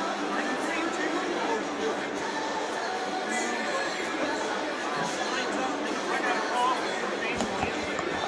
Then I should be two and you're one down. As soon as you do that.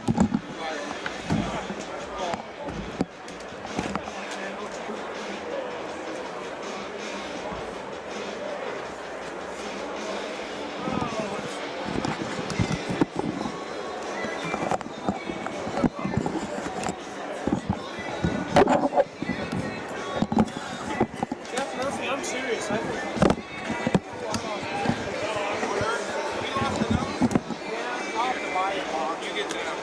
I don't think this thing has it. All right, this one's sticking to me like glue and coming back to you. Promise. Sorry. It's in the room. All right, I'm not hasn't gone far. I'm not worried about it. It's in the room. Appreciate it. Hey, yeah. I need bifocals.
Okay, welcome back to the Big Ten Championship. Steve Foster bringing it here, 2014 version. 100 years we're celebrating, 1 century for the Big Tens, and 102 years for the great sport that we all love so much, sport of wrestling.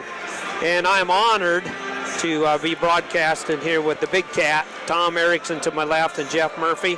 Say some words, you guys, so everybody knows you're here with us. We're going to make a good team here. Well, I thought people could see that I'm here, but then again, this is radio, so they can't see us. So, That's yes, right. we're definitely excited to be here and calling the Big Ten. Look, I'm excited to be anywhere where there's wrestling, but you get a chance to come to the Big Ten Conference Tournament and then go ahead and talk wrestling on the radio.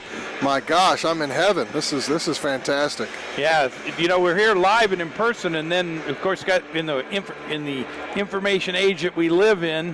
It's good to have cell phones and computers. We can kind of stay up with what's going on around the country too. So, yeah, it is. You've been watching the Big 12 some, I know, going on down in Oklahoma. We got the EIWAs, I know, going on the same day. Already had some Pac-10 action a week ago. They always seem to go about a week earlier.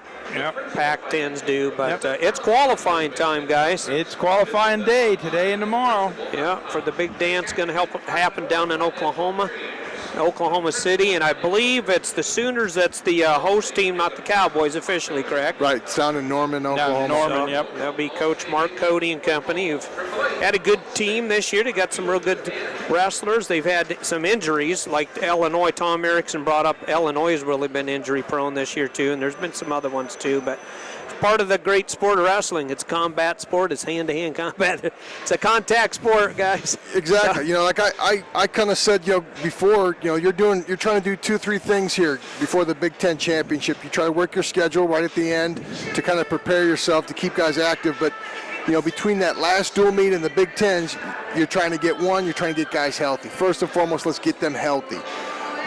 2, let's work on our conditioning. Let's get these guys in better shape. And then the third thing, or partly the second, let's brush up on their technique. We're not very good on the mat. We're not very good in certain areas. You're going to brush up. You're not necessarily going to be opponent specific, but you're going to brush up on some things that you've had trouble with all year. We didn't get out very well on the bottom this year. We're going to work on that this week.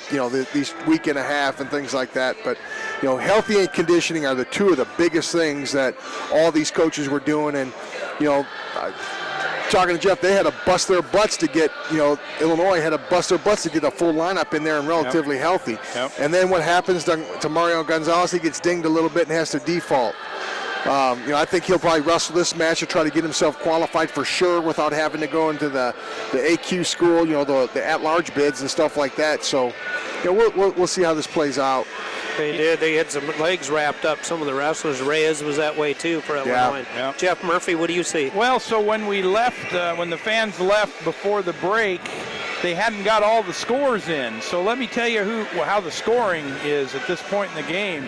So Minnesota leads after the first round with 77 points. They scored that last in that heavyweight match. They hadn't put it up on the board yet when we tuned out. So 77 points for Minnesota in first place. Penn State in second with 70. Iowa right behind in third with 68. Nebraska in fourth place with 32. Michigan in fifth place with 29. And then Wisconsin with 26. Ohio State 23.5. Illinois 21.5. Northwestern 17. Purdue 13, Indiana 11, and Michigan State rounding out the group with 4 points. So Minnesota with a 7-point lead over the Nittany Lions and a 9-point lead over the Hawkeyes. It's kind of those 3 teams, and I notice between third and fourth there's a pretty good point spread. Nebraska's got some superstars we talked about with Green, Kokish, in there as well, and then Souflon. Yeah, 49. He's been doing good, and he scored a lot of points. Souflon did. So, but they're what are they in third by? Just barely ahead of Michigan by 3. So, Wolverines had some good wins too. Grajales won some matches, and so it's going to be fun. They're going to have to sort it out, but I think it's really a 3-pony race, really, for first, absolutely. obviously, and then it's the rest of the guys fighting for 4th place and whatnot. So, but we got some great matches coming up here pretty quick. We're going to do, second session? What are we calling these? Consolation wrestlebacks? Yeah, we'll do the wrestleback, the first round of wrestlebacks. The pigtails, there's actually not a pigtail round, even though they drop in there, and but they slide over to that first round of wrestlebacks. And then I'm assuming, as we've done this in the past, is they'll wrestle the semifinals out there, and then they'll come back right with the second round console quarters, so to speak, on the outside. Semis inside. Yep. The console rounds on the outside. Yep. That makes good sense. Be fun. I know the semifinal match, 125, set that up for you. It's Megaludis against Penn State, against Taylor of Wisconsin. So a local kid here, Ryan Taylor for the Wisconsin Badgers on the top side. And then, of course, you got Corey Clark and Jesse Delgado, last year's NCAA champion from Illinois. That'll be real fun, but that'll be down the line. We're not gonna start right there. That'll be our second session of broadcast. I mean, set up 33. Why don't you bring up 33, if you could, semifinals there, Jeff Murphy? Sure. You've got Tony Ramos from the University of Iowa. He had a fall in the first round that he wrestled, and he's going to wrestle Cash Kuroga from Purdue. So there's a battle of two seniors. Both pinned. Kuroga ended up pinning Richards. You know, he trailed a lot of that match. Came back. He trailed all the way into the third period. So Kuroga's dangerous. That could be fun. I'm going to love that one. That's going to be a barn burner. Yeah, and then on the bottom half of the bracket, you got David Thorne. Couple seniors. Yep, and Tyler Graff. So what you've got is, we talked about all the freshmen, but in the 33-pound class, the seniors have risen to the top. It's true. It's four of them right there. Yeah, what do you see, Tom Erickson, 141? Well, I look at, a freshman. We go back to the youth movement in terms of Zane Rutherford, the number 1 seed, got there undefeated on the season career, however you want to say that, versus Stephen Dutton, who beat Jawa. It's a 4-5 matchup, but he handled him actually 7-0 in that quarterfinal match. So that could be an interesting match, because Rutherford, every match he wrestles, he's kind of uncharted territories. A freshman, you don't know how they're going to perform as they go through the tournament. Yeah, he's proven it throughout the year. He's beaten some good people, but as you go deeper in the tournament, where a little bit more pressure, so to speak. Okay, and then you have Dardanes, Chris Dardanes, who had a barn burner with Danny Sabatello from Purdue. He pulls that out 10-9. They kind of swap back and forth on the lead, and Sabatello actually was winning that match for most of the way, and Dardanes kind of pulled that one out late, coming down at the end, and he's going to face that little machine, Logan Stieber. Yeah. Wow. the champ Stieber. I mean, let's see what happens. When the immovable objects faces the force of nature, offensive force of nature that Logan Stieber is. Yeah, Don, for a while we thought your number 2 seed might go down in that match. I remember calling that one specifically, but that'll be fun, a junior and a freshman, and then we're just going to have to see. We got Nebraska, Michigan, Northwestern, and Minnesota. So really, Minnesota would like to pick up some team points there with 77 total, I think they have now. Yeah, so if you go look ahead to 157, this just ought to be a spectacular semifinal round. You've got Isaac Jordan from Wisconsin. Jordan, the freshman, who in the last weekend of the season beat both Green and St. John from Iowa. So the rematch with St. John from Iowa, Jordan and St. John, ought to be a really good top half of the bracket. We'll see if the freshman can pull it off twice in a row. Could have maybe said it was a little bit of a fluke during the regular season, but when he took Green and St. John out the same weekend, it was a good weekend for him. Two different styles. Yeah, I mean, really diverse that he could do that. Yeah, absolutely. And then on the bottom half of the bracket, who knows what's going to happen in this match? Dylan Ness, who brings one of the funkiest styles that we've got in the tournament. Ness is going to face James Green from Nebraska.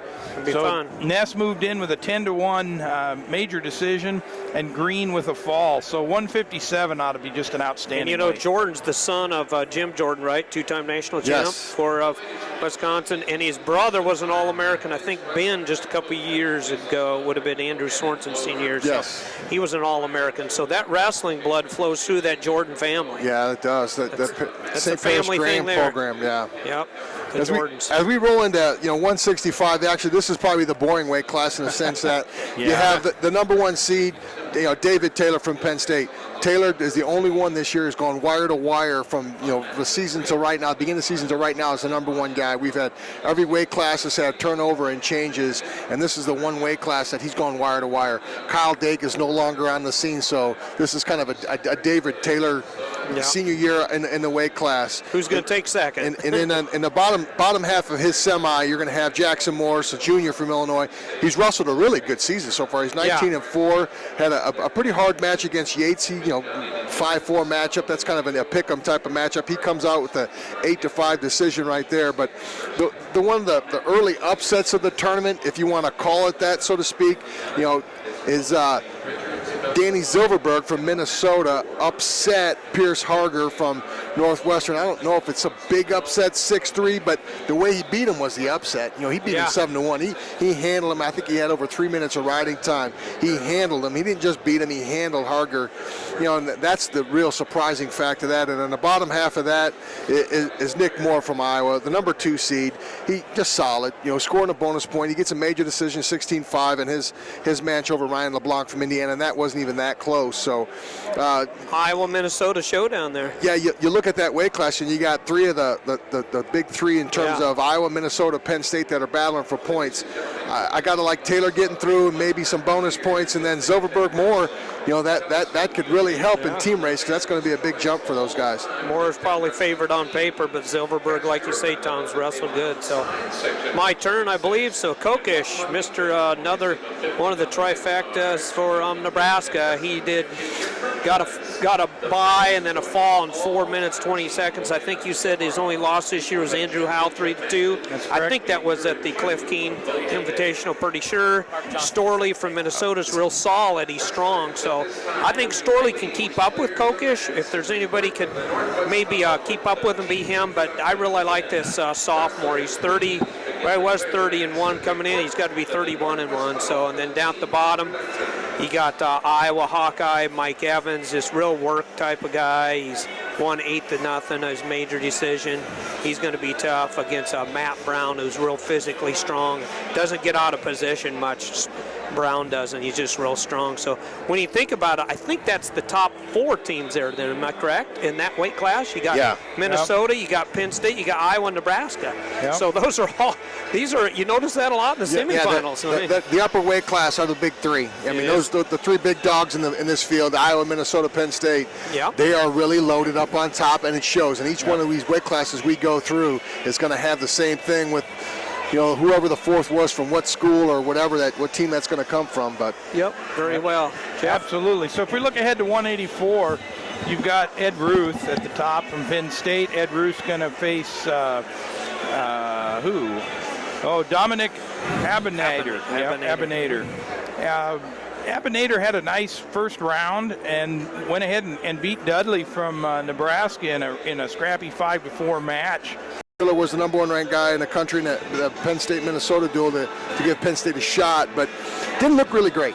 Didn't look really great that first match. I started out slow. I know he's a very methodical, kind of along the lines of Brown, but it didn't look great, but he did win the match. He came back. Timmy McCall was just strong enough that it was hard for McIntosh to really push him around. He's a real physical-looking guy. Yeah, I'd agree with that. Yeah. And then on the bottom side of that, you had maybe a little bit more of an upset where you had Nathan Birak beat Braden Atwood from Purdue, and the reason I say that's probably a little bit of an upset, it's a 5-4 matchup, which is a pick 'em more or less, but Atwood's beaten him 2-3 straight times. Atwood has his number, so to speak, and he came back and closed it out. I thought that was a match where the brand should have went to the table, and they had a super flash takedown and a reversal that they should have wiped it out, and it almost cost him.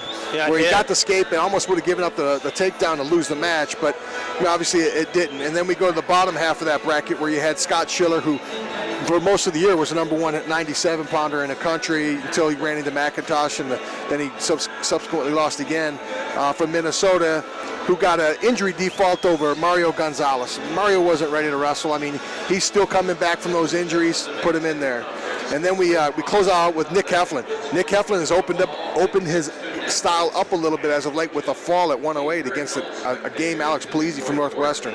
Yeah, he's looked tough. He's really gone after it. I get an honor to talk about 285. I say honor because, man, this is the who's who that the NCAA's, really got helped me with the North Carolina kid.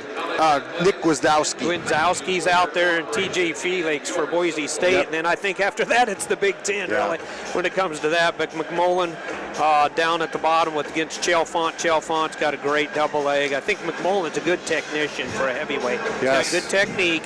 Should have had Tom Erickson actually being a superstar heavyweight, talk about the big guys. But I'll do it real quick, then feel free to jump in. But Gingrich, I think, was not a big upset, but he definitely wasn't, he's number 8 seat, beat the number 1, Kuhn, the phenom freshman from Michigan. So that's got to be a nice story for Penn State. He's going against none other than 2-time defending national champ Tony Nelson from Minnesota. So being a heavyweight yourself and a winner in that bracket, what do you say about the big guys before we get started? Gingrich comes back and he beats Kuhn. You know what? I like Adam Kuhn. I've watched him last year. He does a great job. But here's the thing. This is the big leagues of wrestling right now, and people watch film on you. You know what? He came out on the scene and surprised some people, impressed and surprised some people, but what happened as of late, the field came back to him, or he came back to the field a little bit. And each match he gets now, the field's going to keep catching him. To go to the Nationals, they're going to get more film on him and stuff like that. And I thought those guys played a great match, Penn State-wise, with Gingrich. Slow him down. Let's not give up a point. Let's take our shot 50-50 in overtime, see what we can do. He pulled out a takedown, as a matter of fact, in the first 4 seconds. Hit a shot, took him down in 4 seconds and stuff. You know what that kind of was reminiscent of? How he beat Tony Nelson. Yeah. When Kuhn beat Tony Nelson, he did beat him in overtime. Right. So little payback incorporated. Yeah. Then you go to the bottom half with those guys, McMullen and Chalfont. Chalfont has beat McMullen at, I know, 2, maybe 3 times in a row. Wow. It surprised me. When I was at Purdue, I recruited out in Chalfont. He's an Indiana state champion, high school state champion. He's a farm kid that, quite honestly, I don't think he knows how strong he is. Yeah. He trains by lifting tractor tires and stuff like that. Putting hay in the barn. Picking the barn up and sliding hay underneath it. That's kind of what he did. I put hay in the barn. I'd like for him to come to Iowa and help me because I get wore out. Yeah, but like you said, Steve, I mean, that weight class is, I'll use a little modern slang, that's a sick weight class. Yeah, it is. It's loaded. The Big Ten traditionally has good heavyweights, but this year I think they've gone over and above when they have, and what's going to happen at the national tournament, I don't, obviously let the dust settle in terms of how they place here, but what you're going to find out that the Big Ten may only have 4 or so All-Americans at heavyweight, and the reason being they will eliminate themselves when it comes time in the bracket. Sure. Here there's a chance where they're all going to place, but when you get to the national tournament, they're going to eventually eliminate themselves. Yeah. Unfortunately, so it doesn't really, the national tournament won't be a testament how tough this conference is at heavyweight. Yeah, it's definitely been a test, and we're starting it right, folks. You'd almost think of us, this was the Nationals. The Big Ten does a really good job of promoting this great sport that we all love so much. Kind of unique. I've never seen this done at the Big Ten. I've gone to a few Big Ten tournaments, and what they're doing right now, obviously you guys can't see this, but they're introducing the teams and their head coaches and the teams, and they're walking the teams out to present themselves out on the mat. So as they go through it, they started out with Illinois. I can't see who's in second. Iowa, Michigan's out there. Indiana was second. Indiana was second. So they're announcing these teams out there. Just introduced Nebraska. They're going to go in alphabetical order. I think Purdue's straight down, aren't they? Is that Purdue straight down or not? No, I think they're going to come out next. They're going down and so they're going to alphabetically. But this is kind of neat. They're showing the spotlight. Really impressed with what Scott Casper doing a good job. You can hear his voice in the background. He's bright starter. Well, Scott, I think, is jealous. He's not on the radio, so this is the one way he can get back on radio. He can be so loud that they're getting picked up in our mics. So 2 things at both times. You'll hear him. He's been trying to double dip. He's multitasks very well.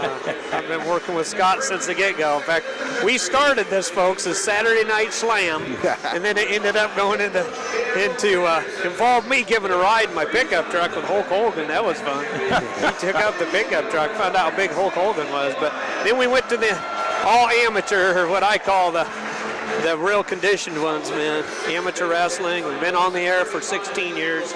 Loved it. Done thousands of matches, dozens, if not hundreds of tournaments. But it's all good. And as long as I don't wear out, I'm loving it. All right, so let me ask you fellas, of all the matches, we'll get his headgear back on, of all the matches that we're going to see in the semifinals, pick the one you think you're looking forward to the most. Now they got to think. Clark, nope. I already told you guys. Before this broadcast started, I tell you the wild card weight class for me was 125, and it still is. Yeah. You're going to have Corey Clark versus the defending national champion Jesse Delgado, and Clark already has a win over Delgado this year. You know, I mean, that, like I say, that the defending champ might not even get into the finals of the Big Ten tournament. That kind of says a lot. Yeah, it says a lot. The one I want to see is Dylan Ness versus James Green. Talk about a contrast in styles. And then I'll go up on top of that bracket because I was going to cheat. Now, I've never cheated in my life, obviously. But I will tell you, I was going to say any of the four in 157, but I'll go with St. John Jordan. So.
Wrestling Media. Hey, hang on a second, Steve.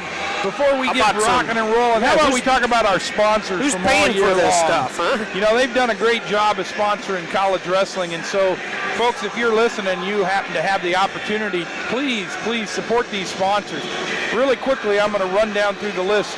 Sunflower Wrestling, ASICS, Kemin Industries, Brute, Resolite, Cradle Gear, Ridex, Termite Pest Control. That's right. The Airliner in Iowa City, Roller Productions, Zebra Mats and Cages, Lou's Wine, Dive and Bars, the University of Iowa Takedown Sportswear, Titan Mercury Wrestling, Max Muscle Sports Nutrition, Oklahoma State Wrestling, TW Promotion, Jay Robinson's Wrestling Camps, RecruiterWrestler.com, Fight Now TV, the University of Illinois, Suplay.com, IntermatWrestle.com, Takedown Wrestling's weekly television, and USA Wrestling's weekly television. So all those people help to sponsor this all year long, and we really appreciate those sponsors. We hope you go out and support them.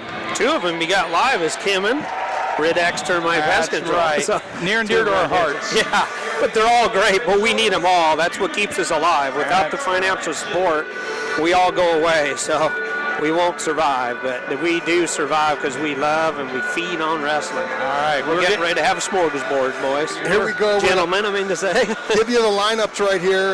We'll start off with mat 1. You're going to have, on mat number 1, Purdue's home mat, you're going to have Purdue Camden Eppert versus White from Northwestern.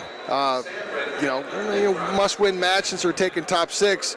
Eppert in on an early shot. Now here we go to mat number 2. You're going to have Alonzo Shepard versus Lambert from Nebraska. Mat number 3, Lyon from Michigan State versus Yahtzee from Michigan, a little battle of the Michigans. And then we go Bron Keel from Minnesota versus Roberts from Ohio State. Going to be fun, and Eppert's in on a leg already, you say there, Tom, on the Purdue mat, or also known as mat number 1. Yep, we got some teams that changed some singlet colors. This morning, Ohio State wore white, now they're wearing black. Purdue had a grayish singlet on, now they're wearing an old throwback black singlet with gold stripes on it. So, and we got a Nebraska out there. They comes with a couple different colors too. They can do 2 or 3. Missouri Tigers back in the day had 3. They do gold, black, or white. So yeah, they do. Keeps that us on our toes. Yeah, they do it to confuse us, I think. Well, Eppert's had that single up for quite a while, and they're kind of battling away here.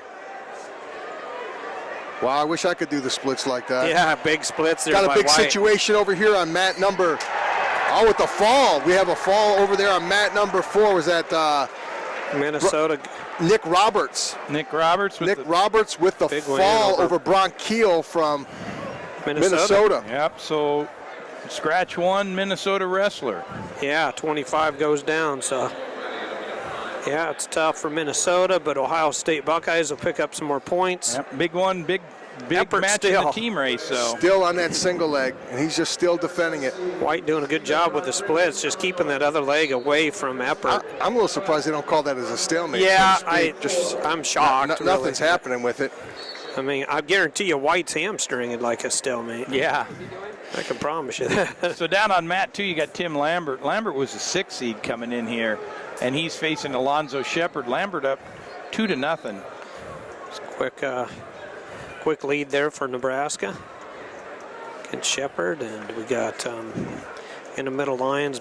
They got the Battle of Michigan right there. Spartans and the Wolverines. Yeah. So. And the points on mat number 1, and Eppert's in on a single. Hopefully, he's going to end up getting that. He's got to pull him in. Mat 2, you got, like I say, Lambert jumps out 2-0 over Alonzo Shepard. So way to stay home. There's there. 2 for Eppert over there on mat number 1. A lot of guys had fought off that ankle grab by White, but And instead he stayed home. Yeah.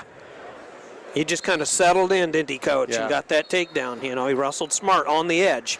Yep. Right on the edge of the mat. 2-0. Purdue leads down there. Eppert over White of Northwestern. So we've moved into the 33-pound class down on mat 4 with Dominic Malone from Northwestern versus Rossi Bruno from Michigan. Right now, Malone out to a 2-1 lead in the first period. And just an update on mat 3, Brennan Lyon from Michigan State and Connor Yautsy from Michigan. The Wolverine leads 2-1. That one in the second, just beginning of the second period. Mat 2, you have Tim Lambert with a 2-0 lead over Alonzo Shepard from Indiana. After the first period, Lambert's got 1:53 on the ride time, so he got that score early, and he's grinding Alonzo pretty tough. Yahtzee looking good. So far the Wolverine, the interstate battle. They come all the way from Michigan to wrestle in great state of Wisconsin. So, and right now the Wolverine leads 2-0. 43 seconds of a lead or riding time there in favor of Yahtzee over Lyon of Michigan State. Boy, nice move there by Lyons with a reversal. Yahtzee kind of went for the home run, the head and arm, trying to whip him over, and got too high. And Lyon reversed him with it. Good reversal there by Lyon of Michigan State. So he takes the lead 3-2 down there on mat number 3. Lambert still leads Shepard. Lambert of Nebraska, Shepard of Indiana. 2-0. 1:27 riding time for Lambert of Nebraska. Yep, and Malone from Northwestern still up 2-1 on Bruno from Michigan. Seemed like these guys jumped out to early scores and everything else, and now just kind of settling in and grinding out each other a little bit, riding on top. Eppert scored early against White. Now he just kind of settled in, and White's trying to pull back on the riding time. Just like on mat number 2, you're going to have, Nebraska will be down, looks like. Yep. Referee's position, Lambert. Shepard on top. Lambert has 1:21. They both have their riding times are almost identical on mat 1 and 2. As Eppert gets up to his feet, nice inside stand-up, but White trying to deliver him back. It almost looked like he's going to do a sit-out switch. Yeah. Reversal. Trying to kind of got a precarious position down here on mat 3. Boy, that's tough. Yeah, because Lyon is hanging over the top way too high, and Yautsy looks like he's going to squirt out the back on him, and they're just all pretzel knotted up. I think. See, he's got to roll through. No score, no score. Shoelace to shoelace. Still made it out, or what? Yeah. Or into the period. End of the period. 3-3 tie on that mat.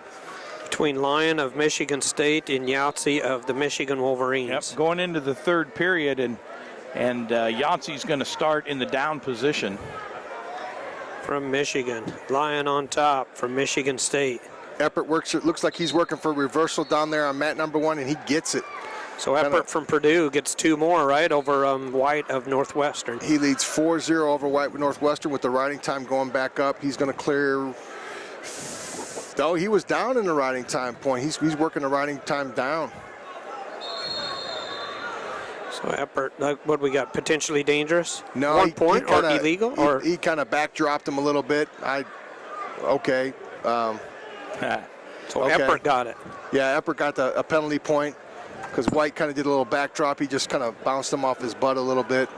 So those 25-pounders don't have big butts, so that's where they worried about him. They got to protect him. That's right. When them breaking their tailbone. Now, if that's a heavyweight, he just kind of would have bounced back up to his feet. Yeah. So the second period comes to a close on mat 2, and Tim Lambert from Nebraska still leads Alonzo Shepard 4-0 going into the third period. Shepard looking like he's trying to get some riding time changed here in this match. Yep. Third and final period, like you say here, Nebraska, Battle of Michigan's.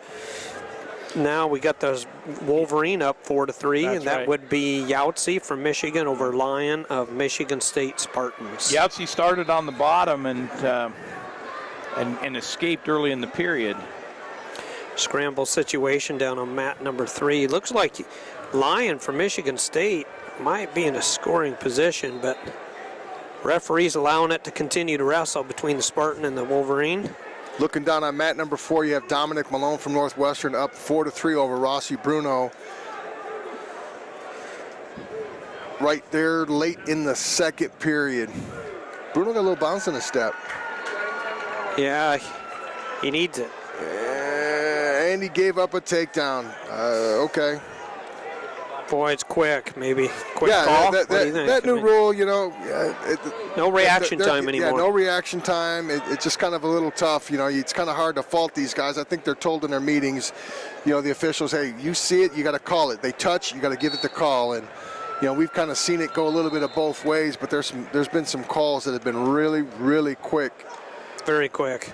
That last year wouldn't have been called. Right, correct. So it's probably their following form, what they should. I mean, so you know what? That's okay. As long as they're consistent, I'll take that. As a coach, I love the consistency. I may not like the rule, but as long as you call it consistent, I know how to coach my kids. Yeah, you know what to expect. So Yahtzee from Michigan winds up the 6-4 victor.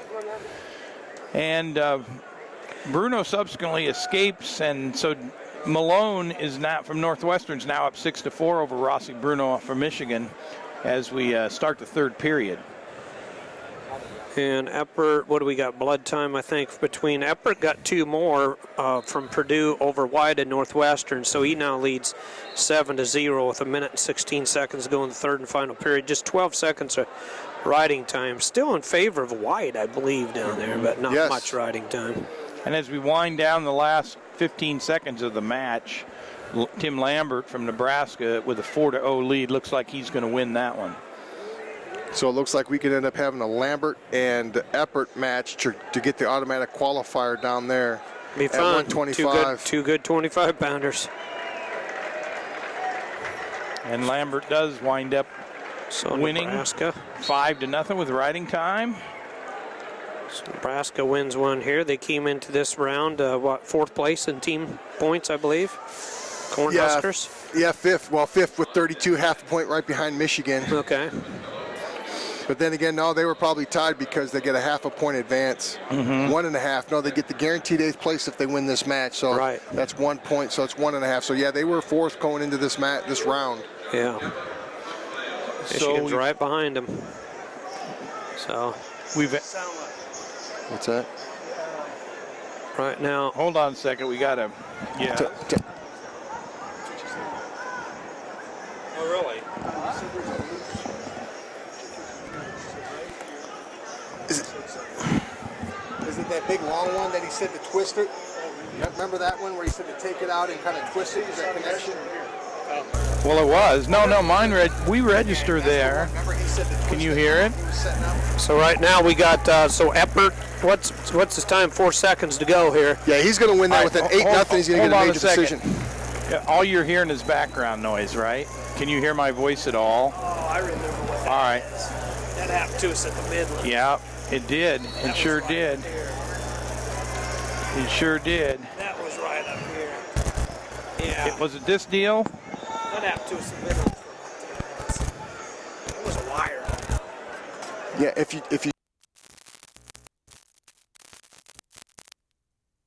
On the side. Oh, it's up there. That's it. Can you hear me now? feet in the back of that right there. Is that going to work? Yeah, because there's a short in there. Remember Can you hear said that? Nothing. Something you're doing right there. Start talking. Can you hear me?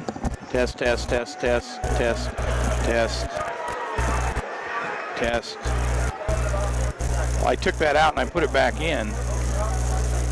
Hold on. Hold on, don't touch that. Let's try this again.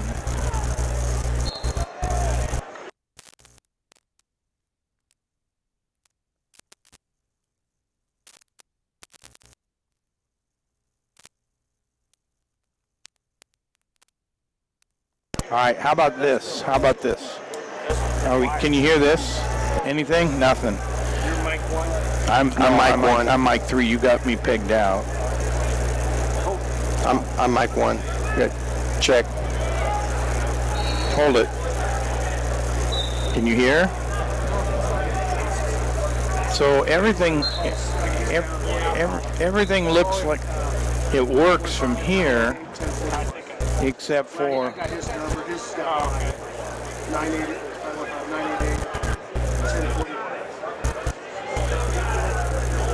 All right, that's not good. So, can you hear anything at all? Nothing. All you can hear is the background noise. All right, that's not good. We didn't change anything from this morning. We didn't turn anything on from this morning. Our stream says it's still streaming.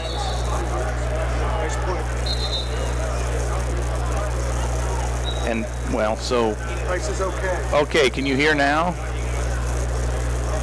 Sorry, folks, we're just running into a little technical difficulties. Just not sure. We're not trying to stall on you, but just in case, I'm going to run through the wake. So, Mr. Scott Casper, can you wave at me if you can hear me? Saying okay, looks to me like. All right, we're good. Okay. We're good to go. Sorry about the technical difficulties and all the confusion. Give you guys a quick rundown. We're at 133 with 141 on the mat. We got at mat number 1, we got Jimmy Gulibon, from Penn State, leading 2-0 over Sean Nagel from Nebraska. On mat 2, we have Johnny DeJulius with no score from Ohio State over Garth Yenter from Michigan State. And then on mat 3 at 133 pounds, we have Joe Duca from Indiana, trailing Zane Richards from Illinois 10-4. And on mat 4, we have 141 pounds, just starting out 0-0 late in the first, but in deep on a shot where Rodriguez is looking to finish on McChrystal from Nebraska. So that catches you up, folks. We're a little sorry for technical difficulty again. So once again, we have Jimmy Gulib.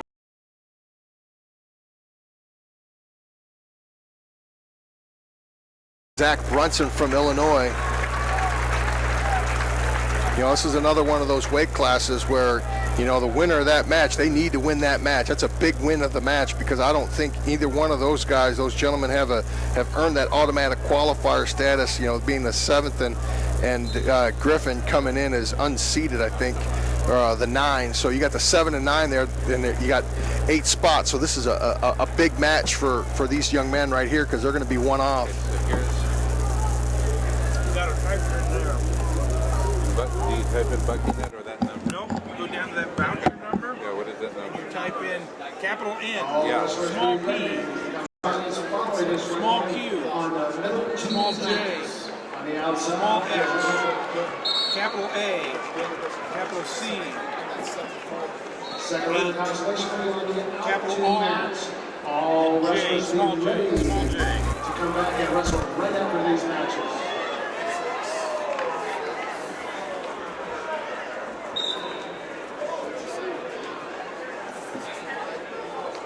God, I hate wireless.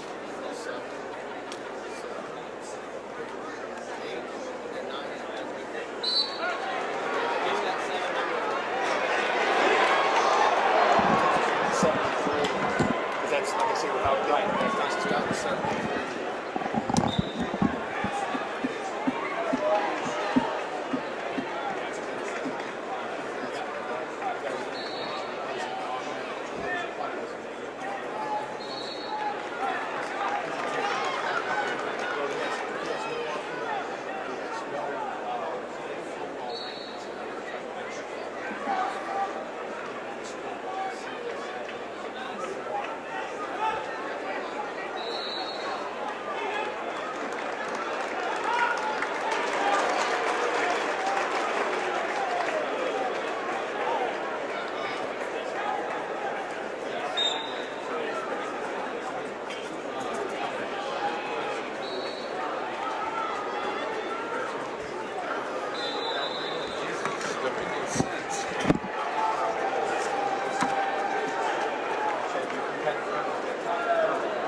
catch that.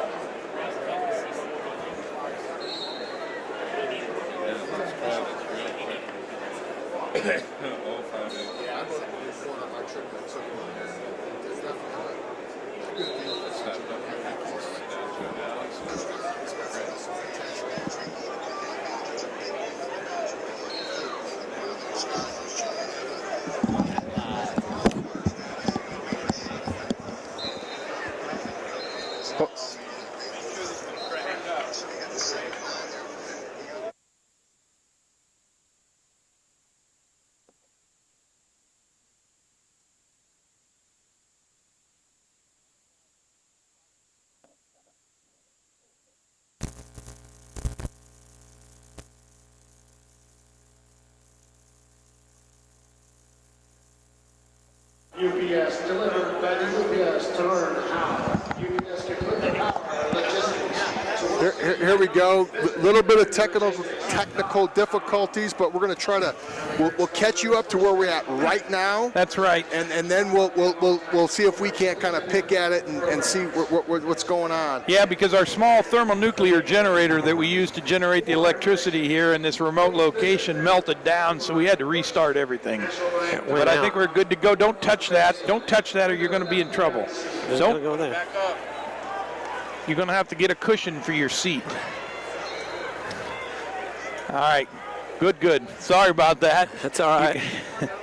Looking over here on mat 3 in a big match versus an Indiana match. You got Indiana LeBlanc from Indiana and Ryan LeBlanc from Indiana and Pat Robinson from Purdue. That's the 7'8", 7'9".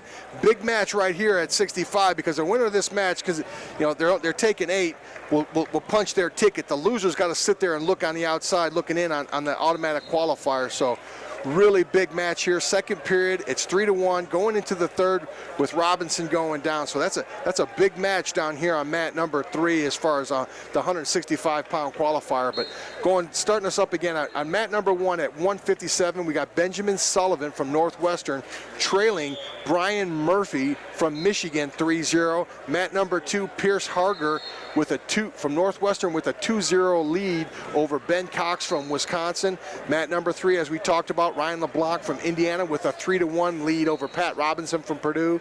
And on mat number 4, Randall Languis from Ohio State, 1-0 lead over Dylan Alton. Wow, surprising. Alton needs those points for Penn State big time. But yeah, Penn State can't afford to keep losing guys. Yeah. But Alton starts the third period in the down position and immediately escapes. So ties it up 1-1. It's a nice tie there by Alton. And Alton has exactly 1 minute of riding time as well. So if he can't get the takedown effectively, he'll win it on a 2-1, assuming that Languis doesn't take him down. And there appears to be some confusions and some questions about things, and so the referee will march over on mat 4 and have a bit of a discussion with the scores table. I think it has to do with the riding time. I don't think it moved. Robinson out on mat number 3. Tightens the score up with the 3-2, but LeBlanc's got 1:29 on the ride time, so he's leading on the clock by a point, but he's got 1 in his pocket with 29 seconds on the riding time. So as we get closer, how they went through the season? Did they meet, or do you know, Coach? No, I did. They did not meet during the season. I think they had a backup, a Kyle Mosier, I believe, or something, and was in for that duel. But this is a big match for these guys. LeBlanc can't sit out here and dance. They're taking 8 deep in here, so the winner of this match is an automatic ticket to the national tournament. And both these guys, I'll tell you what, I'm not so sure they have the RPI and the win percentage, etc., to get in there. There'll be a one-off, which will help their AQ, their qualifying status, but I'm not sure. And it looks like stall warning. Yeah. Did he get hit with a stall warning? Yep, just now. Well, LeBlanc, I don't think LeBlanc's going to make it. LeBlanc, Robinson. And I'll tell you what, he's probably got the wrong guy to referee that match. Kevin Tan will ding you. In 28 seconds, you run too much, he'll ding you twice. Yeah, he will. Don't think that he won't try to ding you. So LeBlanc has got to stay in there and wrestle a little bit. On the attacks, Robinson. So one of my favorite people out here, Brian Murphy, obviously a good man. Yeah. Wins 4-0. Murphy from Michigan with a 4-0 win over Sullivan from Northwestern.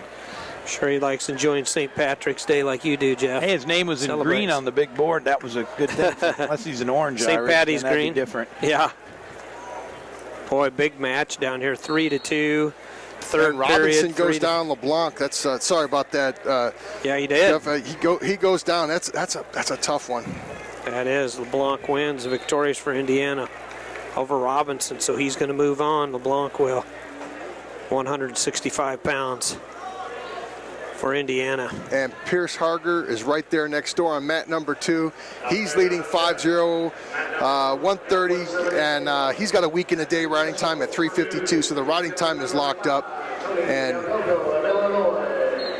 all right, well, we got things all sorted out down on mat 4 between Languis and Alton. That score is tied 1-1 as they start the third period, and there is exactly 1 minute of riding time. And who has that? And that's in favor of Alton. Yeah. Alton's got 1 minute. Yeah, just right there, boy, at the 1 minute mark. Tough match there. Both these guys need to win. Of course, Penn State trying to win the team title here. See if they can do that. They need every point they can get. A little bit of blood down on mat 4. They're actually tied right now, 77, up with Minnesota Gophers for first place. So we've got a couple of new sets of wrestlers out here. On mat 1, we've got Joe Grandamanico. I can't quite get that one. Of Ohio State versus Austin Wilson from Nebraska. That's 0-0 early in the first period. And on mat number 3, we've got Scott Legal from Wisconsin versus Matt Eric from Indiana. That also early in the first period.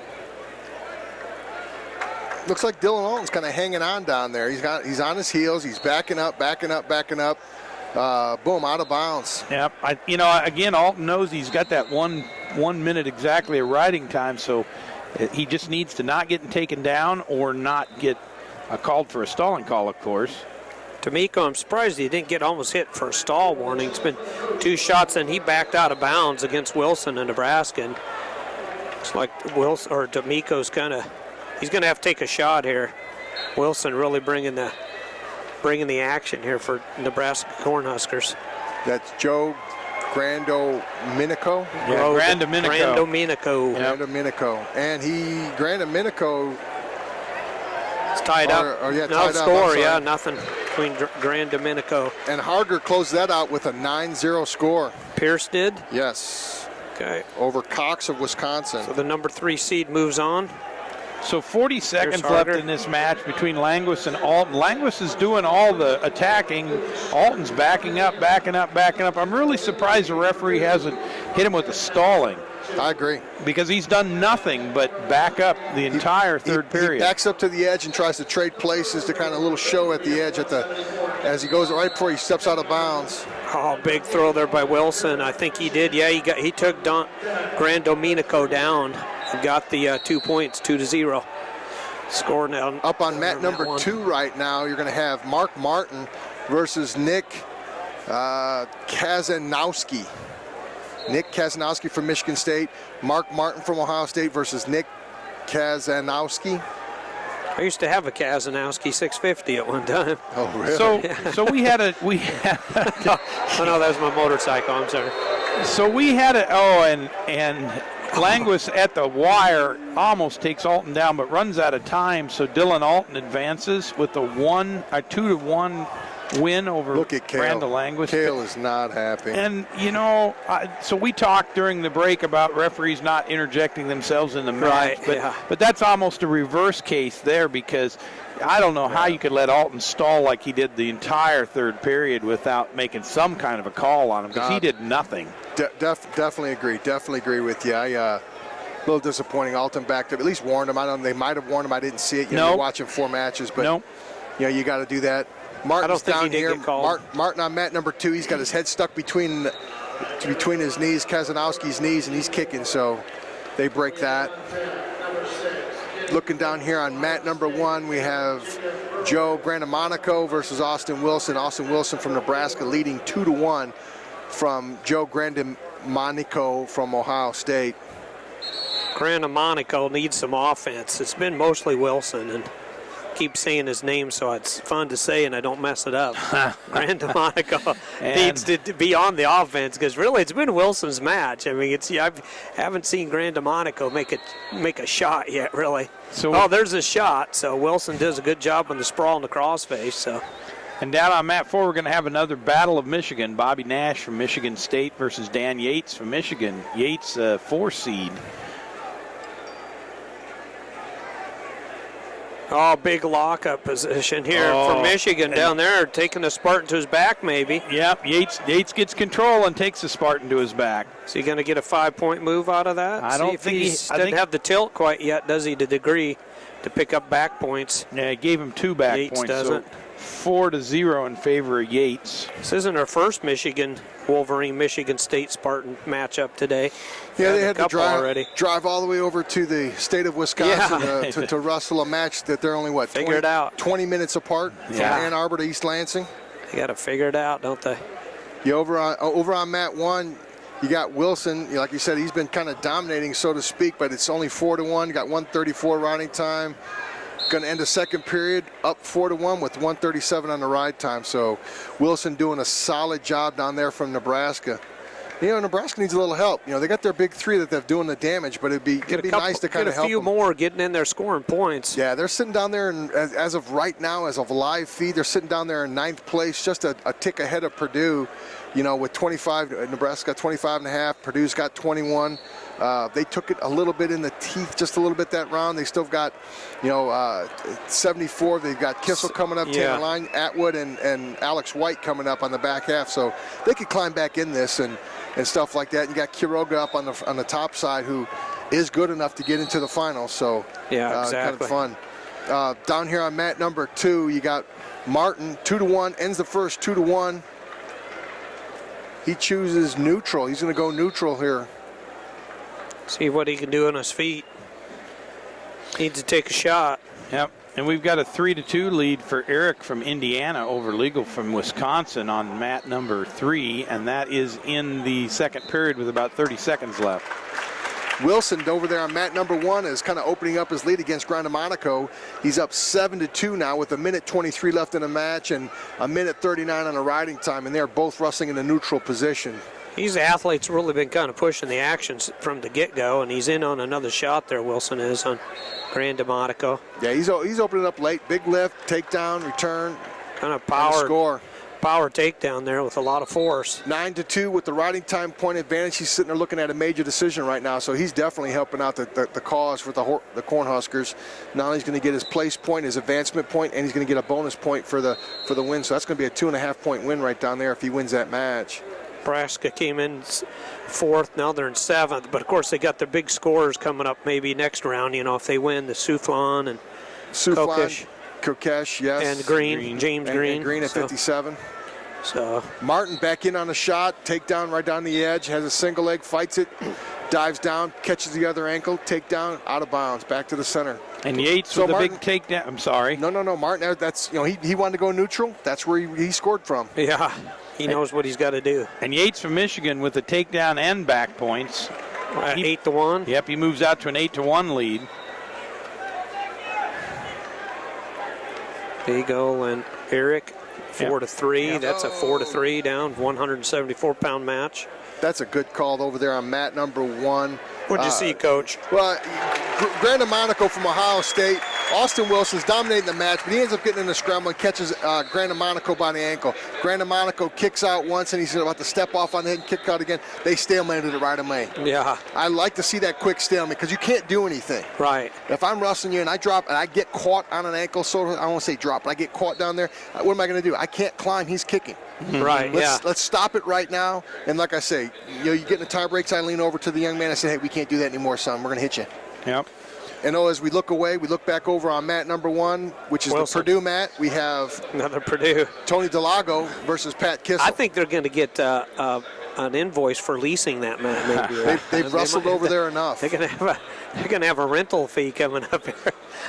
This is going to be an interesting match. Kissel's actually wrestled pretty well. He has. Delago didn't get any favors of who he wrestled up on the top side. He had Storley, and he wrestled him pretty solid, 9-5. And here he is on the shot right away. High crotch. Kissel's got the ankle pulled up. up his backside here a little bit. But like I say, I like Delago. Delago's dangerous. You know, he's got that little savvy about him. He ends up with a headlock and impinge you. You know, you kind of fall asleep on him. He's strong. He's dangerous. And he's been working out with Mark Perry. Boom! Nice little fireman's carry, jump over into wow, a Granby finish. Yes. Very unorthodox. Looking at catch the arm. Kind of too a near bow and fall. arrow. Had the old bow and arrow going there for a little bit. Got the takedown. 2 back and 2 takedown for Delago. So I'm he sitting leads over now here. 4-0. Got some Illinois people out there, and they're like, "That's great." Yeah, who else does that but Tony Delago? I mean, he'll come up and he'll put you to your back with something. You know, it may not be unorthodox, but he finds a way to put you to your back. He warned us. He told us that's what happens. That's what he's good at. He's doing it again. He's trying to stack Kissel up right now. So got upper body pressure. Jeff, just what going do you see, Jeff catch Murphy? you up on the other end. So Dan Yates with the escape early in the third period. The second period's continued to run, but it's a 9-1 lead now in favor of Yates. And Scott Legal with a 6-4 lead over Eric from Indiana. And that match is just ticking down, and that's a final there. So that'll be with riding time 7-4 in favor of Scott Legal from Wisconsin. Wisconsin's had some nice wins this round. And Delago's got a double chicken wing, and he's not sure which way he wants to go. Left, right. He's taking him every which way he can, but kind of grinding him. We put a lot of pressure on there. Yeah. Steve, your shoulders hurt? I know I just turned away from it. Actually, I was just grabbing for my Advil. Steve's may not hurt, but Kissel's do. I can tell you that. That's not any fun. That was my career. Actually, I'm getting flashbacks. I wouldn't know anything about that. I was never in that hole in my life. Yeah, right. So we had Legal winning that match, correct? That's correct. Yeah. Yep, he legally won. Yep. So filling in and mat number 3 for the next match is Kevin Biaka from Northwestern versus Colin Zerp from Michigan. Zerp is the seeded wrestler, the number 8 seed for Michigan Wolverines. He'll be in the red, and Bullock will be in the green.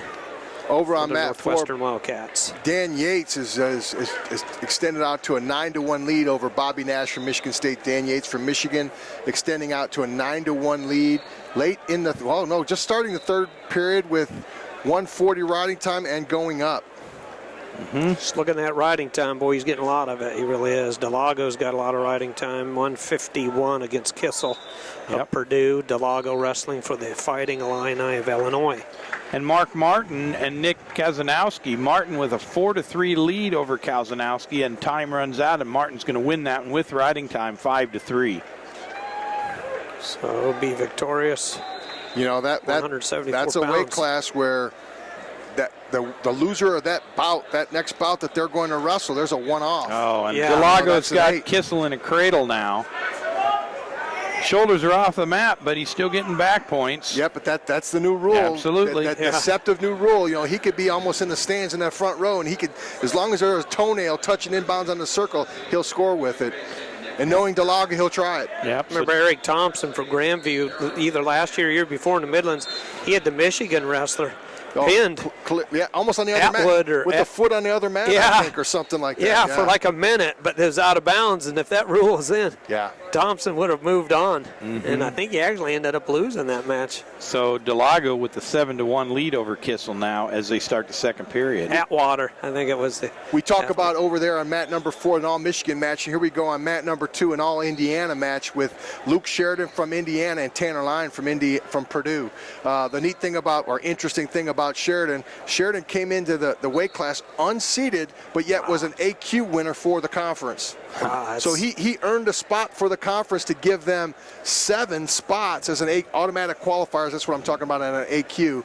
He earns the conference a spot, but yet doesn't have a good enough conference record to get seeded in the tournament, which is crazy. Kind of interesting. Shows the depth. Absolutely. Shows the depth of the Big Ten. Now we got on mat number 1, you got Kissel's turn on top, and oh, by the way, Kissel can ride as well.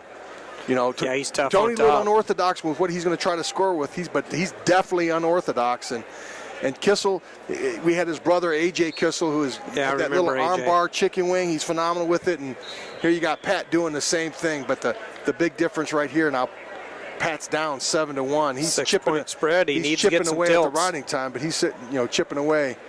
Looking over here on mat number 4, looks like Yates is going to close this out 9-2 on the board with the riding time. Going to be a 10-2 major decision win for Dan Yates over Bobby Nash from Michigan State at 165 pounds. So the Battle of Michigan goes to Yates. That's correct. And now mat 3, Colin Zirup with a 6-2 lead over Kevin Bianca from Northwestern. Zirup started fast and has just continued to be that way in the first period.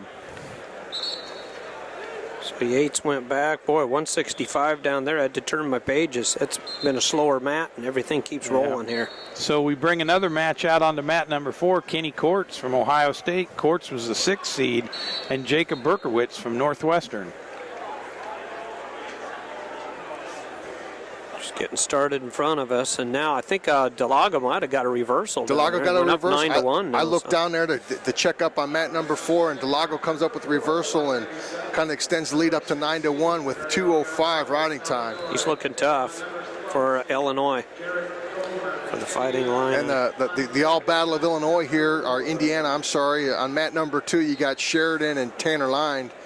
And Sheridan's a California kid, come from the state of California, and Tanner Line's one of the homegrowns for the Boilermakers. Came up with their wrestling club. They have a wrestling club called the Boiler Elite Wrestling Club.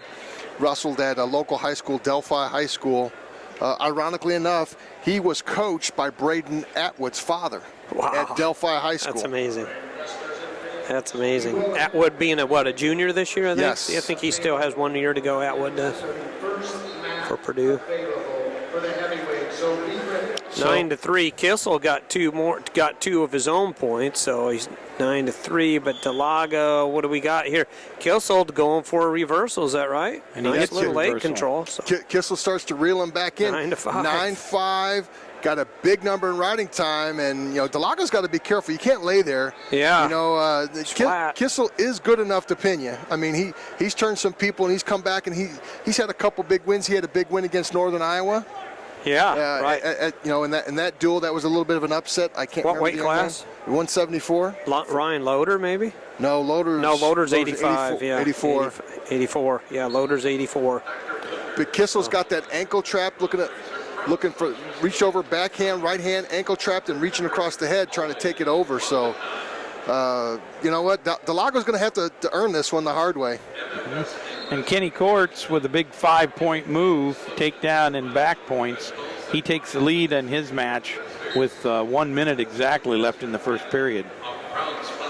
Got to think, you look over at in the corner at Purdue, and you see, Coach Hinkle, Scott Hinkle, head coach Scott Hinkle, and right next to him is assistant coach Pete Rogers, who happens to be Pat Kissel's uncle. Nice. Small world. They keep it right there in Indiana, don't they? They're both from Wisconsin. Kissel's from Wisconsin. Oh, okay. And the Wisconsin-Indiana connection is what that is. Nice job. So right now we've got riding time. He could take off the riding time. It's 9-5. He could bump off the riding time if he rides him out. But then again, he's up by 4. So he's going to need to pin him or turn him twice here in this time. And Delago, who's not doing a whole lot there on the bottom, just seems to be just taking a little bit of punishment and says, I'm going to tough this out and win this match. This match would have been against Cody Caldwell that he was victorious over you and I, so Kissel. Mat number 2, Tanner Line, out in 6 seconds in the second period and is winning 1-0 over Luke Sheridan. Looking down here on mat number 3 that just closed out, and that's Zirup from Michigan over Bialka from Northwestern, 13-2. So that's Zirup over Bialka, 13-2 over Bialka from Northwestern. And as we get to the end of the first period, Kenny Courts from Ohio State up 5-0 over Jacob Berkowitz from Northwestern. And Kissel closes out Delago closes out that match with a 9-5 score. So Kissel did tough, but came back. But Delago with too many points too early, so Kissel had too big a hill to climb up. So that's going to hurt the riding time down there. That's going to hurt the Boilers because you needed that match for Kissel. So we'll see. He's going to go into that pool of the RPI and check what his status is, and they're taking 7, so he'll be a little bit off the one-off. So that'll be a little tough for those guys, the Boilermakers at that weight class. Hine and Reyes getting started down here from Wisconsin, Illinois. It's the battle of the taped up legs, I think. Over here on mat 1 replacing Kissel is John Rizgala from Michigan State against T.J. Dudley from Nebraska. Dudley could have won his last match. He just seemed flat-footed there at the end of his match. Yes. Rizgala's in on a takedown here attempt, and he's got Dudley in trouble maybe. Good plan there by Dudley. Tie up the ankles as Rizgala tries to come around the corner. Just needs to get his hips free. Dudley's got a far ankle and just keeps hanging on for dear life on that. Big Granby roll, just kind of a gator roll, I'd call that kind of. And now Dudley with the advantage. He's got his head up trying to turn into Rizgala and get the takedown. And, he cradled him up. Rizgala's in trouble. Nope, comes up to his knees. Well, but he's still got the cradle. Dudley's still got the cradle. He's just got to turn Dudley it. from Nebraska's got to drive it. That's a good call. We've talked about that. I've complained about the cradle, and you got to take him down. The standing cradle. What Dudley did to him there, he took him to his back and rolled him through. So he took him into a potential near fall situation off a cradle from a neutral position. Now I would give that to you because he took him to his back. Yep. A lot of times guys lock a cradle and never take him anywhere with it. Where I don't necessarily agree that that's a takedown. So in that case, I definitely would have given that too. Dudley needs to get back out to the side there, not allow Rizgala to face off with him, go straight on. So, because Dudley's still got that cradle, but he just can't get him turned over. Over here on mat number 2, we've got Sheridan and Tanner Line from Purdue, the two Indiana and Purdue going here at it on mat number 2. 44 seconds left, tied 1-1. Winner probably gets a ticket to the Nationals or has a chance to get a ticket to the Nationals. The loser is going to be in trouble. Yep. So I look for Line to kind of do some damage here. Takes a shot. I think he understands it. He's putting the pressure on Sheridan with the reshot. High crotch. Line bumps him with his hips. Does a great job. Sheridan in on a single leg right now. Line defends nice. Good job by Tanner Line. Boy, I tell you. I think Tanner Line understands the magnitude of this match for himself. Good-looking freshman. He's going out there and wrestling hard. He actually hung tough with Ed Ruth earlier on, the number 1 seed. Looking over here on mat number 3, you got Jackson Hine and Nico Reyes. Both those guys look good their last match. Yeah, they do. They just didn't have Reyes wrestled Ruth, and an unenergetic Ruth. And 4-1. Lost 4-1. And Jackson Hine, he actually lost to Sheridan, who's sitting right next door to him. Yeah. Which now we're in overtime here on mat number 2. Takedown wins it. Sudden victory. Unless they go to rideouts. Nobody gets a takedown, then we do rideouts. So takedown to win it, and there's your shot. Good shot there by Line. Has his back. Sheridan's got to scramble. Line's in on a got single. To get his hips up. No, out of bounds. He went out of bounds. Great shot by Tanner Line. Hits a nice high crotch. Single. Sheridan defends. Goes out of bounds. A few more inches, and he's got it. He would have had the takedown. Line, that is, from Purdue Boilermakers. You got to like the urgency Tanner Line's showing here. He's probably got his national tournament ticket on the line right now, and he's wrestling hard for it. They take 7 at that weight class, so he's got to win this match. He doesn't have a great record. Comes in down here with what's his record? He's a 6-14. Right. So he's probably not going to get a sniff of that automatic qualifying bid. He's wrestled a good tournament. He's got to earn it. So. Basically, almost the last seeded wrestler going against Ed Ruth. We tick down 5 seconds left in that match between Line and Sheridan. Looks like they're going to go to the 30-second rideouts. Dudley and Rizgala, really Dudley off those big moves up front got that jump, and now Rizgala's really marching back. 4-1. Let's see what Sheridan's got here on top. He gets first shot at top and Line down bottom. Over on mat number 2, Reyes with the early score gets an escape over Jackson Hine from Wisconsin. And I'll break in for just a minute because time is running out, and Kenny Courts from Ohio State is going to win with riding time 10-2 over Jacob Berkowitz from Northwestern. Courts comes out victorious for Ohio State Buckeyes. Sheridan, big lift return. Still a lot of time, 17 seconds on the edge. Pretty safe place to wrestle here. You think you're going to lose him? I'm going to jam him outside, go out of bounds, drop in on a single. Don't desperately want to wrestle. Really a bad spot right here for Tanner Line. Yeah. There he is. That's exactly what you have to do. Tanner Line, he's on the edge. Quartz is in on, Sheridan's in on a single. They're fighting a single. What's he do? We talked about it earlier. Yeah. We step over, go to a neutral position. Right. He's either got to climb or get hit for stalling. Yep. In this case, they went out of bounds. Good job by Tanner Line, but a little bit He's too gotta get his late. hips out. No, Yep. get those hands unlocked. So Sheridan does a great job there on the edge. Line pretty smart, but they ran out of time. So we go into the tie break now with Sheridan got his shot on the bottom for 30, where he rode out Line for his 30. Now Sheridan's got a shot to get away.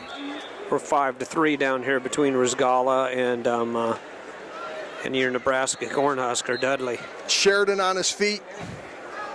He turns, he gets his escape. There's 19 seconds left. So Line, he wants to get this match going. He's either got to get a stall point or get a point somehow or take down and win the match.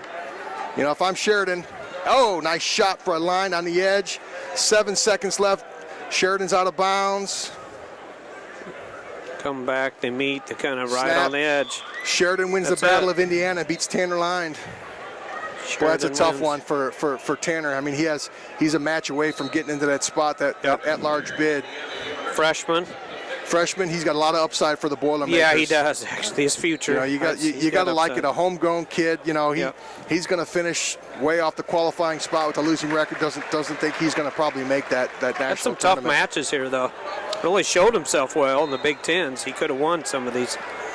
So let's go down to mat 4, where we've got Mario Gonzalez from Illinois and Garrett Goldman from Indiana. They're just getting started in the first period, 0-0 score. Illinois did a pretty neat thing with him. They let him wrestle the first match, and the match he ended up winning was close. He wrestled, Schiller from Minnesota. They defaulted that match with Schiller to probably save him to wrestle this match so he can probably earn himself on the backside. Every match that they can get Mario here where he's not going to be overwhelmed or horsed around a little bit, is probably why they're saving him. But good job by the Illinois coaches, being really smart here and see if they can't limp Mario to the national tournament. Mario's a senior for the Fighting Illini, and his opponent is Mr. Goldman, who is a freshman from the Indiana Hoosiers, being coached by his dad, Dwayne. So as we roll down, four-time All-American for the Iowa Hawkeyes. Tom? Sorry about that. As we rolled on mat number 3, we've got Nico Reyes with a 3-2 lead over Jackson Heim from Wisconsin. And, we're under 50 seconds, and these guys are kind of battling it out here. Battle of the bandaged legs. Both of them used up a lot of athletic tape. And that match we talked about early when Dudley went out to a big lead early, well, Rizqual has kind of grown back into this thing, and now Dudley leads 6-4 with about a minute left in that match. Both wrestlers on their feet. He's kind of coasting to a victory. Rizgala needs to attack. Obviously, he needs to be the attacker. Gonzalez with the takedown late into the first period and leading 2-0. Over Goldman of Indiana Hoosiers. Yes. Oh, and Rizquala gets the takedown and the 2 points, so that's all tied up right now. Riding time's not a factor. Rizquala's got to take him back to the mat because he's...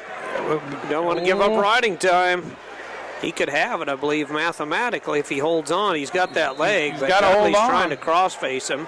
No, Rizgala's running time's going down. Yeah, don't worry about that. He's not going to get it. Running time not a factor. Problem Rizgala's got is he's going to get reversed here if he's not careful, and he may get cradled up. He's in on That's a single how he got leg. in trouble the first time was a cradle. He's laying down flat on the mat. He's got Dudley's leg. He's still getting riding time. Dudley's got him cradled up, but the ref has not called a reversal yet. Nico Reyes wins. Nico Reyes moves along with a 3-2 decision. Wow. He puts himself in a great shot to go ahead and his bid. Time runs out on that Dudley-Rizquala match, and it's all tied up 6-6, so they're going to go to overtime. Dudley spent the last 30 seconds of the match in a cradle, looking like he was cradling him up, but the referee said no change, no change. He needed to suck him up and try something. Yeah, he just couldn't get Rizgala off of his base. He was based out and couldn't get him rolled up. But Michigan State out on mat number 2 as well with wrestling Nick McDermott from Michigan State versus Alex Polizzi at 197 pounds. And Polizzi strikes first with 30 seconds left in the period with a takedown. Big takedown there for Polizzi. Mario Gonzalez still up 2-0, I believe, over Goldman down there, mat number 4, and a minute and 50 seconds ago in the second period. So Yep, and another Purdue wrestler out here on mat number 3. You sure that's not mat number 1? Yeah, that's odd, doesn't it? Braden Atwood, you had me surprised there for a minute. Sorry about that. This is Chris Held from Michigan. Well, they kind of own mat 1. Yeah, mat 1 or 3. Atwood's wrestled Held, I think, 3-4 times this year, and quite candidly, it's gotten worse. Where in the dual meet, he pinned him in the dual meet, beat him in Vegas, he beat him in the Midlands, and then I think in the Midlands, we wrestled him 3 times, several times. So it's it has his number, but he hasn't wrestled him at the Big Ten tournament. So let's see what Held has for him here at the Big Ten tournament. How's our overtime doing? Sudden victory. Dudley in on a takedown attempt with about 5 seconds left, but time runs out on him. So good defense by Rizagala. Yep, we'll move on. Dudley's going to take down first, and Rizagala's going to take up, and they go into the 30-second rideouts. Gonzalez with the takedown late in the midway through the second period, and riding really tough. He's got a 1.5-minute riding time, leading 4-1 down there on mat number 4, doing a great job. Got both boots in, which is kind of a stall, to be honest with you. Yeah, parallel ride with the grapevine. Yeah, he's got them both in and just kind of working hand pressure.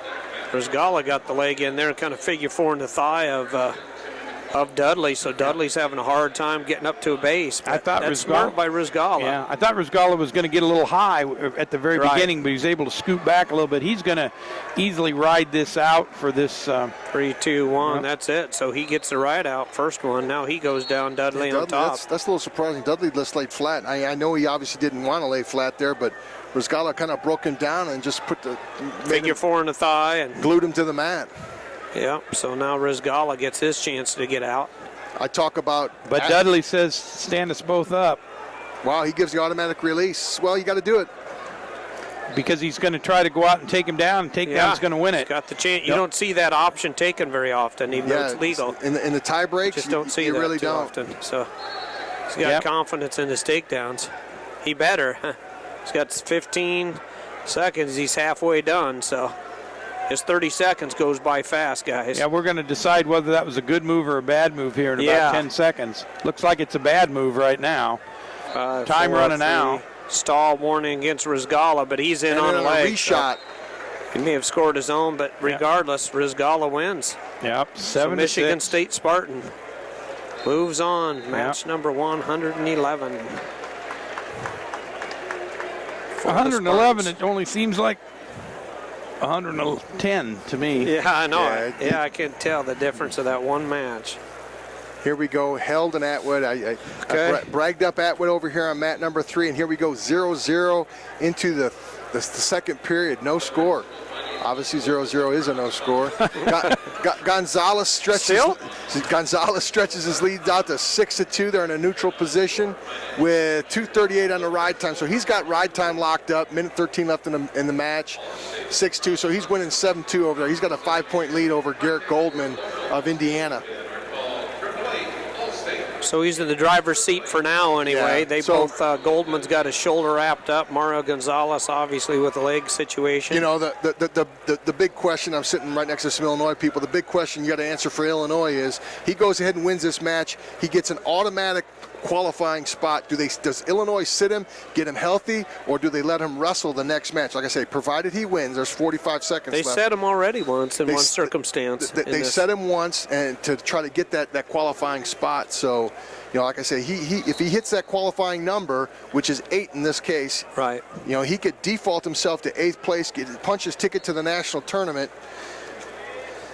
You know, you might want to do it. Yeah. Just let him heal. Nice shot. Oh, my gosh. It's a nice little swing single, little duck swing single on Goldman, close out the match. So, just 22 seconds going third period. You like to see that. 8-2. He hits a little duck single. Nice. Closes out the match. He's going to ride it out here.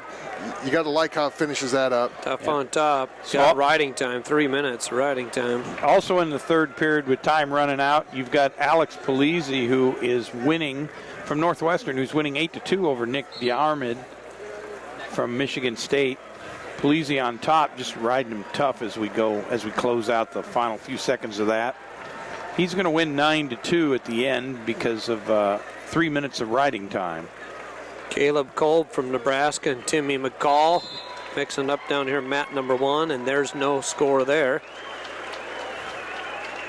between those two wrestlers. Got Nebraska and Wisconsin. And we're going to see the heavyweights take the mat with Connor Medberry from Wisconsin taking on Colin Jensen from Nebraska down on mat number 4.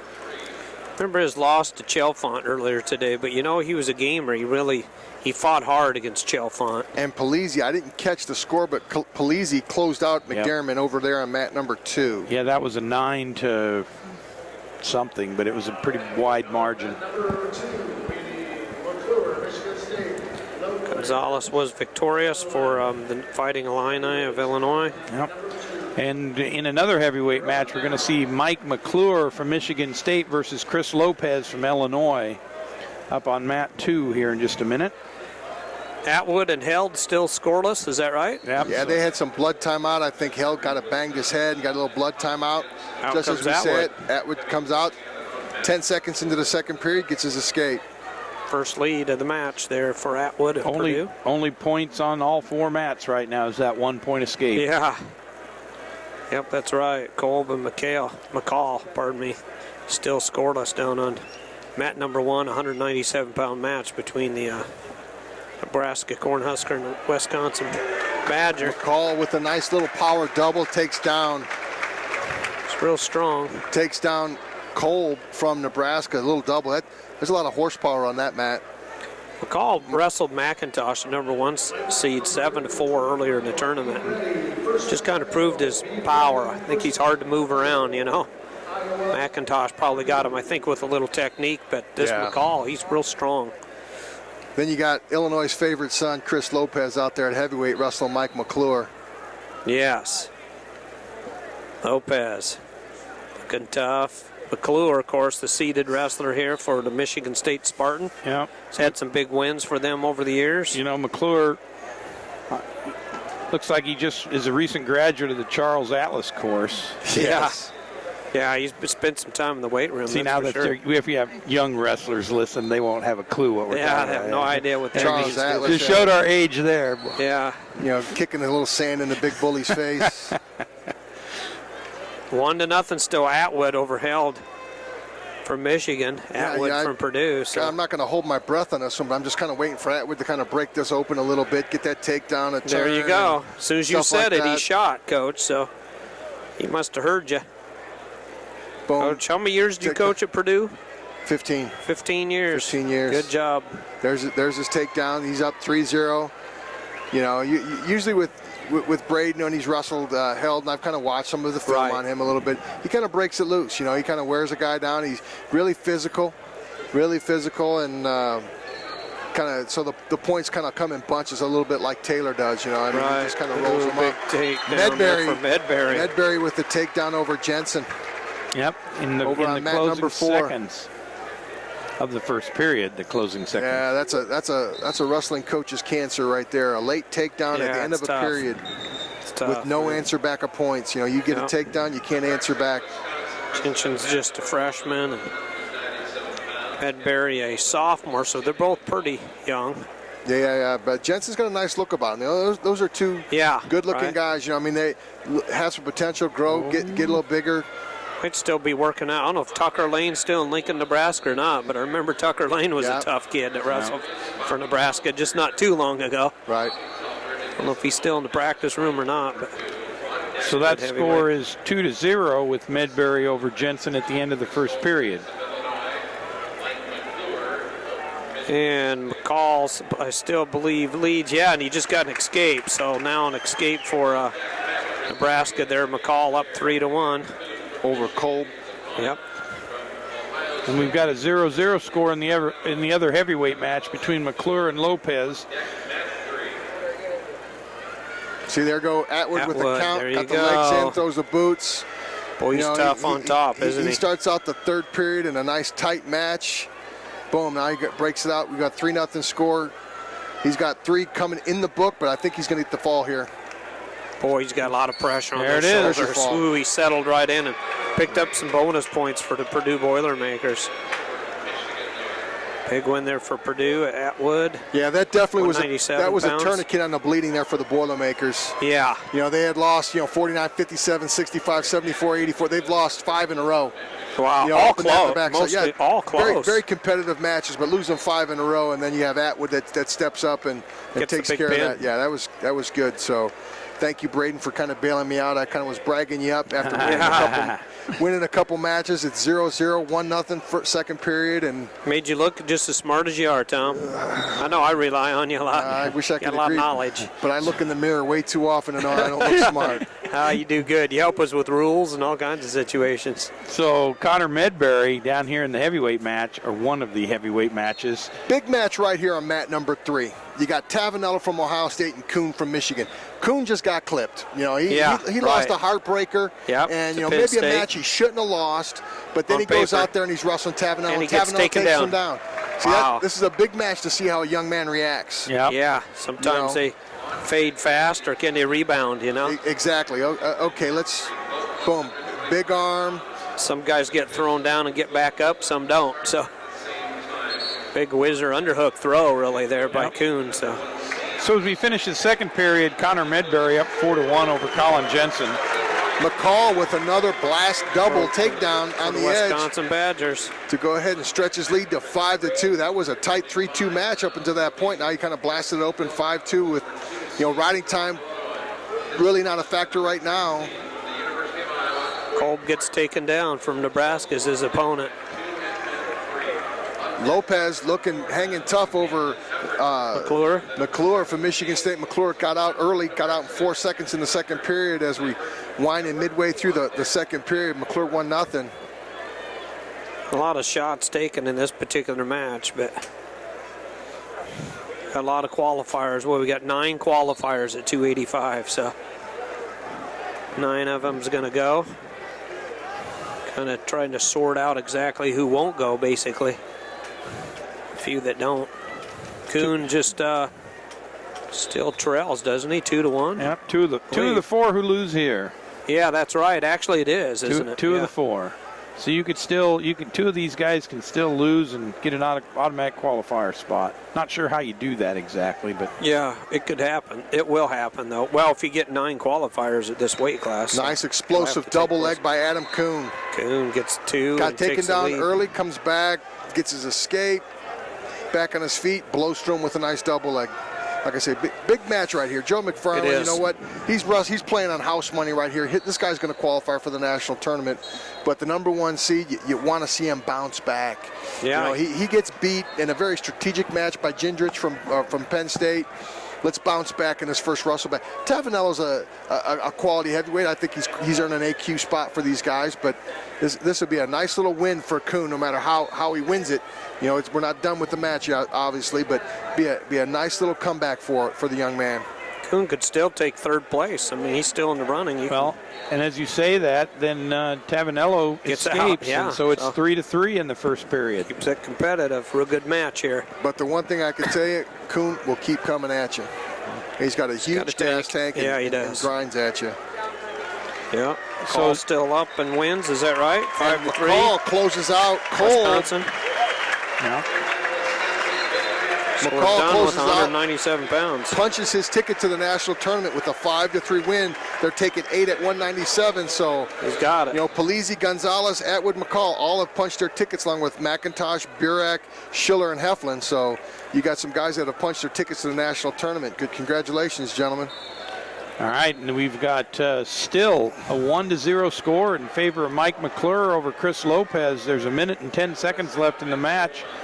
McClure is riding and rapidly approaching riding time, which would effectively give him a 2-0 score. And there's the riding time. Medbury still leading down here. It's 5-2.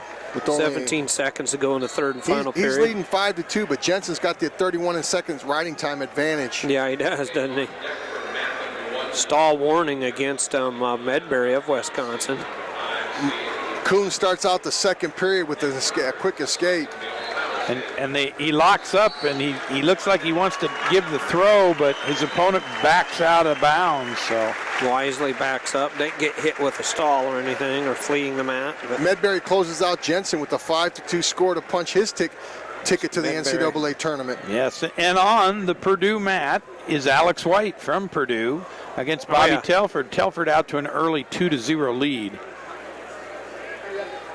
We'll ask Wisconsin, the host team, if they plan that or what. The Purdue guys on mat number 1. So as soon as we talk about Purdue, we look over there on mat number 4. Big match right here for these two young men. Sure is. with Lambert and Eppert right here. this winner of this match goes to the national tournament. That's huge. There's only 6 qualifiers due to the Gilman Clark situation. Switch, yes.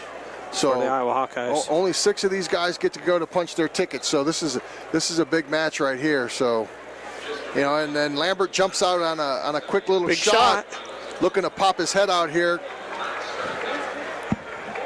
Kind of stuck pretty deep in the middle right there. Eppert's doing a great job of defending the shot right here. Well, he's been on the matches today. He's looked tough. Eppert has for Purdue, but Lambert's really coming on. So McClure wound up winning his match with a 2-0 score. With that riding time. McClure, not that he needed the help, but he automatically punches his ticket to the NCAA tournament. Leads we by got 1. White over there. Kuhn battling it out. It's a 4-3. Yep. It's close. Cavanella's doing a good job. Keeping it within striking distance. Bobby Telford doing a little blanket ride on Alex White. Sorry, I was thinking the other heavyweight. They had another heavyweight, Adam Walls, in there, and Roger Vukobradic. We had a bunch of good heavyweights in there, helped Roger out a lot. But looking down here, Telford riding really hard here. Got a minute 55 on the ride time, so he got an early takedown. He got a takedown within the first 15, 20 seconds. Now he's riding White hard. Chicken wing. Running that wing over, and here goes Alex White. Wow, looked like he was going to run the half one way. Instead, he took the chicken wing the other way. Who I had bragged right before this, White, hardly ever gives up a major decision. I think he led the team last year, only bonus pointed 1 time. This year, I know he's one of the team leaders for the Boilermakers and not giving up bonus points. He's not going to win a beauty contest with his looks and everything else, but he just doesn't give up points. He's hard to score on. And here he is. He's been pinned once and given up 8 points here. So he's got a major against him so far. Yeah, and in about a week of worth of riding time at 2:40 on the ride time. So a lot of riding time. Telford's taking him down right at the get-go and just stayed on top. So here we go. We are 1:30 left into the third period with a 4-4 tie between Tavanello and Kuhn.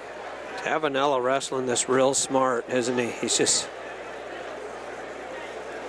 as we talked about earlier, they're going to run that second round of consos on mats 1 and 4, and they're holding on the semi right here because that Megaludi's right there in the green over here on mat number 2. Oh, yeah, it is. Yeah. So Tavanello in on a takedown and takes Kuhn down. Wow. 6-4. A minute left in that match. We still have a long time left in that match, with Adam Kuhn. Like I say, I'm pulling for the young man. I love a good upset, as good as anybody, but I'm pulling for Kuhn to come back here. Well, he's trying. I look down there on mat number 4, and I see that Eppert is losing 2-1 over there to Lambert from Nebraska.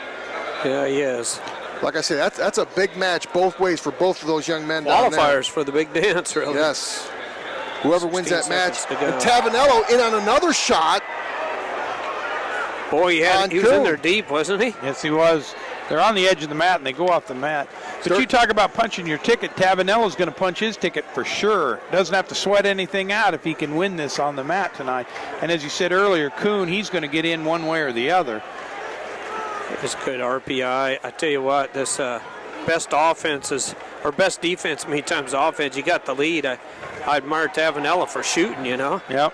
Taking the action. Now Kuhn puts the pressure on Tavanello, but 18 he needs seconds to, left. really. He's got, the referee's probably not going to, Kevin likes to see these guys wrestle. Yep. Wow. So he's going to circle. The thing about Tavanello, it's good to defend right here, but you got to move a little bit with that.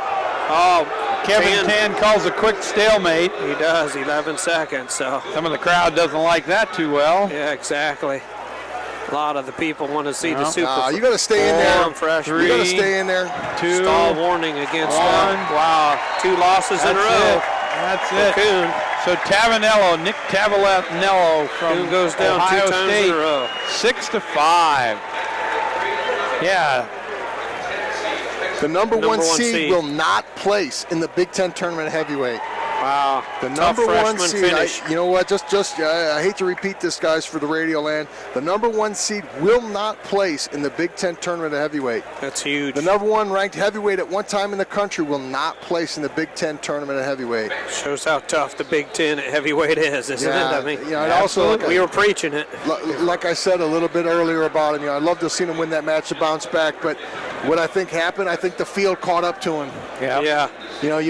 Young kid. You were talking about it. The field made the coaches in the Big Ten do a great Filming job him. of scouting and looking Keeping at it, track. and reviewing some film, and they caught up to him. Yep, that'll happen. As I look at that, we look at the upset over there on mat number 3. I look down there on mat number 4.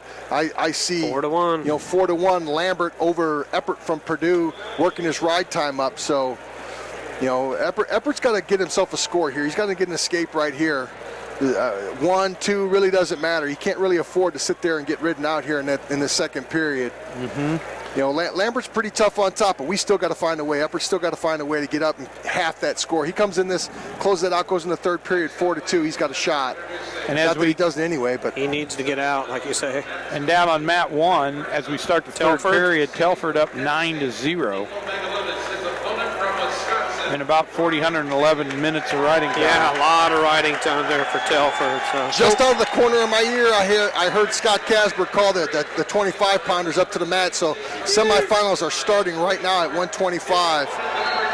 So we have Nico Megaludis from Penn State, the number 1 seed, versus Ryan Taylor from Wisconsin, the number 4 seed, and Corey Clark from Iowa, the late decision, maybe that's the way to say it, the number 3 seed, versus Jesse Delgado from Illinois. Last year's defending national champion. And we're underway in the semifinals. Looking for a no position fall here. He's trying to pin Clark right off the get-go. Delgado definitely knows where he's at here, and he's looking for a fall. Smart wrestling here even by though Delgado. He's not. There's no control. Yeah, freestyle. Yet he's looking for a fall here. Freestyle, those touch falls coming in. It's an amazing position because here I don't understand that. He meets criteria. Delgado puts him on his back, and he meets criteria. He's got to let that play out. That's bad. They don't. They call the stalemate, and we go back to square one. Wow, So. that helped the Iowa Hawkeyes. Absolutely so. But Delgado in tight. Now he gives him 2 almost prematurely, but no, now Delgado comes up and covers Corey Clark. I'd agree with that, just almost prematurely again. Yeah, maybe it was payback. Clark still got a hold of him, but Delgado's getting the riding time right now. So Eppert goes down in the third period. He gets out late, but there's a 1:50 riding time on him. So riding time is going to be close to a sealed up thing, a sealed up deal. And Lambert in on a single leg looking to finish over on the edge. So like I said, we talked about this being a big match. It's to qualify for the big dance, really. This is an automatic punch your ticket right here for this match. Eppert can go into the pool as a one-off possibly, but it'll be tough. Corey Clark's got Delgado in a body lock trying to score, but I don't understand that at all because called a stalemate there. Clark was working around the corner. I think Clark would have got the reversal on it, and the referee called a stalemate, which made no sense to me. He's trying to make up for the other call. Telford's victorious, I believe, down there for Iowa, right? Yeah, Telford with wins a big win. 10-0 over Alex White from Purdue. It's major. So he moves on. Still no score between Nico Megaludis and Ryan Taylor in the semifinal match on mat 2. Taylor from Wisconsin up for wrestling right in front of those Badger fans. So he'd like to score. Delgado in on a single leg, but Clark is going to fend him off, I think. Ryan Taylor's a freshman for Wisconsin. Delgado pulls him back in, and Clark spins around. Delgado still down on an ankle and trying to crawl up to get the score. Not yet. Clark turns into him. Lambert closes out Eppert from Purdue with a score of 5-2. That's a tough one for Eppert right there. Yeah, gosh, you got to love him. He's had a great career, but that's going to be a tough one. He's going to have to do some nail biting. It's a big win for Lambert. And I'm not sure why we're Eppert restarting. a senior for Purdue, again. right? Wasn't he a senior? Yeah. So Delgado's still up 2-0. No scorer between there's 2 for Megaludis. Yep, Megaludis gets 2, so Penn State takes the lead in the other semifinal match. Corey Clark gets the escape and immediately goes in on a single leg. Taylor with the reversal at the buzzer to answer the takedown of Nico Megaludis. It's big for Taylor, the freshman from Wisconsin Badgers. And the referee out here out of Madison, Wisconsin. In the Delgado-Clark match, Clark in on a single leg, but the referee calls potentially dangerous. So both wrestlers start back at the center. 36 seconds left in the first period. They're going to go after each other, guys. They really are. Well, you got to know Delgado. Delgado, he's in on a single leg. He uses the rat on a Cheeto technique. Yeah, he does, doesn't he? That's the rat on the Cheeto, man. Thanks to Sammy Henson, I got that saying. Where's 127? Thank you, Sammy. Gulabon and DeJulius. Yeah, down here boy, on mat Gulabon's got DeJulius. Looked like he had him in a pinning situation. Yeah, but DeJulius gets out. And no score. Yep. So time runs out on mat number 3. The time runs out in the first period. On mat number 3, it's a 2-1 lead for Delgado over Clark. You have Yautzi from Michigan and Roberts from Ohio State over there on mat number 1. They've had some good matches in this tournament so far. You know, those two matches, those two console quarters at 25 are ticket matches, so to speak. Yeah, they really are. Winner gets his ticket to the national tournament. The loser has to chew nails. Yes, he does. So Clark gets out by 6 with about 10 seconds. Oh, now the Penn State kid's on his back. The young man from Penn State's on his back. Gulabon. Gulabon gets thrown right to his back. Bails out, goes to his stomach.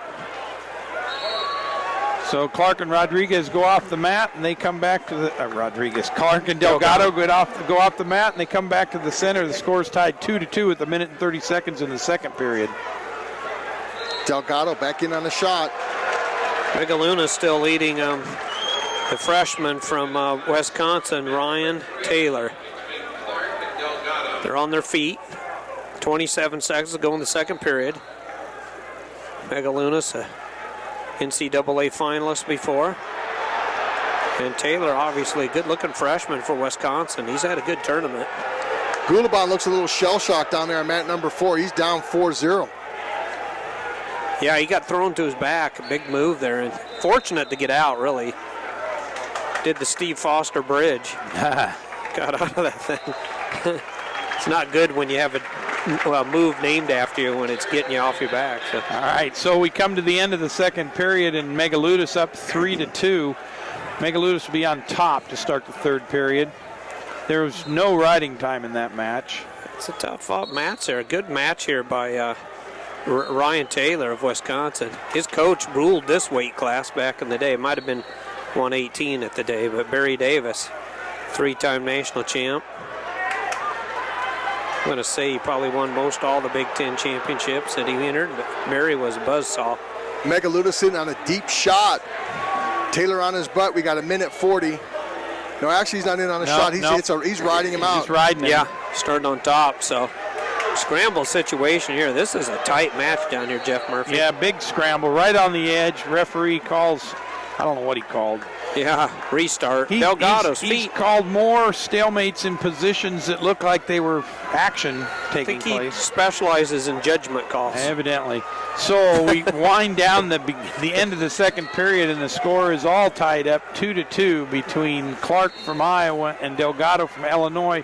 Delgado does have 1:45 seconds of riding time. So Delgado starts on bottom, Clark on top. Clark, I don't know if he can ride Delgado that long or not. Well, we're going to find out. Had a tight waist in there. Delgado up to his feet and attacks right away. So Delgado out with the escape with 7 seconds gone in the second period. So both wrestlers on their feet, 3-2 in favor of Delgado.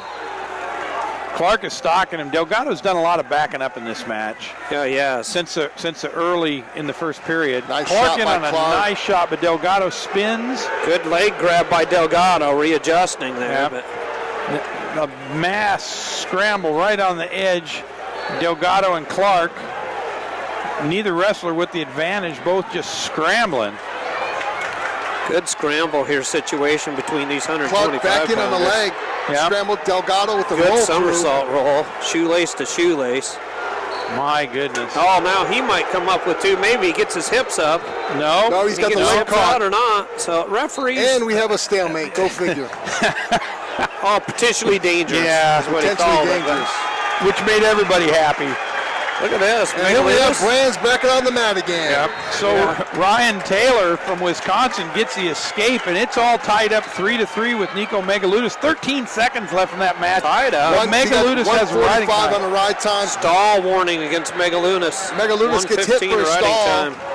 6 seconds left. That riding time is going to come back to haunt the young freshman unless he can get this takedown here. Taylor. Ryan Taylor comes up a little short. Good-looking freshman there for the Michigan, or for the Wisconsin Badgers. Yep. But The number hometown one seat goes on. Hometown crowd doesn't like it much, but Megaludis winds up winning 4-3. Hard-fought match there between Penn State and Wisconsin. Wow. There's a minute left in our other semifinal match, and Delgado from Illinois continues to lead 3-2 over Clark from Iowa. Looking down on mat number 1, you got Yahtzee and Roberts tied up at 4, but with Roberts with the riding time advantage, with the 1:14 on the riding time advantage. And again, Clark in on a single leg, but Delgado just dives over the top and rolls through and grabs an ankle. And we have a stoppage again, potentially dangerous. Well, this ref doesn't want injuries. He's consistent. Yeah, that's true. He doesn't believe in joint locking. And Delgado runs and runs, and I tell you what, if there's a definition here. Yeah, there you got to hit him. He gets called for stalling with 22 seconds left in the match. He's got to wrestle smart. That was a good shot by him. I mean, I don't know if he's going to score or not, but Delgado went staying on in the shot referee's head just to hang. 13 seconds left. That's one of those stall shots. Right on the edge of the mat. Yeah, They're both standing on their feet. Clark takes a shot. 6 seconds to go. Delgado shoots back up. He could get That was a dinged. caution right there. He didn't step on the line. So, yeah.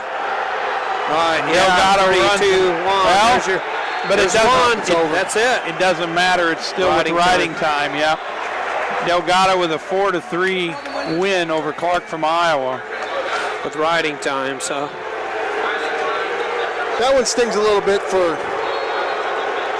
Good win by Delgado. Real solid, smart wrestling. Yeah, solid, smart, but a lot of running around. Stay in there and wrestle. Clark stalked him the whole match. Delgado got the early lead, and then Delgado ran the rest of the match. So, maybe he can go out for indoor track once the wrestling season's over. Do the 50-yard or the 10-yard dash. We closed it out on mat number 1 with Roberts from Ohio State coming up with the win over there on.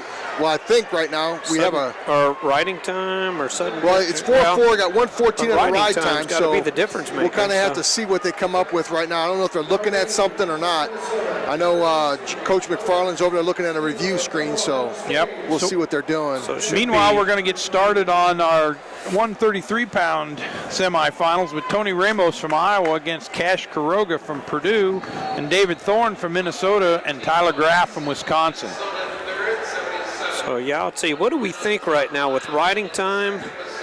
That Roberts is victorious, maybe, or not? He's already taken his. Well, he's got he wins. But I mean 1:14 or riding time. What they're looking at. And Kuroga in with an early takedown. Kuroga brings, if he attacks, he's good. I think that's probably his best strategy. Just stay on there.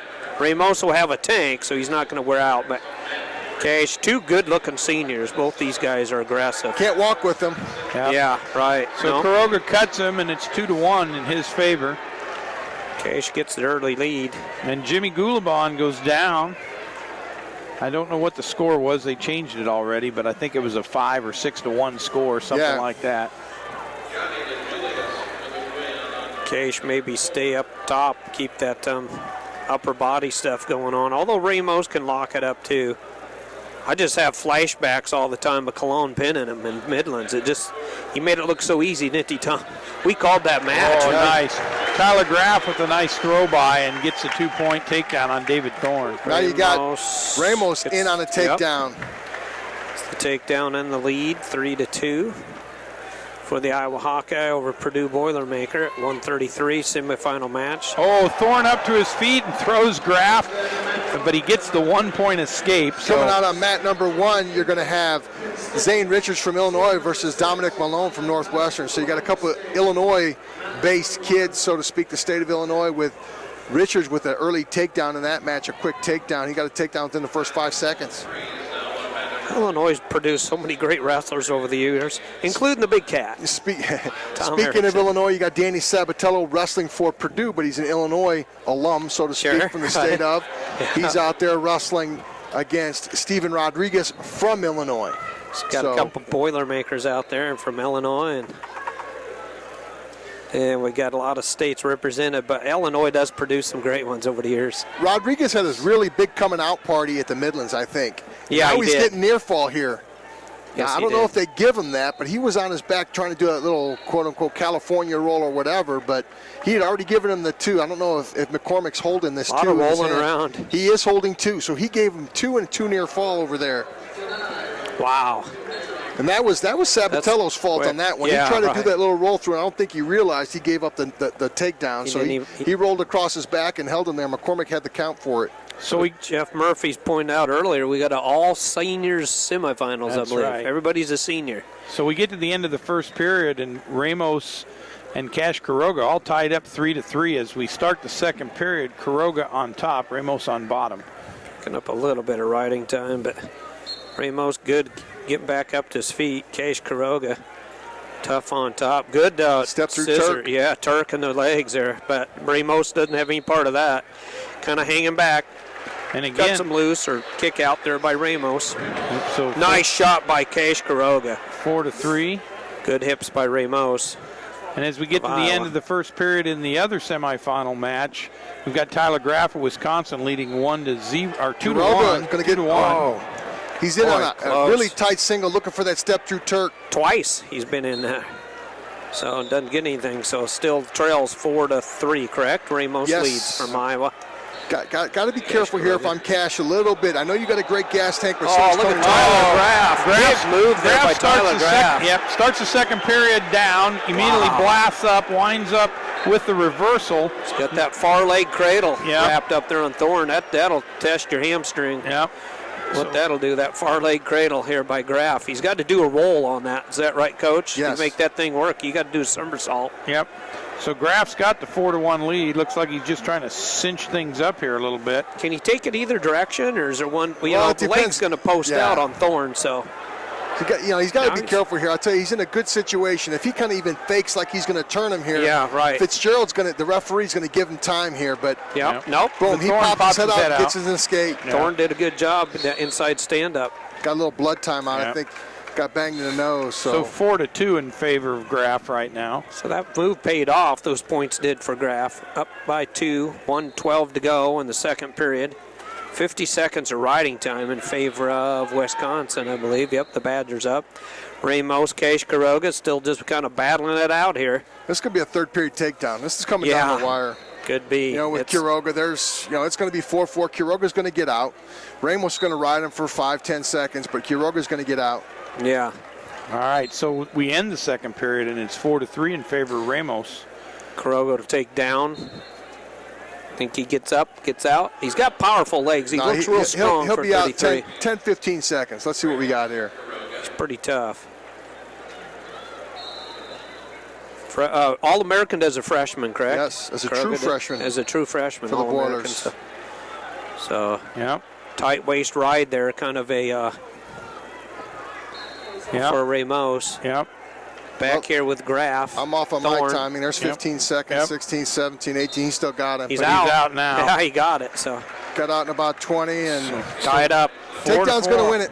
No riding time. Riding time not a factor. We look over on mat number 1, and Zane Richards from Illinois has a 4-1 lead over Dominic Malone, and we are second Nice period. shot here by Cash Quiroga.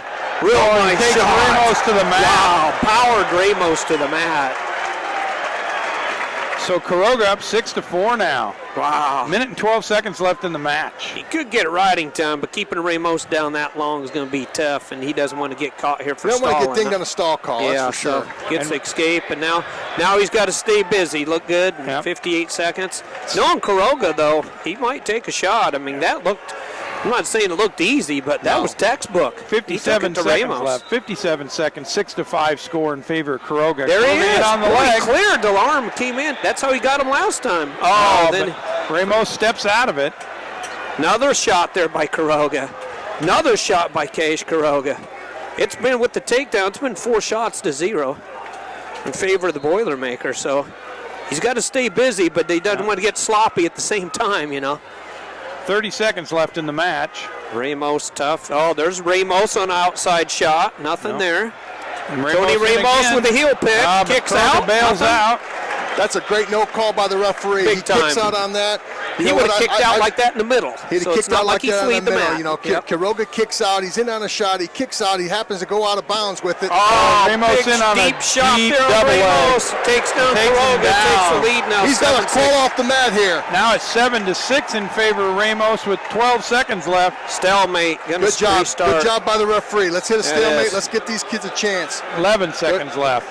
There's no stall call, and Flieger and Brands are going ahead and chirping at each other. Yeah, they will.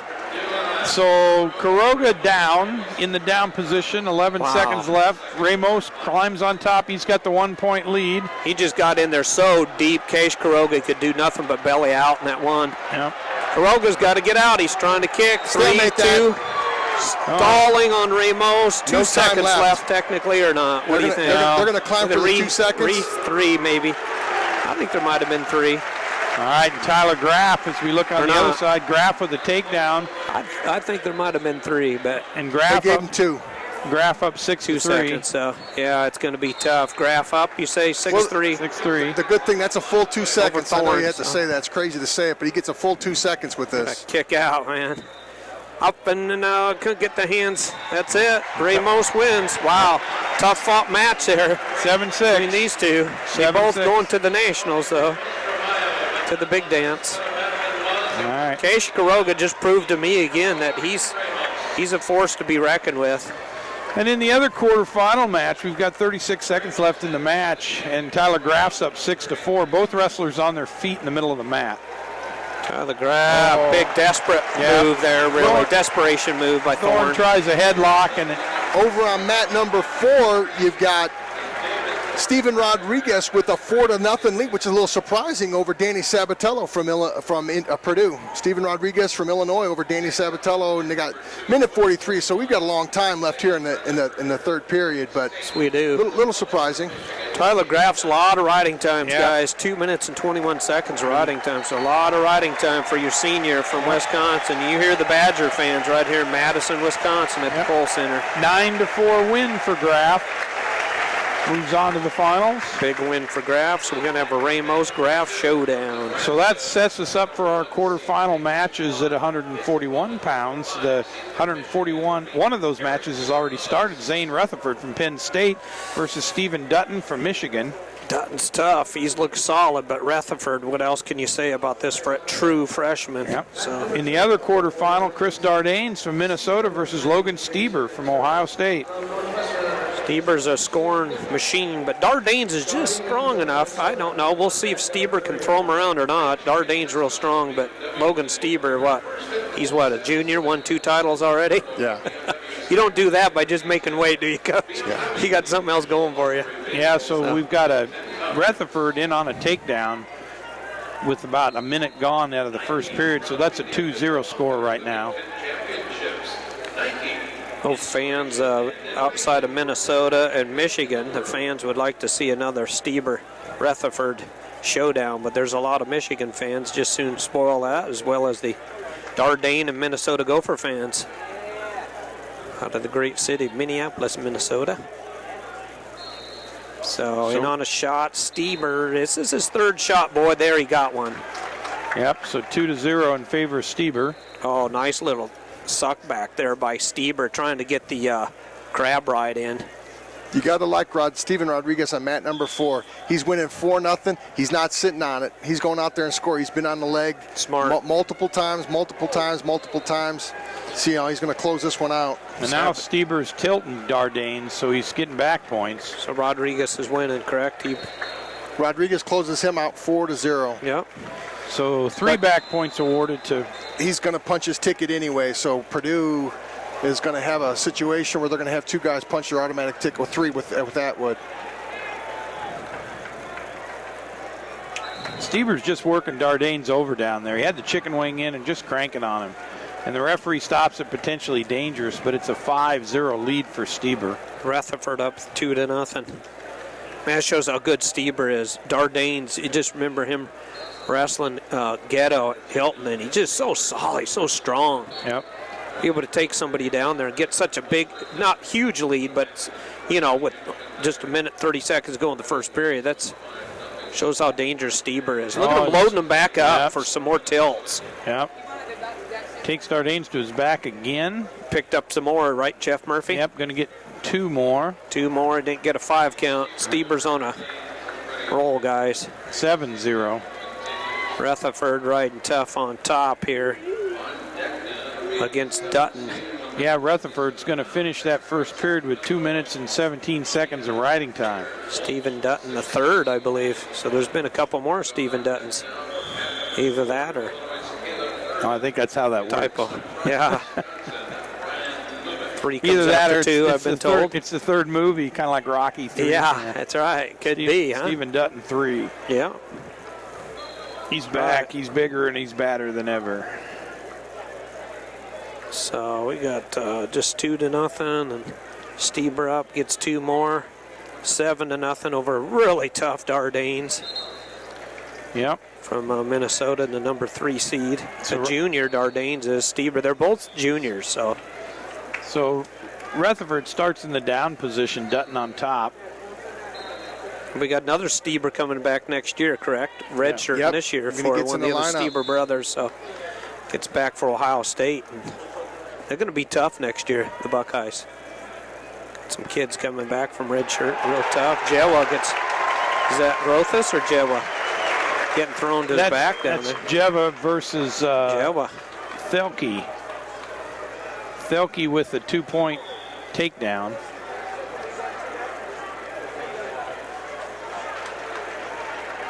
And on the other end, we've got James English from Penn State and Ian Paddock in the consolation match. Paddock up 2-1. Jeva with an escape, so Thelke up 2-1. Nothing much happening on our Center 2 semifinal matches. Thelke's dangerous. He likes to take people down, and if he can take them to the back, he'll do it. He'll use the momentum if he can. Rutherford's still up just 2-0 here over. Thelke, big spike. No! Big move by Thelke with an underhook, lifts him up, kind of spiked him down, and then got nothing out of it. He's still in a great position, but Jawa fought it off nicely. Yeah. Jawa did. Now he's trying to limp him out of that whizzer. Thelke is. He's got his hips higher than Jawa. Looking over maybe here stalemate. On yeah, we're going to stalemate Matt that one. one. English coming back over here. Okay, for Penn State. Trailing 2-1 against Ian Paddock. So Zane Rutherford gets the escape, and he now leads 3-0. 45 seconds left in the second period. Kind of like workman fashion, nothing flashy, but Dutton's a tough kid too, so he's got a tough opponent. And Stieber started in the down position for the second period, and he gets blanked the escape. Dardanes. Dardanes is yet to score a point. 8-0 in favor of Stieber. Logan Stieber. Good-looking junior. Already won 2 titles. He could be a 4-timer, guys, maybe. Now Stieber says to Dardanes, come and get me. He's just measuring him out now. Yeah, he is. It's got that big collar lead. tie between the 2 athletes. Another shot there by Stieber. Dardanes with the sprawl. Underhook by Stieber of Ohio State against Dardanes of Minnesota. And we're going to go out of town bounds here, I think, between Rutherford and Dutton. No, they're just kind of playing the edge, but ref says they both stepped out. No, they said into the second period. That's it. Third period, 3-0. So if he would end like this, he's got 1 point per period, but he does have riding time. Is that right for Rutherford? Doesn't he have 1:15? Minute 15 seconds, and there are... Thelke releases Jewa. Got some loose after the takedown. So Rutherford and Stephen Dutton start the third period both on their feet. Thelke wanted to go up top with, big throw by. Yeah. Takes a lead 5-4. 1:10 to go. Rutherford still up by 3-0 against Dutton.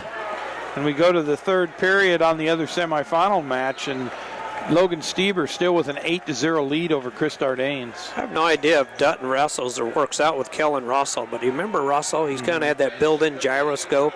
Yeah. He was almost impossible to take down. That's who this Dutton reminds me of. Good-looking sophomore. Real good-looking sophomore here for, junior, Stephen Dutton III, a junior. Came into here 7-2, so not a lot of matches before the Big Ten championships.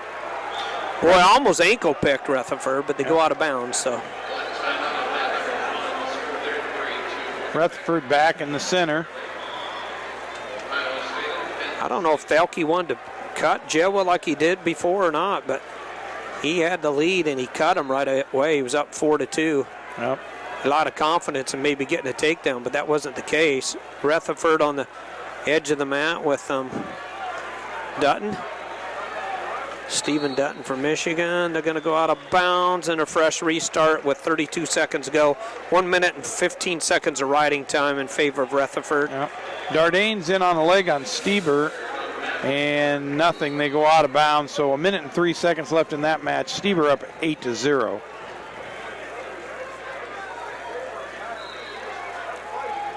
So these two athletes really fighting against one another here. There's another shot there by both Rutherford and Dutton exchanging shots there. Rutherford in there deep as Dutton looked over at the clock. He kind of got caught flat-footed. Yep. Didn't you see him peeking at the clock? Time's going to run out. Yeah. And Rutherford with the there you go. The riding time point. He's going to win that 4-0. So he's in the finals. So Yep. unless Stieber lays an egg here, we got our finals a lot of people were wishing for. Yeah, unless Dardanes throws some massive move here. Stieber's still up 8-0 with 30 seconds left. He's just strong enough you could do it, but Stieber, anybody else but Stieber, it might work. Stieber's just that good. Don't think that's going to happen. Won 2 national titles already for Ohio State, and you ready? He's a junior. And so we get to the consolation, or we look over on the consolation mat number 4, and there's a minute left in the third period in this match between Thelke from Wisconsin and Jeva from Iowa. Jeva is up 5-4. Both wrestlers on their feet in the middle of the match. Jeva with a nice little duck under, but he doesn't finish it yet. He's got Thelke, picks Thelke up in the air. Thelke's got arms locked around his body, so. Stalemate or not, I guess not. They're not going to call it. His feet are down underneath him. That's what's going to hurt Thelke. Thelke seemed to wrestle with a lot of confidence here, but Jewa's really been smart about this. And Logan Stieber wins 9-0. 9-0 for Stieber, so we get to see the rematch between Rutherford and there Stieber. we go. Setting up the finals there. Stieber and Rutherford. And 2 more. Jeva scores the takedown to go up 7-4 with 10 seconds left in that match. So it looks like Jeva will move on and Thelke will fall by the wayside. Yep. He'll bow out. So big win there for the Iowa Hawkeyes. For Jeva. So while we're talking about that, we started our quarterfinal matches at 149. Jake Soufalon from Nebraska versus Eric Grahalis from Michigan. Yep. And Jason Surtis from Northwestern versus Nick Dardanes from Minnesota. That's going to be fun. Yep. 1 versus 5 and 3 versus 2. That's a big win by Jawa. Obviously, it helps out the Hawkeyes, but that's an automatic punch your ticket. Yeah, that is big. Thelke's got to go into the pool, the at-large pool and stuff to try to kind of earn his way that way, but Jawa go ahead and punches his ticket on the front side, which is always a big relief. You don't have to sit there and sweat it out as a coach during the week. Yep. One quick question for the Big Cat. Rodriguez was victorious over Sabatello, is that right? Yes. As I finished my bracket. 4-0. 4-0, okay. Okay. We're semifinals. And so Grahalis. In a match that's important in the team competition, James English still up 4-2. English from Penn State. 36 seconds left in that match. Ryan Lubbock, go ahead and wrestle. Ryan Lubbock from Wisconsin goes out, jumps out, takes Caleb Irvin to his back for a 4-point lead. Irvin comes off, but goes out there really quickly and jumps and puts him straight to his back for a 4-0 lead. Yep. And Soufalon from Nebraska up 2-0 with the takedown over Grahalis from Michigan. Still no score in the other quarterfinal or semifinals match.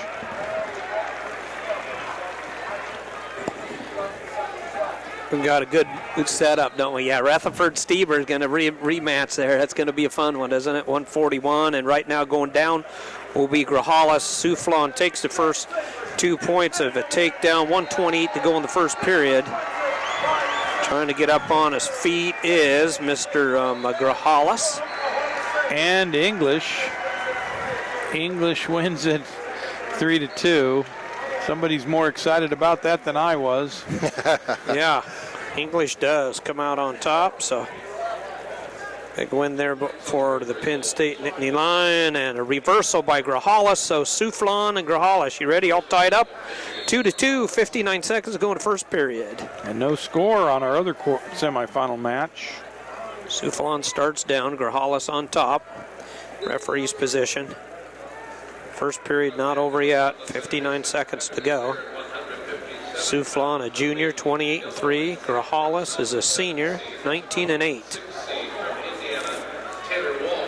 So these Nebraska guys come in with a lot of matches. I've noticed their trifecta of Souflon, Green, and Kokish. That's their point scores. They've dropped down to 8th, but if they can win these semis, they're going to punch some more points in there for the Cornhuskers. Came in at the 4th. Now Penn State leads the score as a team, by the way, 94.5 to Iowa second, 88.5, and Minnesota in third with 77. That's a big jump around with, Northwestern and Nebraska. Yeah. Searches, you get Searches to do a little something, and they jump up, with the 6 points, and basically this is where they're going to separate that. Plus you got McMullen on the top half that could go ahead and score points. Purdue, from all intents and purposes, is done scoring. They got Atwood left, and that's it. That'll get them a point or two, if he wins. But it looks like the bottom three, top three look like they're going to be set after this session, and then it's just going to be a matter of who wants to be the Big Ten champion as an individual and a team, really. Fight for 4th still, maybe. Ohio State. Nebraska's got their biggest. Souflon needs to win this for Nebraska. They need these team points. If you're Penn State, you're looking at the score right now. You're up by 6, and you haven't had your big guns wrestle, so you got to feel okay. They're tough. Minnesota's back. What do we got here? 4-7. They're back 17, 16 and a half points. So you got Storley, Steinhaus, Schiller, and Nelson. So they're good at the heavies too. So it's going to be interesting to see who comes out. But Nelson beating Telford was big earlier, that head-to-head match. But riding tough is Souflon. Grahalis trying to come out, trying to big match over here for Northwestern over here on mat number 1 at 65 in the console bracket. They're taking 8, so all these guys have more or less punched their tickets. In this round right here, that 65-pound weight class. But for a team standing, Indiana definitely needs the help. They can bump up and try to catch Purdue for that 10th spot. Northwestern could kind of pad their cushion a little bit away from that 10, 11, 12 spot. They're sitting in with 29 with two studs rustling. So one thing I can say about the Boilermakers, the losses they had today, lots of one-pointers. Yeah. Just edge of the mat, just 1 point here, 1 point there. They had a half a dozen matches that they could have won very easily. Edge of the mat, riding time is a difference. I agree. It comes down to conditioning, and I think Coach Hinkle's got those guys wrestling well. But on the other side of that, how many Northwestern lose by 1 point? Yeah. Exactly. How many does look? This is the Big Ten Conference. You're going to lose those close matches, right. But going back to what you said originally, you definitely got to tip your cap to Coach Hinkle and his staff. They've done a really good job. I quite candidly, I don't think they're as talented as most of the field, but those guys wrestle hard. Coaches got them working hard and wrestling hard, and they show up. So that definitely is going to put those guys in some matches. But I think his job is going to be in this offseason, go ahead and get some talent for the Boilermaker Nation. Yeah, right. Because they don't always get the top echelon, or maybe the kids that the whole nation's drooling over. Right. The same thing could be said about Indiana. They're missing some top kids too. Yep. Right. The state of Indiana in terms of the Big Ten, they need to start stepping up because here comes Maryland and Rutgers is coming into the conference too. The Knights and the Terps, and we got a point for Dardanes, is that right? Well, in the second period, Nick Dardanes did get an escape, and we're now at the beginning of the third period. And we're tied up. Yep. And Surtis gets the escape, so it's 1-1 with 1 minute and 45 seconds left in the third period. Surtis has got that 1 point lead on well, not lead, but the 1 point advantage in the riding time at 1:16 if it ends, the way it is. So Jason Surtis, good-looking freshman. Surtis has that quote-unquote shadow point. Yeah, he does, doesn't he? And 25-3, Surtis is a freshman. Souflon has In on a nice 4-3 lead. Sorry. Souflon starting the third period 4-3. He starts down. He's also got just a little over a minute riding time, although that'll be erased. Surtis with the big takedown, and Surtis with the takedown at 1:20 mark of the third period and padding his riding time advantage. It's big against Dardanes. Good-looking freshman here for Northwestern University. Saw him in the Midlands. I did talk to the coach. He said he'd been battling the flu a little bit, but he wanted to wrestle. It's our biggest tournament, really, and at home. So it's hard to tell a kid, well, you haven't been feeling well recently. You might be weak, and now I'm going to wrestle, coach. So, but he's had a good freshman year, 25-3, 26-3. Trying to be Stall warning, mat number 4, Lubeck wrestling Caleb Irvin. Lubeck came out there, threw him to his back for 4 points in the first 15-20 seconds and have done basically nothing since then. And Irvin, has kind of crawled back into this thing. But although Lubeck's got a 102 in the ride time advantage. Lubeck, a Wisconsin Badger. Yes. Trying to keep the local fans happy here, sitting over there in Badger country. Straight across from us is the Wisconsin fans. Wisconsin's quietly having a nice little tournament. Yeah, they are. Sixth place. Had some nice wins. Just grinding away. I really thought maybe Thelke might beat Jelwa, but Jelwa was victorious in that one. So Harger's starting to open up. Harger from Northwestern is starting to open up a nice little lead over LeBlanc from Indiana. He's up 5-0 in the first with 2:06 on the ride time. Souflon leads Grohalis 5-3, 59 seconds of riding time. So he's 1 second from being another point for Souflon. Is that right? For Nebraska, I believe. And Jason Sursis closes out the third period to take the 4-2 victory with a point for riding time over Nick for the Wildcats. And that's instrumental in Minnesota not getting more points. That's right. That's big for Northwestern and tough for Minnesota. And 2 more points for Jake Souflon. So Souflon now 7-3, 25 seconds left in that match. And he's got riding time now because he was down to 59. Now he's up to 104. So Souflon. And our team store starting to spread out a little bit with Penn State with 98, Iowa with 88.5, and Minnesota with 77. Minnesota's big guns coming up.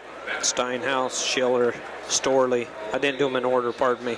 Storley, and then Nelson, of course. A lot of semifinalists coming up for all those teams, really. Penn State as well. They're tough, heavy.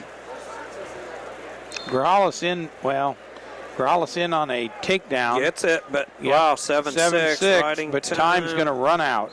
That's it. So Souflon punches his ticket to the finals. Yep. So you got Souflon and Sursis. So Souflon with an 8-6 win over Grohalis.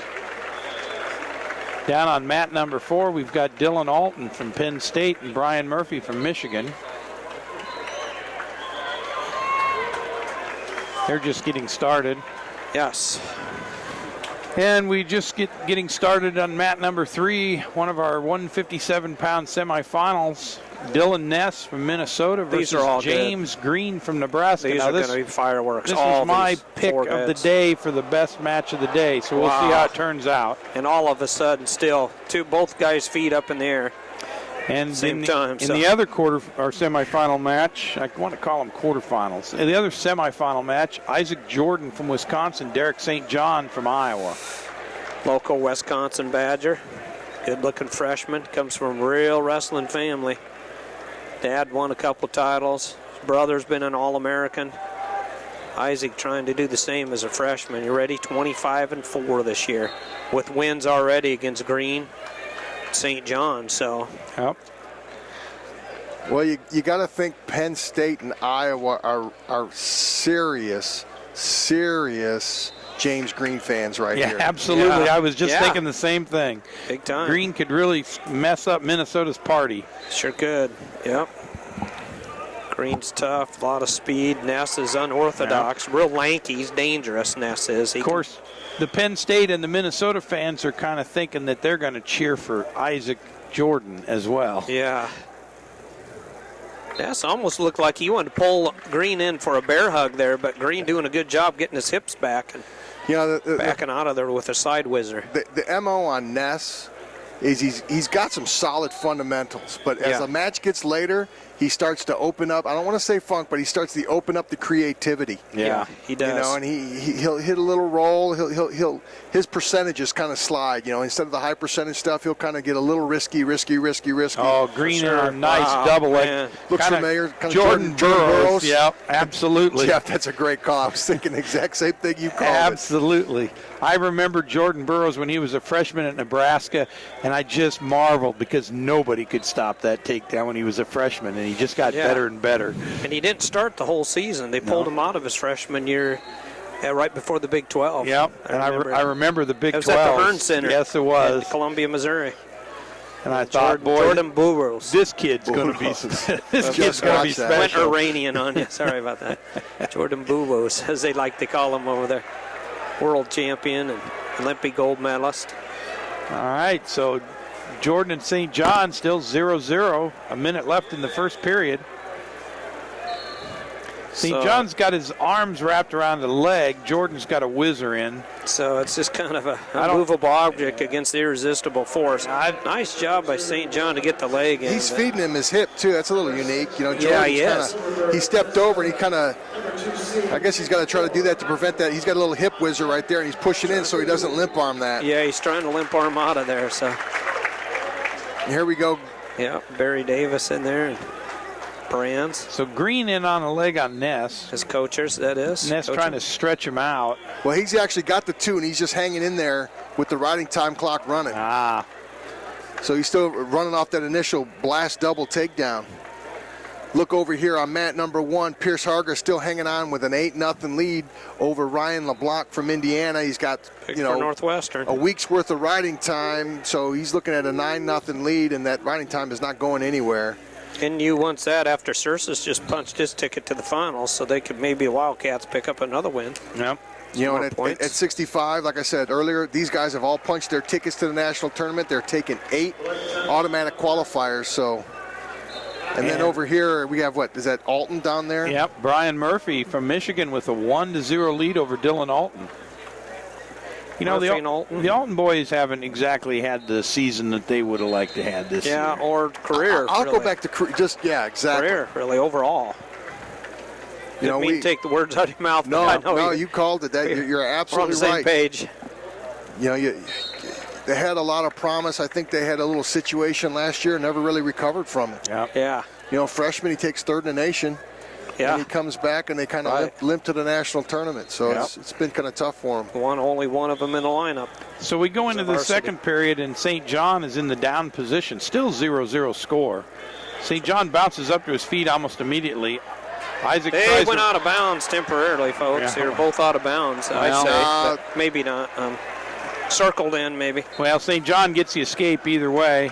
I think Barry Davis says, hey, they were out of bounds. I want to go to the monitor. He's going to challenge them. Yeah, they were actually. I saw all 4 feet down there in that corner out in the black. Yeah, but here's the thing. No reactionary time. No, it's not reactionary time. He's thorough, though. Tom's going to set me straight. I know he will. No, here's the thing. You're good. Now, were they leaning? Now, you got to remember, on the mat is considered a cylinder that goes to infinity. That's correct. From the line of the mat goes straight up to infinity. Now, their feet could have been out, but if they're leaning across and running, and I think somebody hanging was over leaning, there, actually. that technically meets the criteria for not going off the mat. Wow, Green. And I know you probably don't like to hear it. I apologize. I'm not trying to. I like the cylinder into infinity. I love that. I'm going to use that. Well, you debate that. Let me talk about a wrestling match. So Green in on a big takedown, but Ness just kind of flips him and comes out of it. I mean, Green was in deep, but Ness managed to find a way out. So 4-2. So Harger closes out over there on 1, and then we replace him with Yates from Michigan versus Austin Wilson from Nebraska. Okay.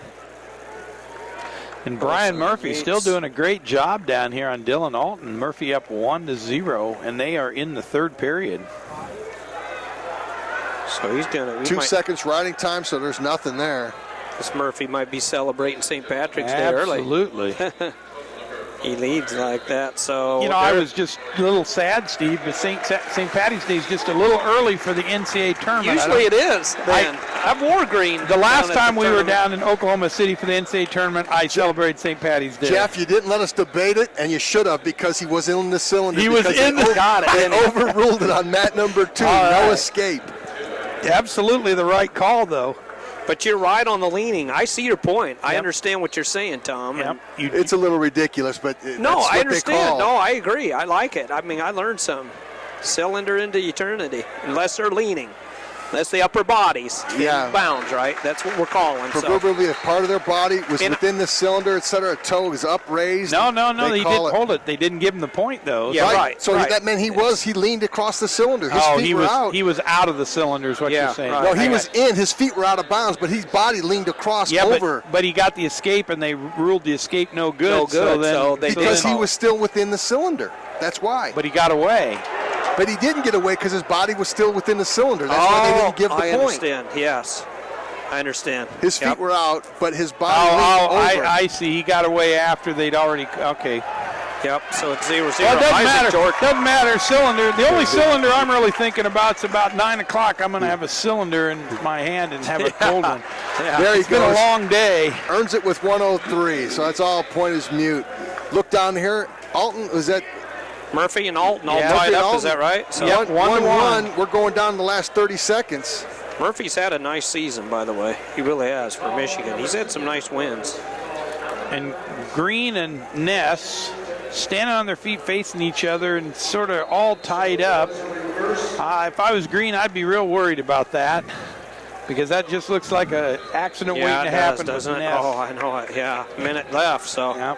So Green up 4-2 with a minute left in that match, and he's gonna have to stay busy. He's walking back slow. Green is. Green's got a minute and 18 seconds of riding time as well. Here comes Alton with the scramble, and Murphy. Murphy looked like he had it dead Murphy on. with the flash, and let's see if they go to look at it. Oh, you know, Cale's going to ask him to look at it. You know that he's already working his way to the scores table. Yeah, he wants that reviewed. They let the time run out. Let's see what they say here. They're going to take a peek at it. Yeah.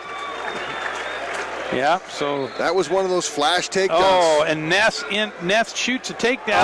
Green counters. Do or die. And Ness tries the desperation maybe a little move. premature, actually. Green, 35 seconds. Nice double leg attack, and Ness tried to elevate her over, and Green just sidestepped it and caught a perpendicular angle to him. Ness and is trying dropped to his weight. A perpendicular angle. Yeah. Sorry about that. He wasn't parallel. If he stayed parallel, he'd been in trouble. See how cylinder into infinity and perpendicular. I'm loving all this stuff. I was at Purdue for a while, so I got a lot of a big engineering language. That's right. If you didn't talk like that, that'd be the breaking down of ordinary reality, right? So we're down to 7 seconds, and Green's going to hang on and beat. Yep, beat Ness. Yes. Or maybe Tom's coming up with all that from just intense random daydreaming. That's right. 7-4 win for Green into the finals. Wow, that's big for Green. Yep, and not a good deal for Minnesota from the team race standpoint. You look at Nebraska, we looked about 10 minutes ago, they were sitting in 8th place. Yeah. Now look at them, they're in 7th, and they're going to climb and jump probably all the way up to 6th. With Kokesh coming. So, around the corner yet. So we've got St. John is riding Isaac. Oh, and I say that, Isaac with the reversal and 2 points. They go out of bounds. Fresh restart. So Isaac should have a 2-1 lead because he was on bottom. He reversed on 2-1. Yep. And has a chance to expand the lead with the phantom riding time point. So he rides here for about 12 seconds.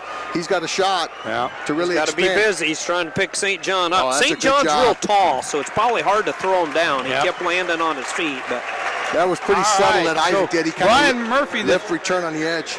Brian Murphy, the takedown is got it? upheld, and he got it. He beat Murphy. Dylan Alton 3-1. Murphy power. So Dylan Alton, so another big. It's got to be a hurt for cousin. Penn State could be. So Jordan riding tough. He's got 102 riding time, guys. The freshman against the senior returning national champion. So they're not messing around here. They've already started the 165-pound semifinal match with David Taylor and Jackson Morse. I need to get in there quick because Taylor's just really making quick work of him. He is going to take Morse's arm. Yeah. Oh, I can't watch Taylor's that. cranking him. Only to his got back. 2 more Advils. So there's the takedown, and Taylor's got him wrapped up tight. This isn't going to last very long, Look fellas. at David Taylor. Just powers him over. And there it is. Pinned The him. ball. Pinned him. Fastest fall so far, maybe? We did have a 40 seconds. It's a good thing we talked about that because we did have a 12-second one, didn't we? because we'll just move right on. No sense messing around there. That's some bonus points for Penn State, who has 98 now, and Nebraska has bumped up to 6th place behind Illinois and Jordan OSU. is riding. Yeah, tough. he is. He's riding him. He's got a lift return. As long as he keeps on a lift return. And right now, St. John's getting a little bit frustrated. He hit the dive switch, standing switch. He's got a lift. As long as he keeps returning. Trying to lift. That's all he's got to do. Granby roll there by St. John. Nice follow through there by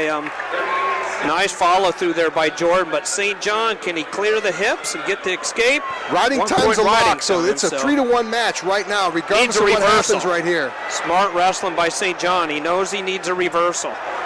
Well, not that escape won't come in handy, but he needs this reversal. Jordan's got to keep his hips high. He's got that arm. Oh, those legs coming around for St. John. There's your 2, reversal. There's your 2. We're in overtime, folks. Well, not quite yet. Victory or not? 9 seconds to go. Left. Wow, Barry Davis, 3-time national champ on his feet as a coach for Wisconsin. Tom Brands, 3-time national champ for Iowa in his corner there. 6 titles there between the 2 coaches, between Davis and Brands. Unless that's Terry, you know them apart. I think that's Tom, correct? That's Tom. That's Tommy. So, Tom and Ryan Morningstar. Yep. So here we go. All right, clock starts. 6 seconds left.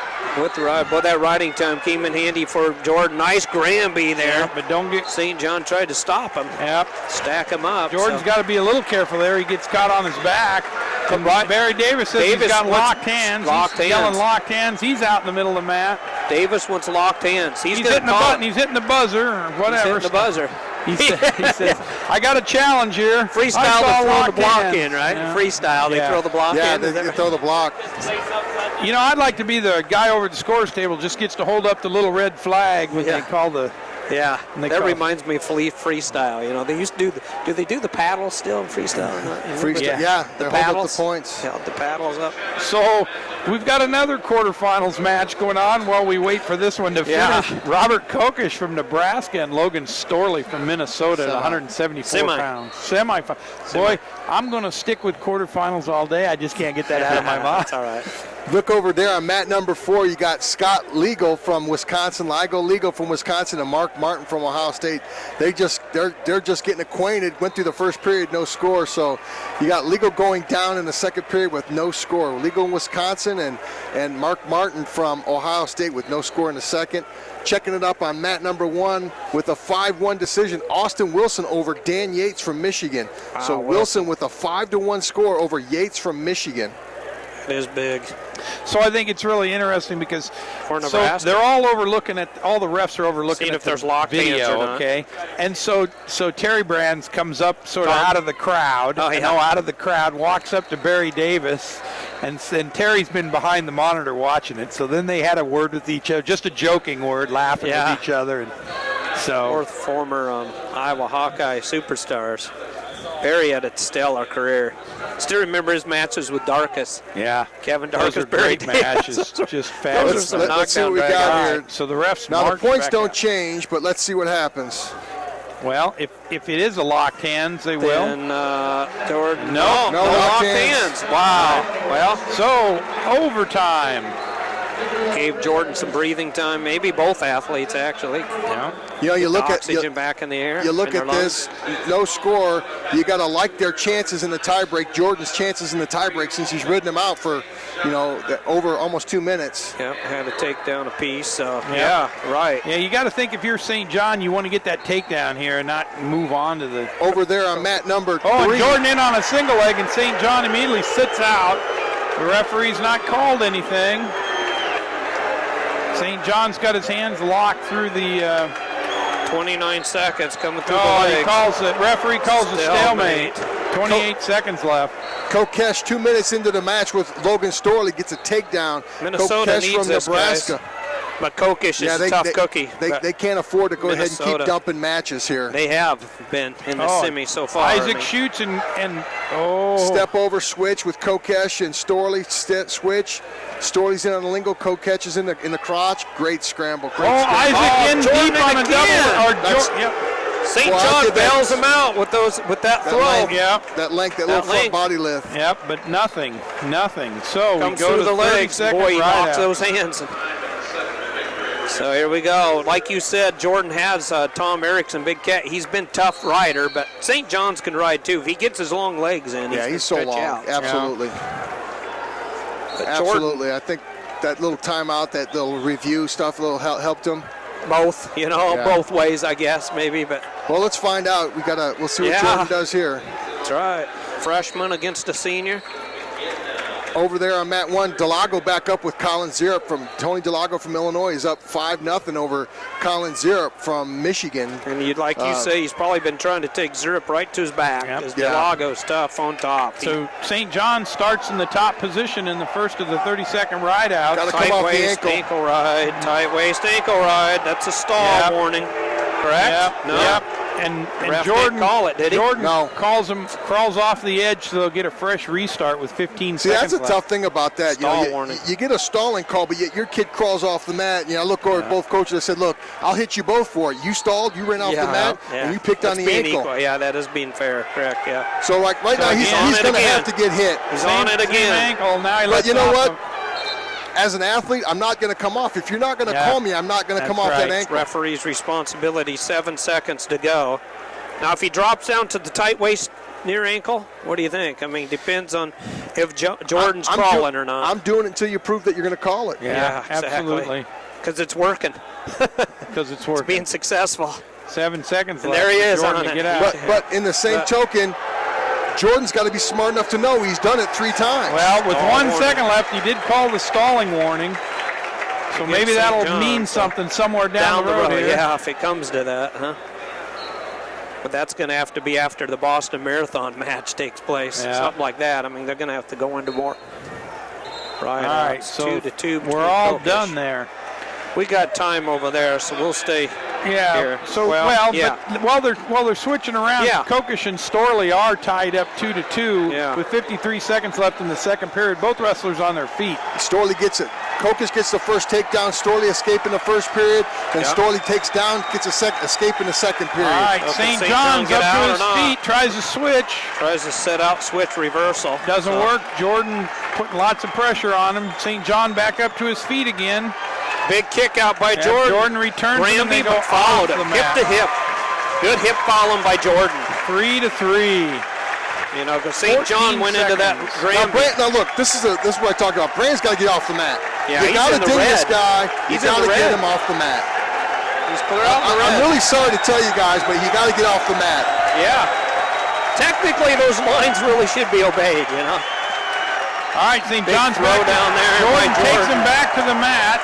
8 seconds left. St. John's trying to come around the corner. St. John's gets away. Kicks out. That's it, guys. Stall again or not? Nope, that's it. Now St. John wins. Why is Brands clear the hell out in the middle of the mat? Especially when his guy's winning. That's referees. Then Tom comes over and Terry comes over, and he starts screaming at him. That's just sorry, you got to stop that. Yeah, you got to stop. So the referee walks back to the scores table and calls a bench warning on him. A big deal. You got to stop it. I'm really sorry. Same old crap over and over again. Folks, there's lines out there for a reason, and everybody's got to follow them. I don't care if it's Nebraska, whoever it is. You just do it, and you got to stay behind the lines. Yeah, Either that, they're going to take the lines out. Let the guys do what they got to do. Yeah, there you go. Especially when you're out in the colored part of the cylinder. He was actually in the cylinder at times. You know, he shouldn't be in that. I love the excitement, but there are rules in wrestling, and you got to have to follow them. A big win for St. John's. Yes. That was huge. Well, you know, the one thing that Jordan did, he proved it was legit. The win wasn't a fluke. He earned it. Yep. He's a stud. Freshman. Wow. Hang on. In the other semis, I'll get that before the night. So in the other semifinals, it's already gotten started. Danny Zilberberg from Minnesota, Nick Moore from Iowa.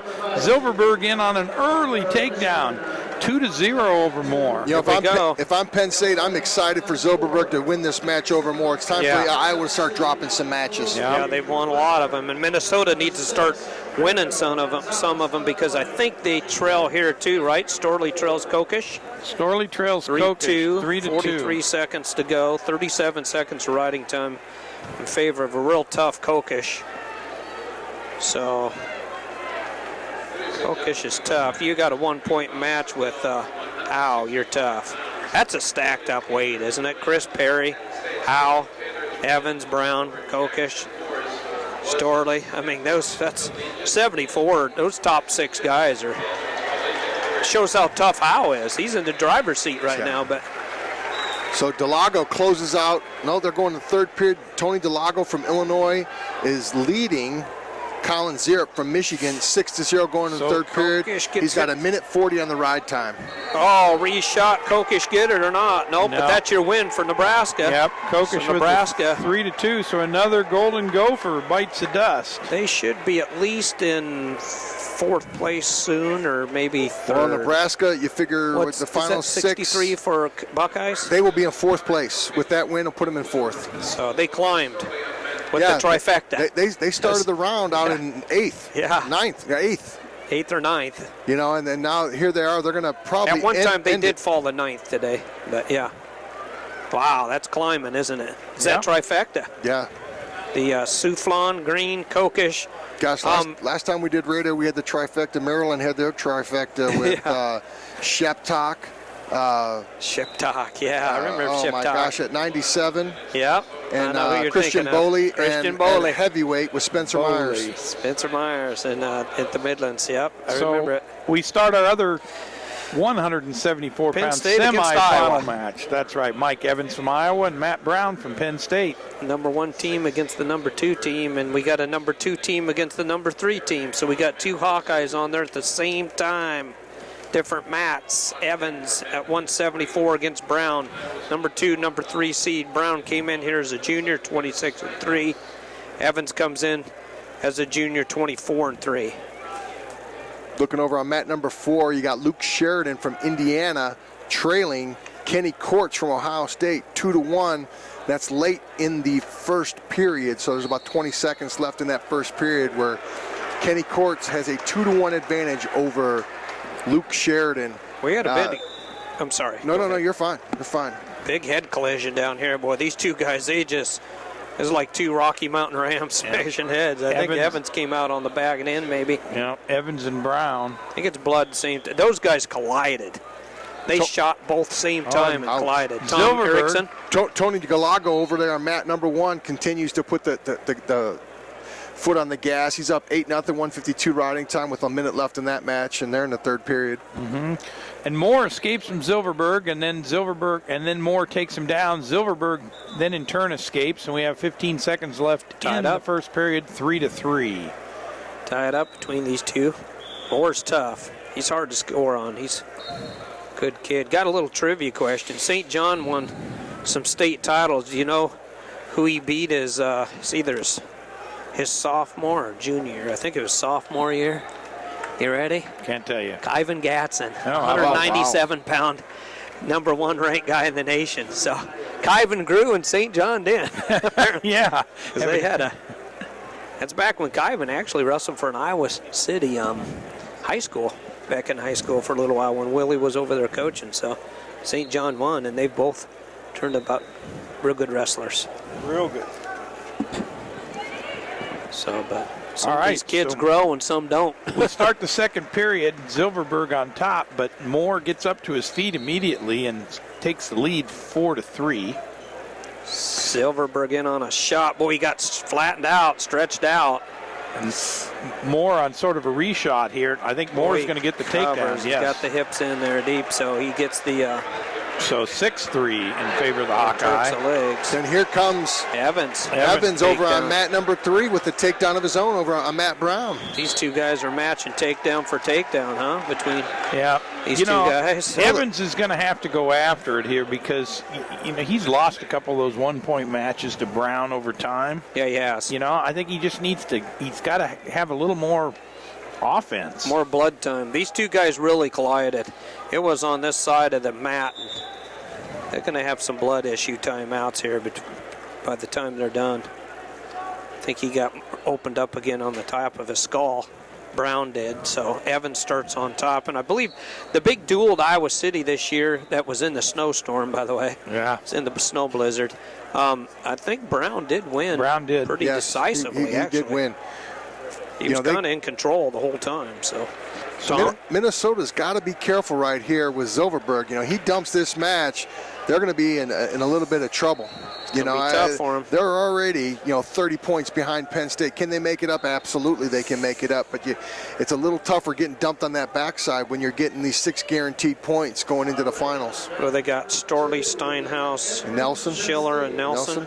Yep. Schiller's always involved in a thriller. So Brown did escape from Evans, and they've got a little blood timeout again. It's 2-1 in favor of Mike Evans from the Iowa Hawkeyes. Not bad. I got to remind myself, Storley already did lose to Kokesh. Yes. So 1 minute and 14 seconds left in that match.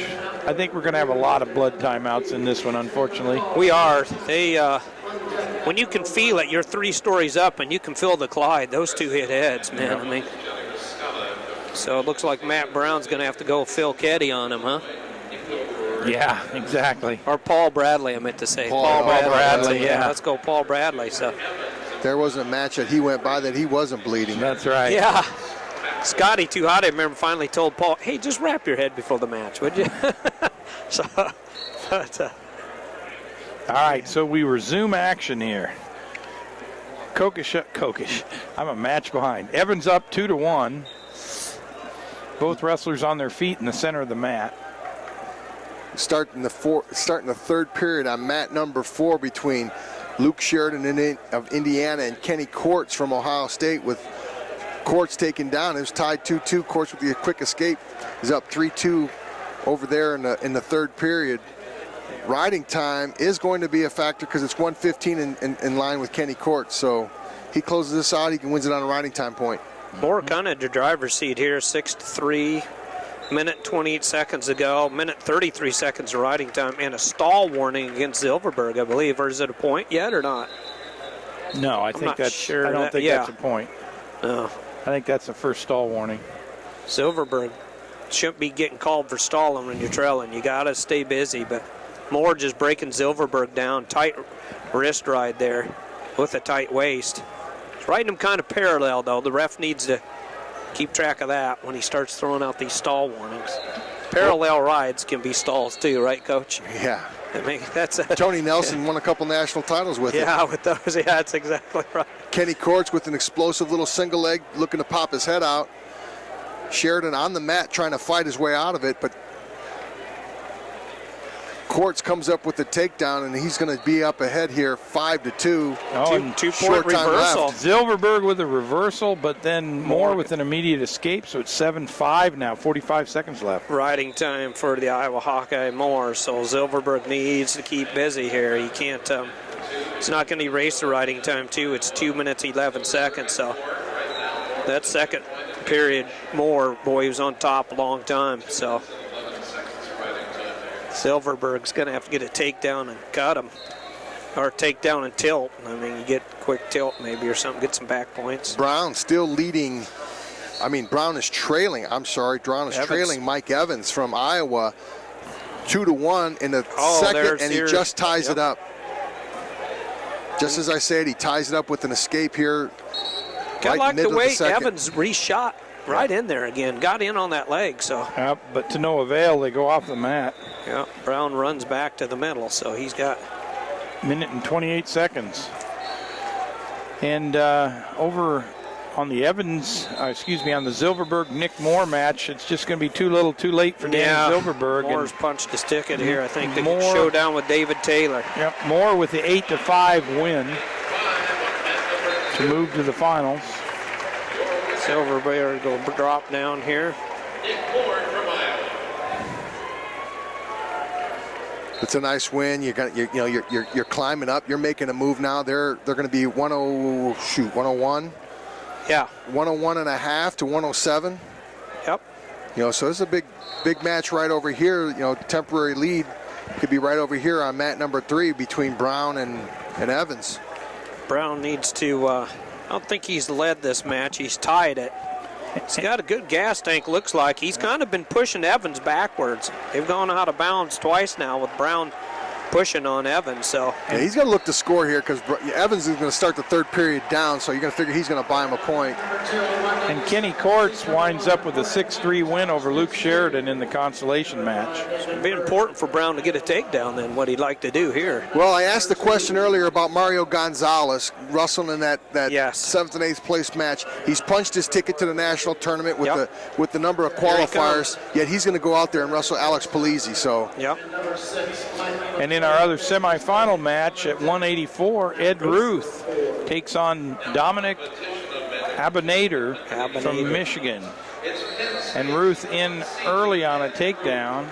Can he pick up some bonus points for Penn State or not? Abinader hanging tough, and they call it a stalemate. You're right. Evans starts down, Tom Erickson, so Brown on top. And just try to ride him or not. Well, he's probably not going to ride him the whole period. No. So you want to give yourself a shot at a takedown. Yeah, I'm not too sure. I just wouldn't have let him up and started on my feet. He had 42 but the same thing on token of that is you give him too much time, he gets a chance to get his escape and come back on. Yeah. It's good he's getting rid of this riding time. It's important for Brown and Penn State. It's one of those things. See, he knocked down some time. He wants to let him go, but he's got to earn it. 18 seconds, got him in the teens. Now here we go, 3-2. 1:30 to go. Yep, Evans on top. Evans with a little ankle grab there, so Brown's been working on, I'm sure, with Kell and Casey Cunningham. Nice shot, reshot by Evans, and then big Brown underhook comes back. there by Brown. Oh, he was going for the ankle. Evans real wisely pulled that foot away because Brown was going to go for an ankle pick. And they go out of bounds. Yeah, on the edge of the mat. Meanwhile, Ed Ruth with a, what do we call that, apathetic 2-point lead? Yeah, he's an uninspired. Yeah, I'll take any one of them. Gosh, you know what? How is it when we come to the point? We're not necessarily insulting, but we're kind of poking fun at a defending national champion. He's just always been so active. Always. Now, maybe he's got a little injury bug or something, but he's just a. I think apathetic is a good word. I mean, he's generally just extremely flashy. Man, Evans in deep on Brown. Then Brown tried to get his hips out.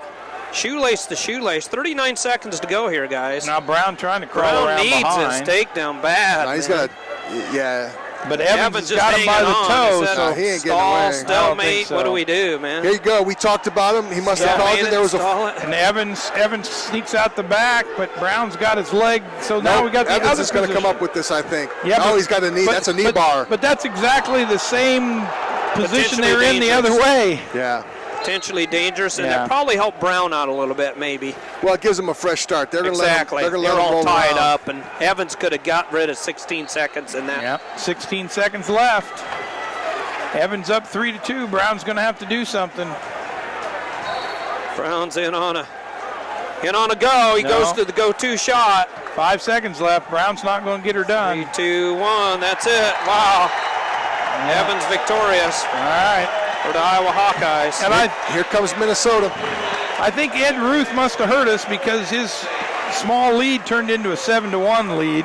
Yeah, he needs bonus points to make up for a loss there for Brown. But, of course, Taylor with his big pin didn't hurt Penn State Nittany Lions any. And that'll be an Iowa-Penn State showdown between Moore and Taylor. So pretty certain. In fact, I am. Moore's never beat Taylor, so. Pretty certain? Yeah, that's about Not many people have. It's pretty concrete, isn't it? That's a concrete statement. All right, so we're going to see another Minnesota versus Iowa match in the battle of the houses. Really, Iowa's done good with these matchups with Penn State and Minnesota. Yeah. So. Yeah, Iowa's done very well. They've had a nice round, so battle of the houses, like you say, Lofthouse and Steinhaus. Both seniors, I believe, right? I know they've been around a long time, so yeah, both seniors. So Abinator starts out on top in the second period, but Ruth is going to slip out. And by the way, Abinator's a freshman, guys, from Michigan, so he's a good-looking kid. I mean, he's down 7-1, but yeah. Well, Ruth doesn't get out because the referee called a stalemate just seconds before he broke free. 2.5 points between first place and second place in this team race right now. 109.5 for Iowa, right? And Penn State just took second place, 107. So that heads-up match was huge for Iowa, Evans and Brown. Now Gingrich is left, and of course McIntosh is left. Yep. Of course, we got McIntosh and Burritt coming up, so we got another Iowa-Penn State showdown there between those two. So well, Penn State's going to get some points here from Ed Ruth. Yep. And Gingrich and Burritt. So there's. Well, Gingrich has to wrestle Nelson. Yep. Yeah, right. So you gotta kind of lean towards Nelson right there. I don't know if that party's going to end for Gingrich, but and then Minnesota you got McIntosh. needs it. Yeah. When's the last time you've changed it from 77? They've had 77 points for quite a while. Yeah. I think Minnesota's just had an ugly round. They've just not scored anything. And it just got uglier. One of the houses took down the other house, and that'd be Lofthouse just took down Steinhaus. So.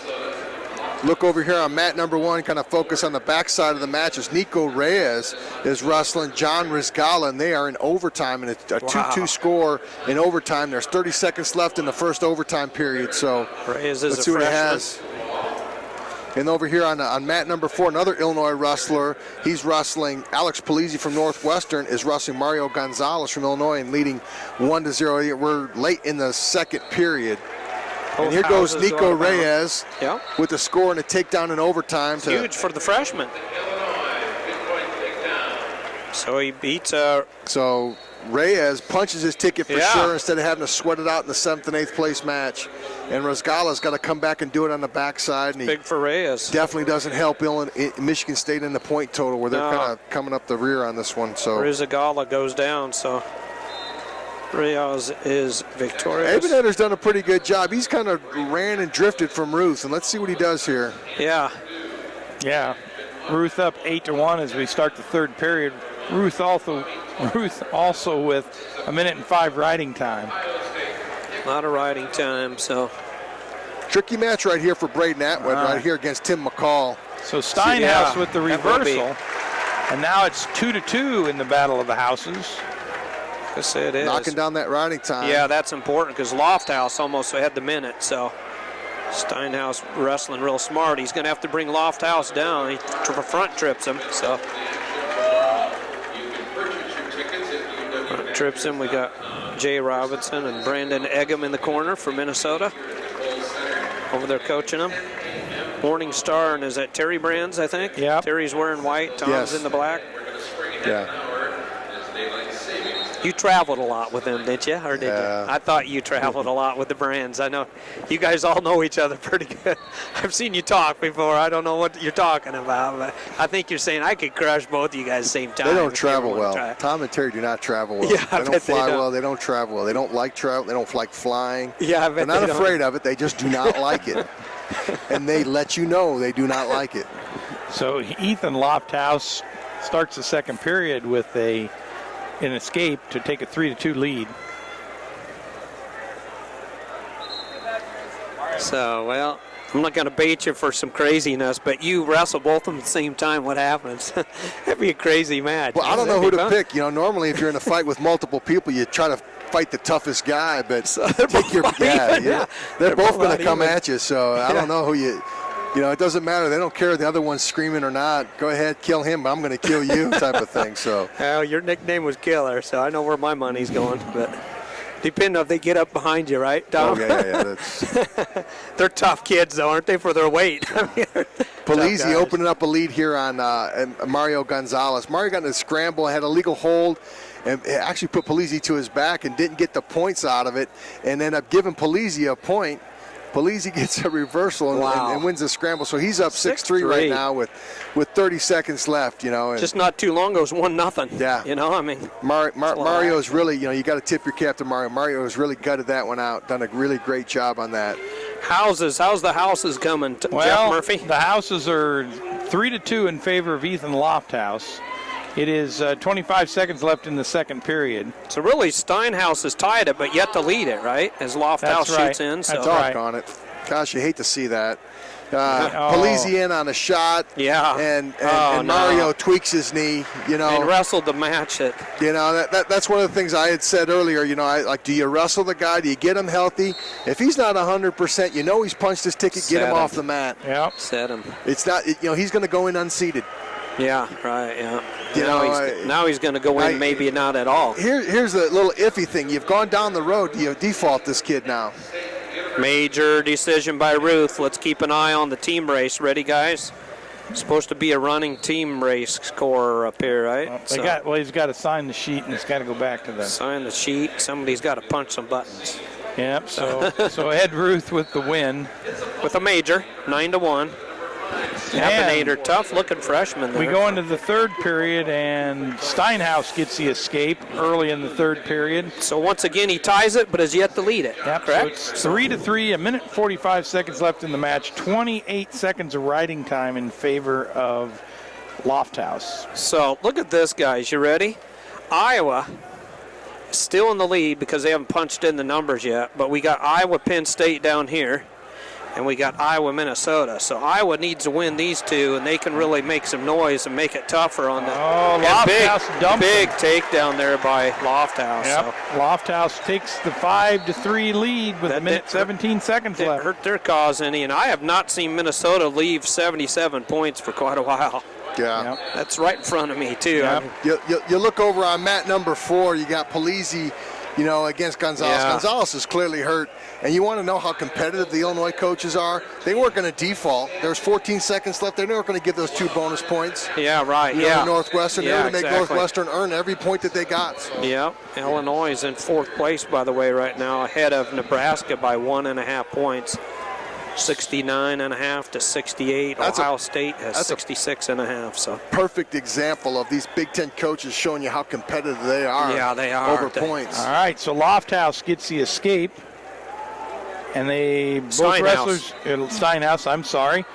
And they both move back to the center, both wrestlers on their feet. 50 seconds left in this match. That was really big for Steinhaus because Lofthouse was approaching riding time.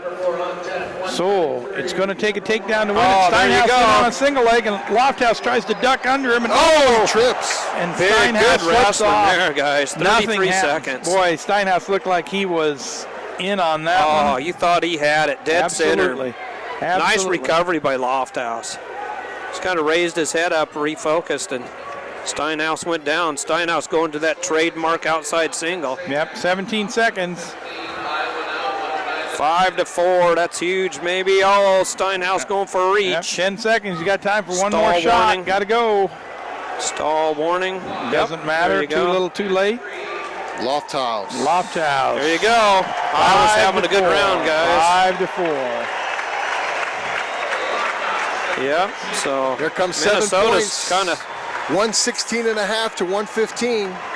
Folding like a deck of cards. Minnesota's had a tough round, guys. Yeah. So we do have Morgan McIntosh out here. We haven't even talked about him, and Nathan Burke. Thorne, Dardanes from Silverberg, Storley.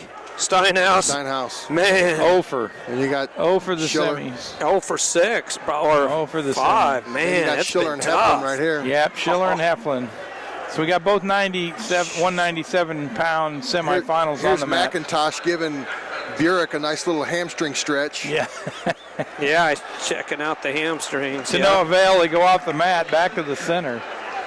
0-0 on both matches. Looking over on mat 1, you got Braden Atwood from Purdue at 197 versus Tim McCall from Wisconsin. Atwood's got a 4-2 lead, and we are closing out the second period. So we're going to go into third. McCall's choice going to go down against Atwood. McCall's tough and strong. He's just physically strong. But Atwood's up, you say, right, Coach? Yeah, 4-2, he's up 4-2, but he's going to put it on odd numbers. So McCall gets his escape. It's 4-3. Right. Late takedown, maybe he wins it. Yep, only 8 seconds riding time for Atwood. And Penn State, did they get their points for Ruth? Yes, the 116, they got 8 points for Ruth because they had 7. Now which proved them to 115. Now Iowa got theirs to 116.5. So this is so important right here, guys. Absolutely. And in the other consolation match down on the end, Mike McClure from Michigan State and Connor Medberry from Wisconsin, they're 0-0 in the first period. Tony Atlas Jr. Yeah, there you go. Absolutely. Atwood right here. McCall got just hanging on to a leg right here, but he's getting riding time, so he's doing a good job getting riding time here. McIntosh gets out gonna fight the hands. 4-1 lead over Burek of Iowa Hawkeyes. Yeah, Iowa Penn State showdown. Any win in the semifinals is worth 7 points. So you got 6 points for the guaranteed second place and a 1-point advancement in the championship bracket. So any win in the championship bracket is worth 7 points. Ruth hits that win, that was worth 8 because you got the 1 bonus point for the major decision. Right. So Minnesota. So we got all of the semifinal wrestlers on their feet, just sort of sparring at this point in time. 1-0 in favor of McIntosh in the second period, and 0-0 for Schiller and Heflin. Minnesota just is 7 points. So Minnesota just gave up a potential 42 points. Yep. Yeah. 6. Well, I mean, you look at it. They're I mean, they're not going to win all of them, but I'm just saying they got nothing. No, nothing yet. Technically, if they sweep through it, they would be leading right now because you're taking points sizable from both amount. Iowa and Penn State. Yeah. It's not been a good Minnesota day. Oh, it's been a tough round for the Golden Gophers. But in saying that, they drop in the backside, and third places can match up. Oh, absolutely. Wise, yes, no question. They could still finish strong. McIntosh with a nice little high crotch, but Burek goes ahead and sits the corner on him. Burek doing a good job here. 13 seconds left in the second period. I think McIntosh is going to kind of stall this one out. Took a good shot, didn't get it. Let's just get this caught. Yeah, but they call a stalemate with 5 seconds left. All right, well. So we go into the second period in the other semifinal match. Schiller and Heflin, was 0-0. And then Schiller immediately stood up and got the escape, so it's 1-0 in favor of Schiller. Here we go. 17 seconds. Does McCall have it? Atwood's got exactly 1 minute riding time, so any kind of takedown by McCall is going to give him a lead and wipe off the riding time, so he's going to win it out 5-3, 5-4. But 2 seconds, no, 1. Atwood's going to move on to the next round. So that's some more points for Purdue Boilermakers. Atwood, junior, correct? Yep, that's a half point for the advance, and the 2 are the 1 point because you're going to guarantee, or 2 points, sorry, you're going to guarantee yourself the 5th place or 6th place points.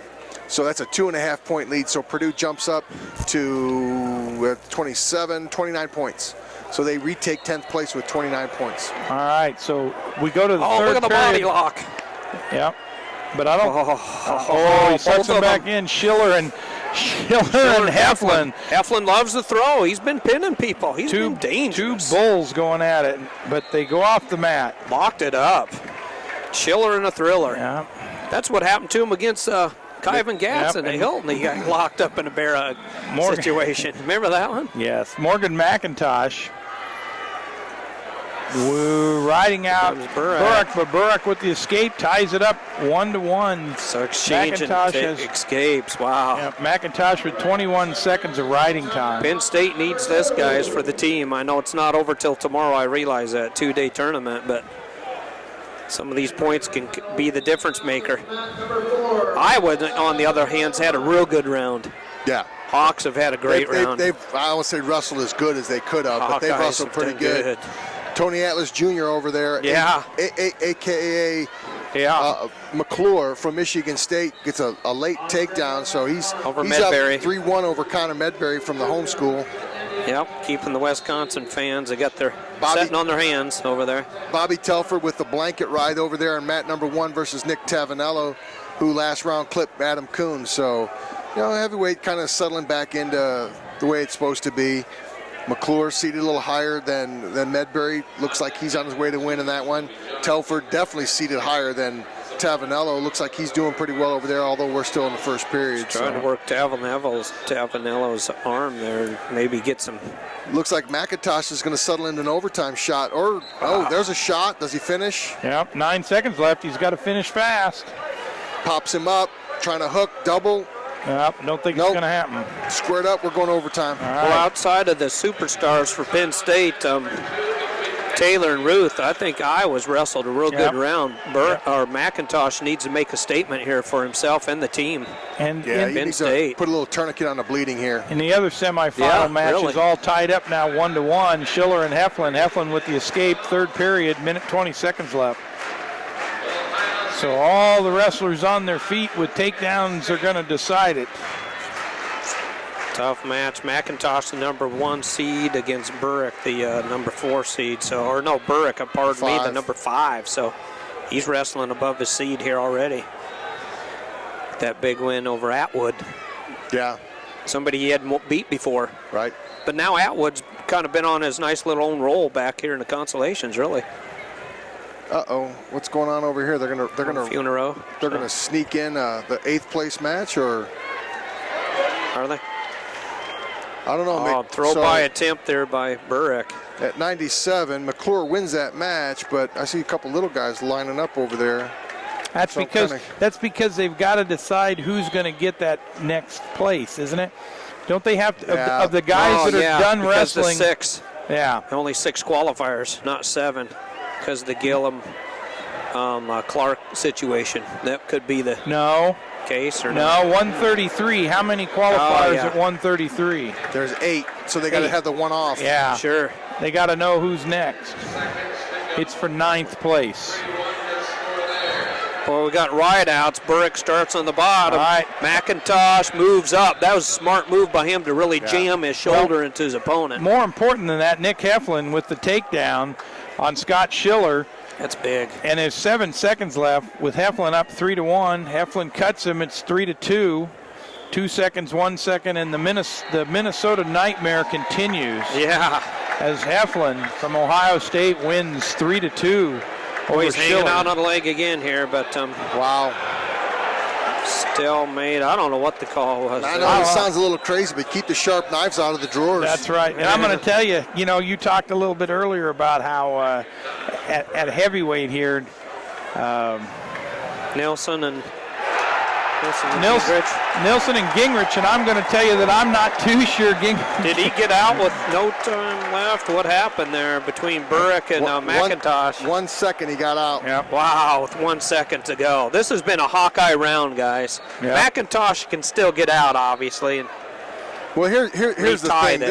This is the first set of tie breaks. So if he gets out faster, that could help him in the future. So he gets out faster, right. So down the line, he's just got to stay focused. He's got to get out a little faster. So he gets out quick. Look at Sanderson wants him to check the time, the clock. So while we're doing that, let's talk about the fact that Michael McMullen from Northwestern and Adam Chalfant from Indiana out there at the 285-pound double leg. Yep, and Chalfant in on the takedown. Tom Erickson's talked about Chalfant's double leg all year. Boy, you're dead on, Mr. Big Guy.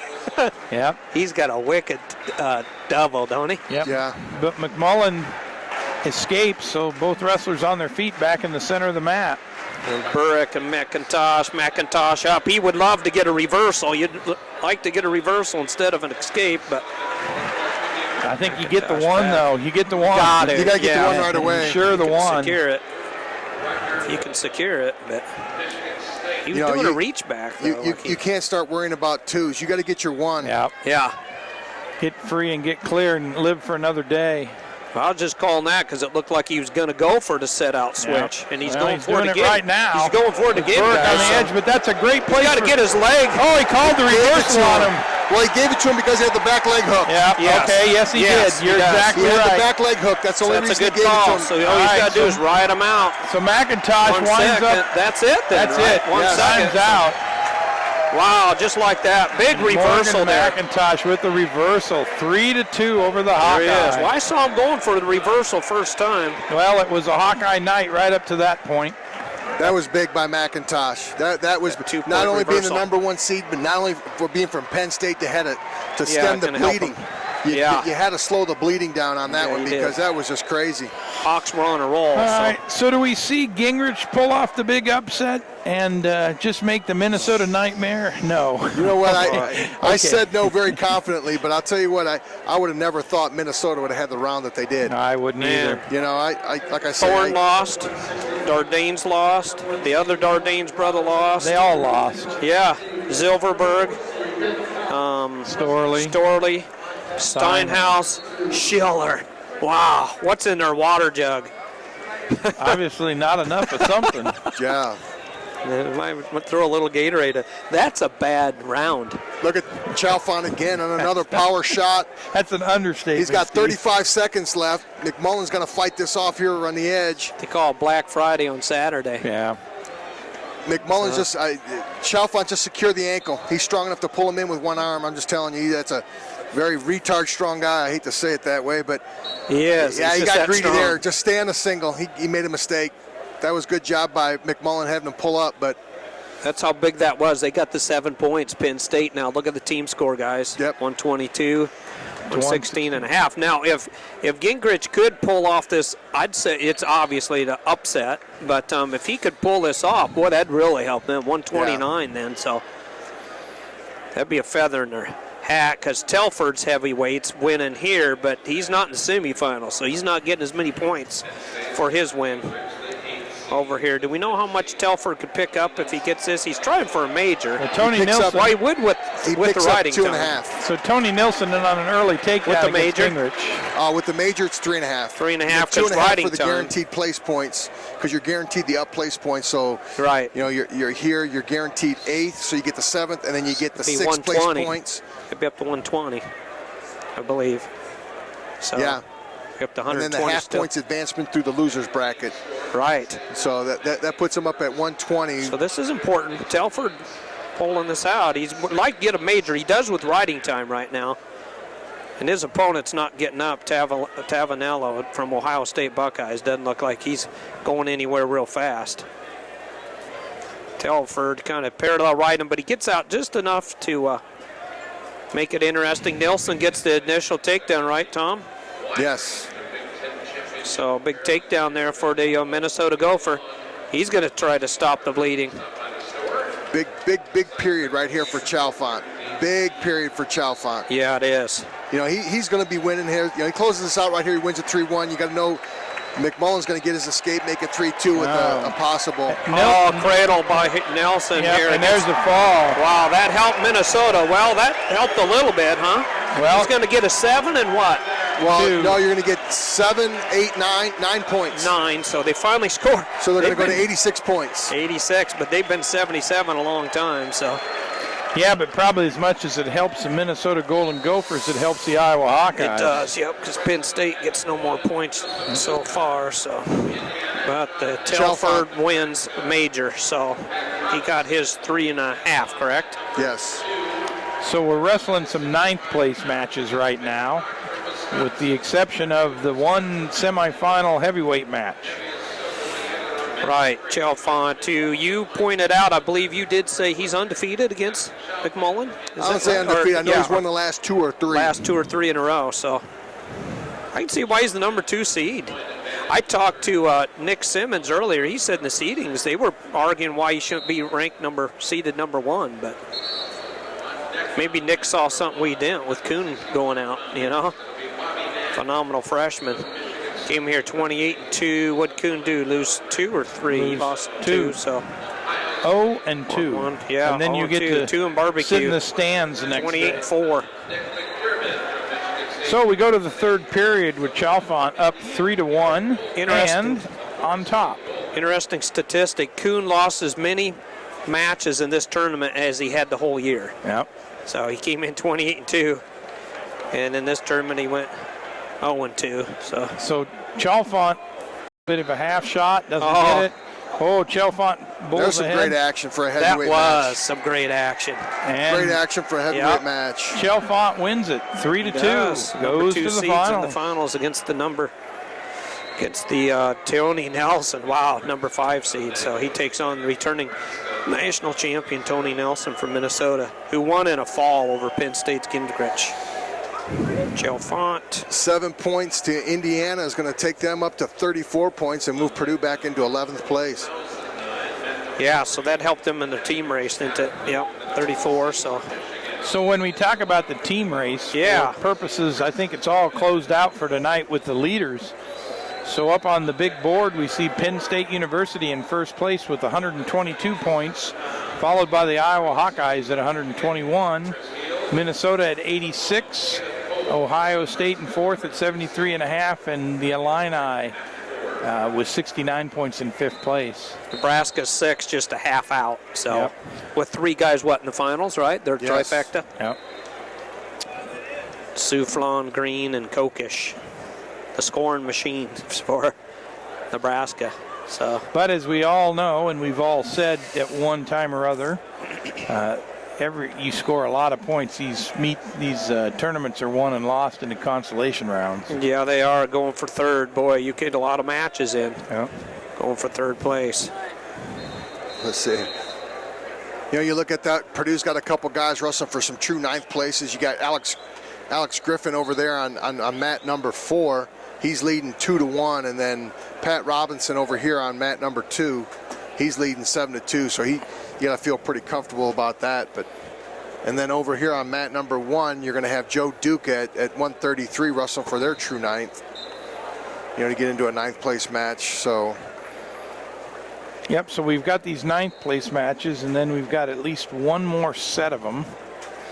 I'm looking at these superstars for Nebraska. You ready? Kokish, sophomore. Green, sophomore. Soufflon, junior.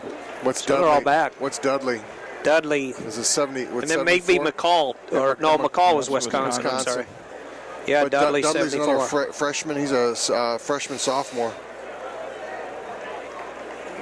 Let's see here. Where's he at 84? Yeah, 84. He's got to be up one more. Yeah, Dudley, Nebraska is a freshman, so yeah, boy, they're young. They're gonna their they core can go deep, Their core next year is you got to feel pretty good about yourself if you're a Nebraska Cornhusker. Yeah, he got all those guys, and Dudley's going to do nothing but get better. I mean, he's had some tight matches, close with Abernather. So yep, good point there, Tom Erickson. So at mat number 4, you have 57 for the 9th place match.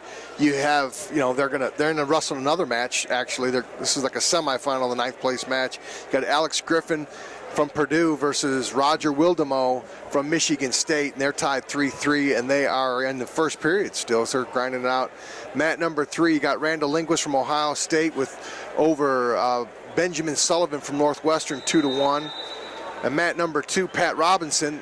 At the 165 ninth place semifinal match, so to speak, is leading Ben Cox of Wisconsin 8-2, and he looks like he's going to close that out. If I'm not mistaken, I don't think these are point-getting matches. Nope. It's for placement only. These are for placement only. Yeah. They do count in the scorebook in terms of overall record, but they do not count in the win-loss. They do not count as a points placement here in the tournament. Yep. So by all intents and purposes, the tournament has completed the round in terms of the score and where the score is, except for now.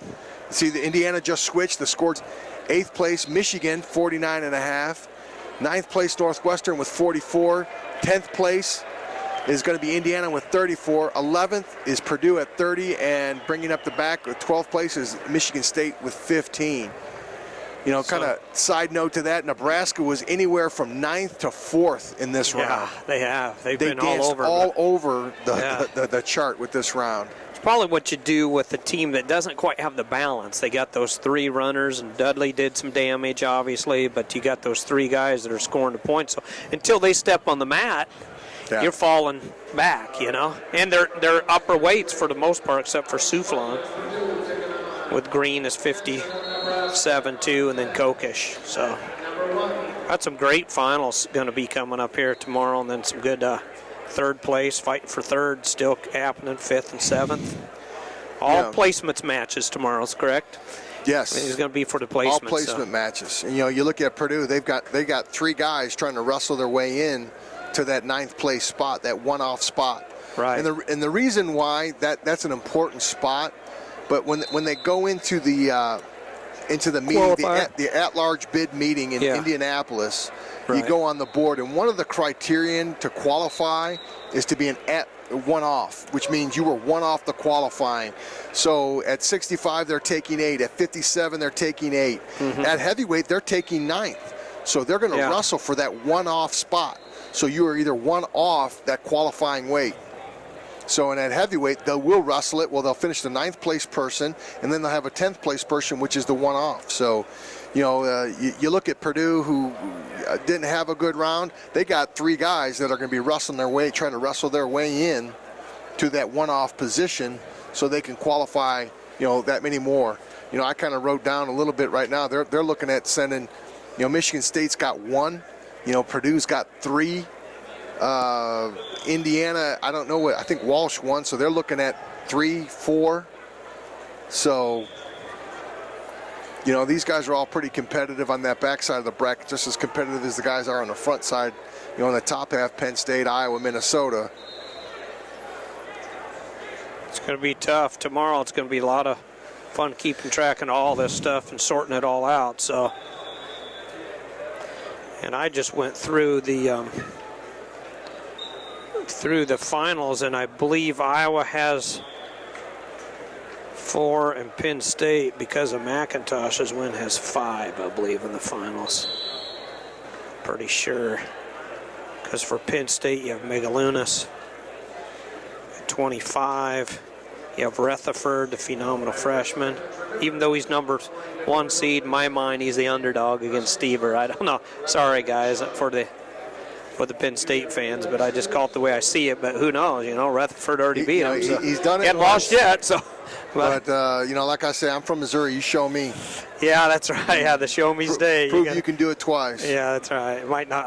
My prediction won't be as easy second time, but then. It looks like St. John for Iowa. Robinson moved along, and then Alex Griffin looks like he's going to move along in the Conso semi for the 9th place match. So Purdue's coming back. They're going to have Alex White going to wrestle.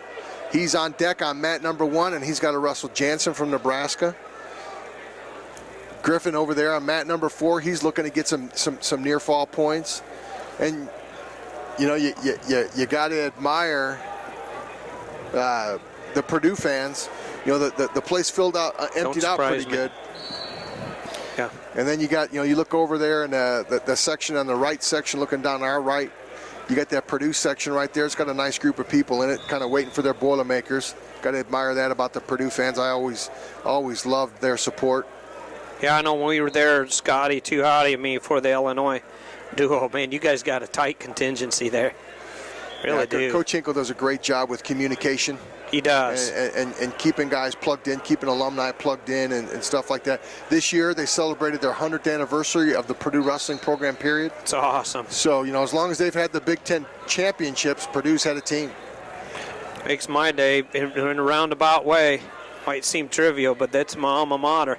I took some entomology correspondence courses through Purdue over the years. Actually, I got my correspondence degree, my proctor, through Purdue University. So there you go. A little bit of tie there. Only been there a few times.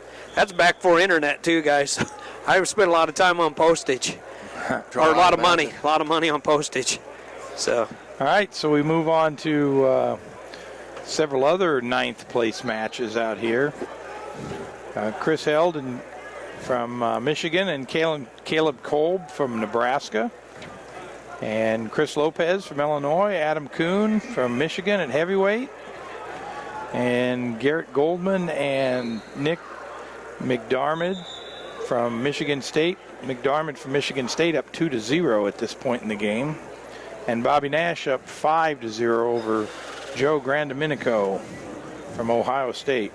By the way, Purdue's the #1 entomology school in the world, so Really? they're the best. They know how to study the pest, the bugs. They're the bug college. They have that body farm too on body decomposing and stuff like that. Yeah, they do, don't they? They're good at that, boy. They were #1, so I chose it. And so here's your finalists for both teams in first, second place. You ready for Penn State? You got Megalunas. You got Rutherford, Taylor, Ruth, and McIntosh. There's your 5. And for Iowa, you got Ramos, St. John, Moore, and Evans. And you do have a head-to-head, don't you? You got a Taylor and a Moore. Head-to-head. I think the finals, if everything goes true to form as on paper, I think Penn State's got a little bit of an advantage. They do. But I've learned over the years you never count out the Hawks. So I was going to bring it. I can promise you that. They had a nice little round that last round, so came out fighting. But yeah, Penn State's got the guns, and then the head-to-head match. I'm guarantee it's concrete, like we said earlier. The analogy I used, Taylor's never lost to Moore, so Moore would really have to pull something out of his hat to do that. David Taylor, Mr. Sensational. I think he's gone on a crash course for the Hodge, right? I mean, yeah. I got to believe. Ruth could have been, but Ruth lost Ruth to getting clipped. Andrew Gabe Howell's Dean, and then- probably in the mix. Yeah. But close. Not the point spreads aren't there for Howell, plus they've Rutherford wins out, but he's had close They've moved Howell around enough. They moved him up to 84. Yeah, they They've did with rested the him injury here and there. situation. So I mean, it's so I don't think he's put it out there every time. It'd Right. be nice to see him wrestle Chris Perry that second time. Yeah, it's going to be fun, and it could be going on down at the Big 12. So that's that's what I don't understand exactly, because it is, but there's no score in that match, and then there's a score in the 84-pound match. So I'm not sure what that means. You can give us an update on the 12s. sure Go that- ahead. It's a Well, NCAA. I'll give you a quick update on the 12, since if anybody cares. It's a Big Ten lot. crowd. See, that's just Yeah. maybe they're wrestling fans. So at 125, Jared Patterson from Oklahoma beat Eddie Clemera from Oklahoma State 4-3. At 133, John Morrison over Cody Brewer. Morrison from Oklahoma State 8-1. Morrison's tough. He's from Illinois, right? Illinois kid.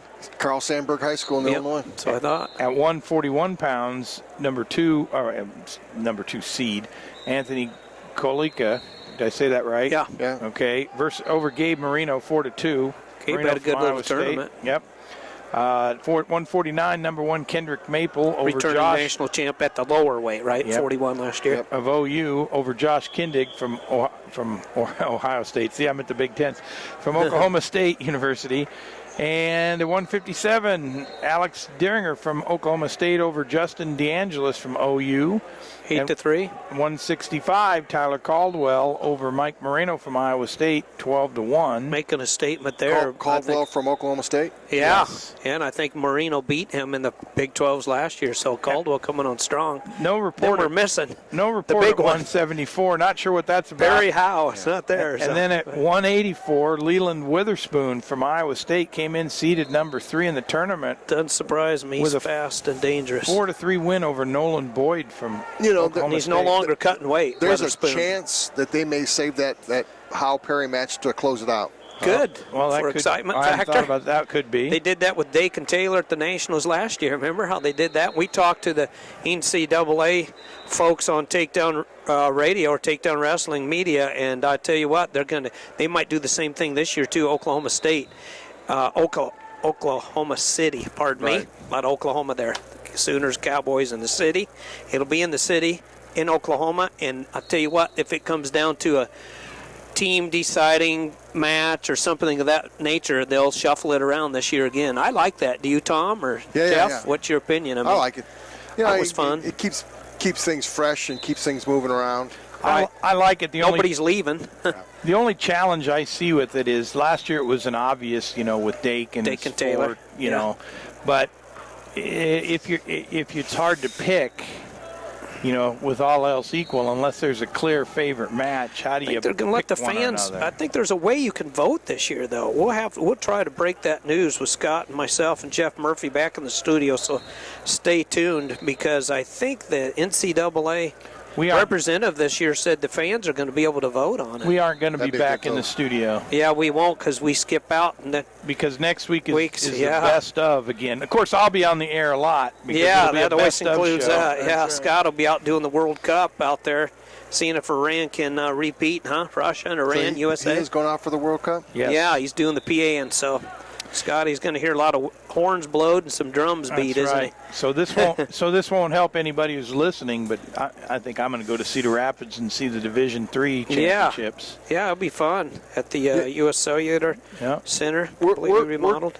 We're just winding it down here. Yep. But as I look out there right now, you see Adam Kuhn, with that 9 spot at heavyweight. They're wrestling for the true 9th place. You know what? It's only 1-0 with Adam Kuhn from Michigan is wrestling Chris Lopez. It's in the second period, and it's 1-0. Wow. There's a slight chance way out there in left field that Kuhn drops 3 in a row. Yeah. Yeah. Yeah, what do we got? 1 and done or 2 in barbecue? What rhymes with 3? Yeah, that's Three. Well, it's a turkey and bowling, so. Yeah, that's true. 3, oh me, oh me. Oh my, oh me. Yeah, 3 something. That'd be a bad trifecta, huh? That would be a bad trifecta. You would not want that. Lopez is, like you said, Tom, he's with the striking distance, so. Yeah, you start the third period, I got to think. Does Kuhn hit a wall? No, like I said, the pack caught up to him. Yeah, exactly. And like Figured I him said, out. I mean, he came in great shape. He came in at the top, so to speak. He got great shape. He wrestled a lot. He won the Triple Crown last year as a high school senior. Yeah. He went out there in Fargo. He wrestles a lot. He's got a lot of wrestling savvy, and and he's a big kid. And yes, he is. Like I say, the thing about it, people watch film. Right. A lot of smart people out there, and a lot of smart coaches in the Big Ten. And like I was just in Europe with a team of one of our national teams, and I talked to Brandon Slay. I said, you know what, we aren't the only ones that watch film. Yeah, exactly. Showed. We don't. Let's put our ego in our pockets. They watch us too. They're checking on us too as well. So. That brings up a point with Rutherford, makes that what he's doing even that more special. Yeah, exactly. When you think about it, exactly. The other true freshman. Because Kuhn's true freshman, right? Yes. Yeah, he's true freshman. He's got 28 matches. Well, now through the 3 he's had here, 31 matches. People have had a chance to take a peek at him, and he's still winning. But his biggest hurdle's next. Here comes his biggest obstacle, Rutherford. Oh, yeah, absolutely. Steber. The rematch with Stevers. You got to double down and see if you can't beat Logan again. And I don't want to say prove that it wasn't a fluke, but you know what? You got to go ahead and compete with that again. You do. And Stevers looked good. He's scoring machine. So Rutherford, I think to win that's got to really tone it down, keep it close. Don't let Steber get out in front by much, and wrestle smart. Yeah, wait till the end and try to win it at the end. Yeah, right. Yeah, especially kind of like how I did it the first time. Yeah, that's true. Look what Gingrich did to Kuhn. Mm-hmm. Yeah, exactly. Yeah, Lopez up on. Who's on top? Kuhn's riding, correct? Kuhn's up. He's got 40 seconds on the ride time. Lopez needs to get out. Looks like throws a half Kuhn, in. Yeah. Kuhn looks like he's gonna get this. Lopez almost stacked him up in a Granby. Yeah, because Kuhn's going to get the riding time here in about 5 seconds, and then that'll be effectively a 2-0 lead. And I think that's probably more than Lopez is going to be able to overcome. Yeah, 53 seconds. And that's a little match. It's a little surprising right there. That just happened. Lopez tried a little roll and scramble. You know what? Get your 1 point. Yeah. It's a 1 point match. You don't need the big points to beat him because he's going to get his one. Get your 1 point. Take your time. Get your 1 point. And he might have at that point. He tried a little roll and flop around a little bit. Get your 1 point. That's what he had to do. You're a senior. This is. You're wrestling a true freshman and looking at this match. And to his credit, he wrestled like a very mature wrestler in terms of Kuhn. So that was good for him. Like I said, you're looking for him to bounce back. He lost 2 in a row. He comes back in this match, wins this match. Looking over here, his matches, 9th place match is going to be with, looks like Jensen from Nebraska, who's up on Alex White from Purdue, 2-0. And number 1 seed comes out of Big Tens, the champ for heavyweight. Oh, has to. How could it not? Yeah, I mean, yeah. yeah, because, McMullen lost to It depends. What was Gwizdowski sitting at? Gwizdowski beat McMullen, correct? Yeah. Gwizdowski did. T.J. Felix won the Pac-12, but I don't know. Felix has got way too many losses. He's got too many losses. For my I mean, taste. he can be tough, the Boise State Bronco, but he's had some losses. I don't know how many Boise States T.J. Felix has, but I think it's J.T. Felix. JT. Yeah. JT Felix. I know an interesting thing about him and his family. He's got a brother who plays for the Jets, the New Jets.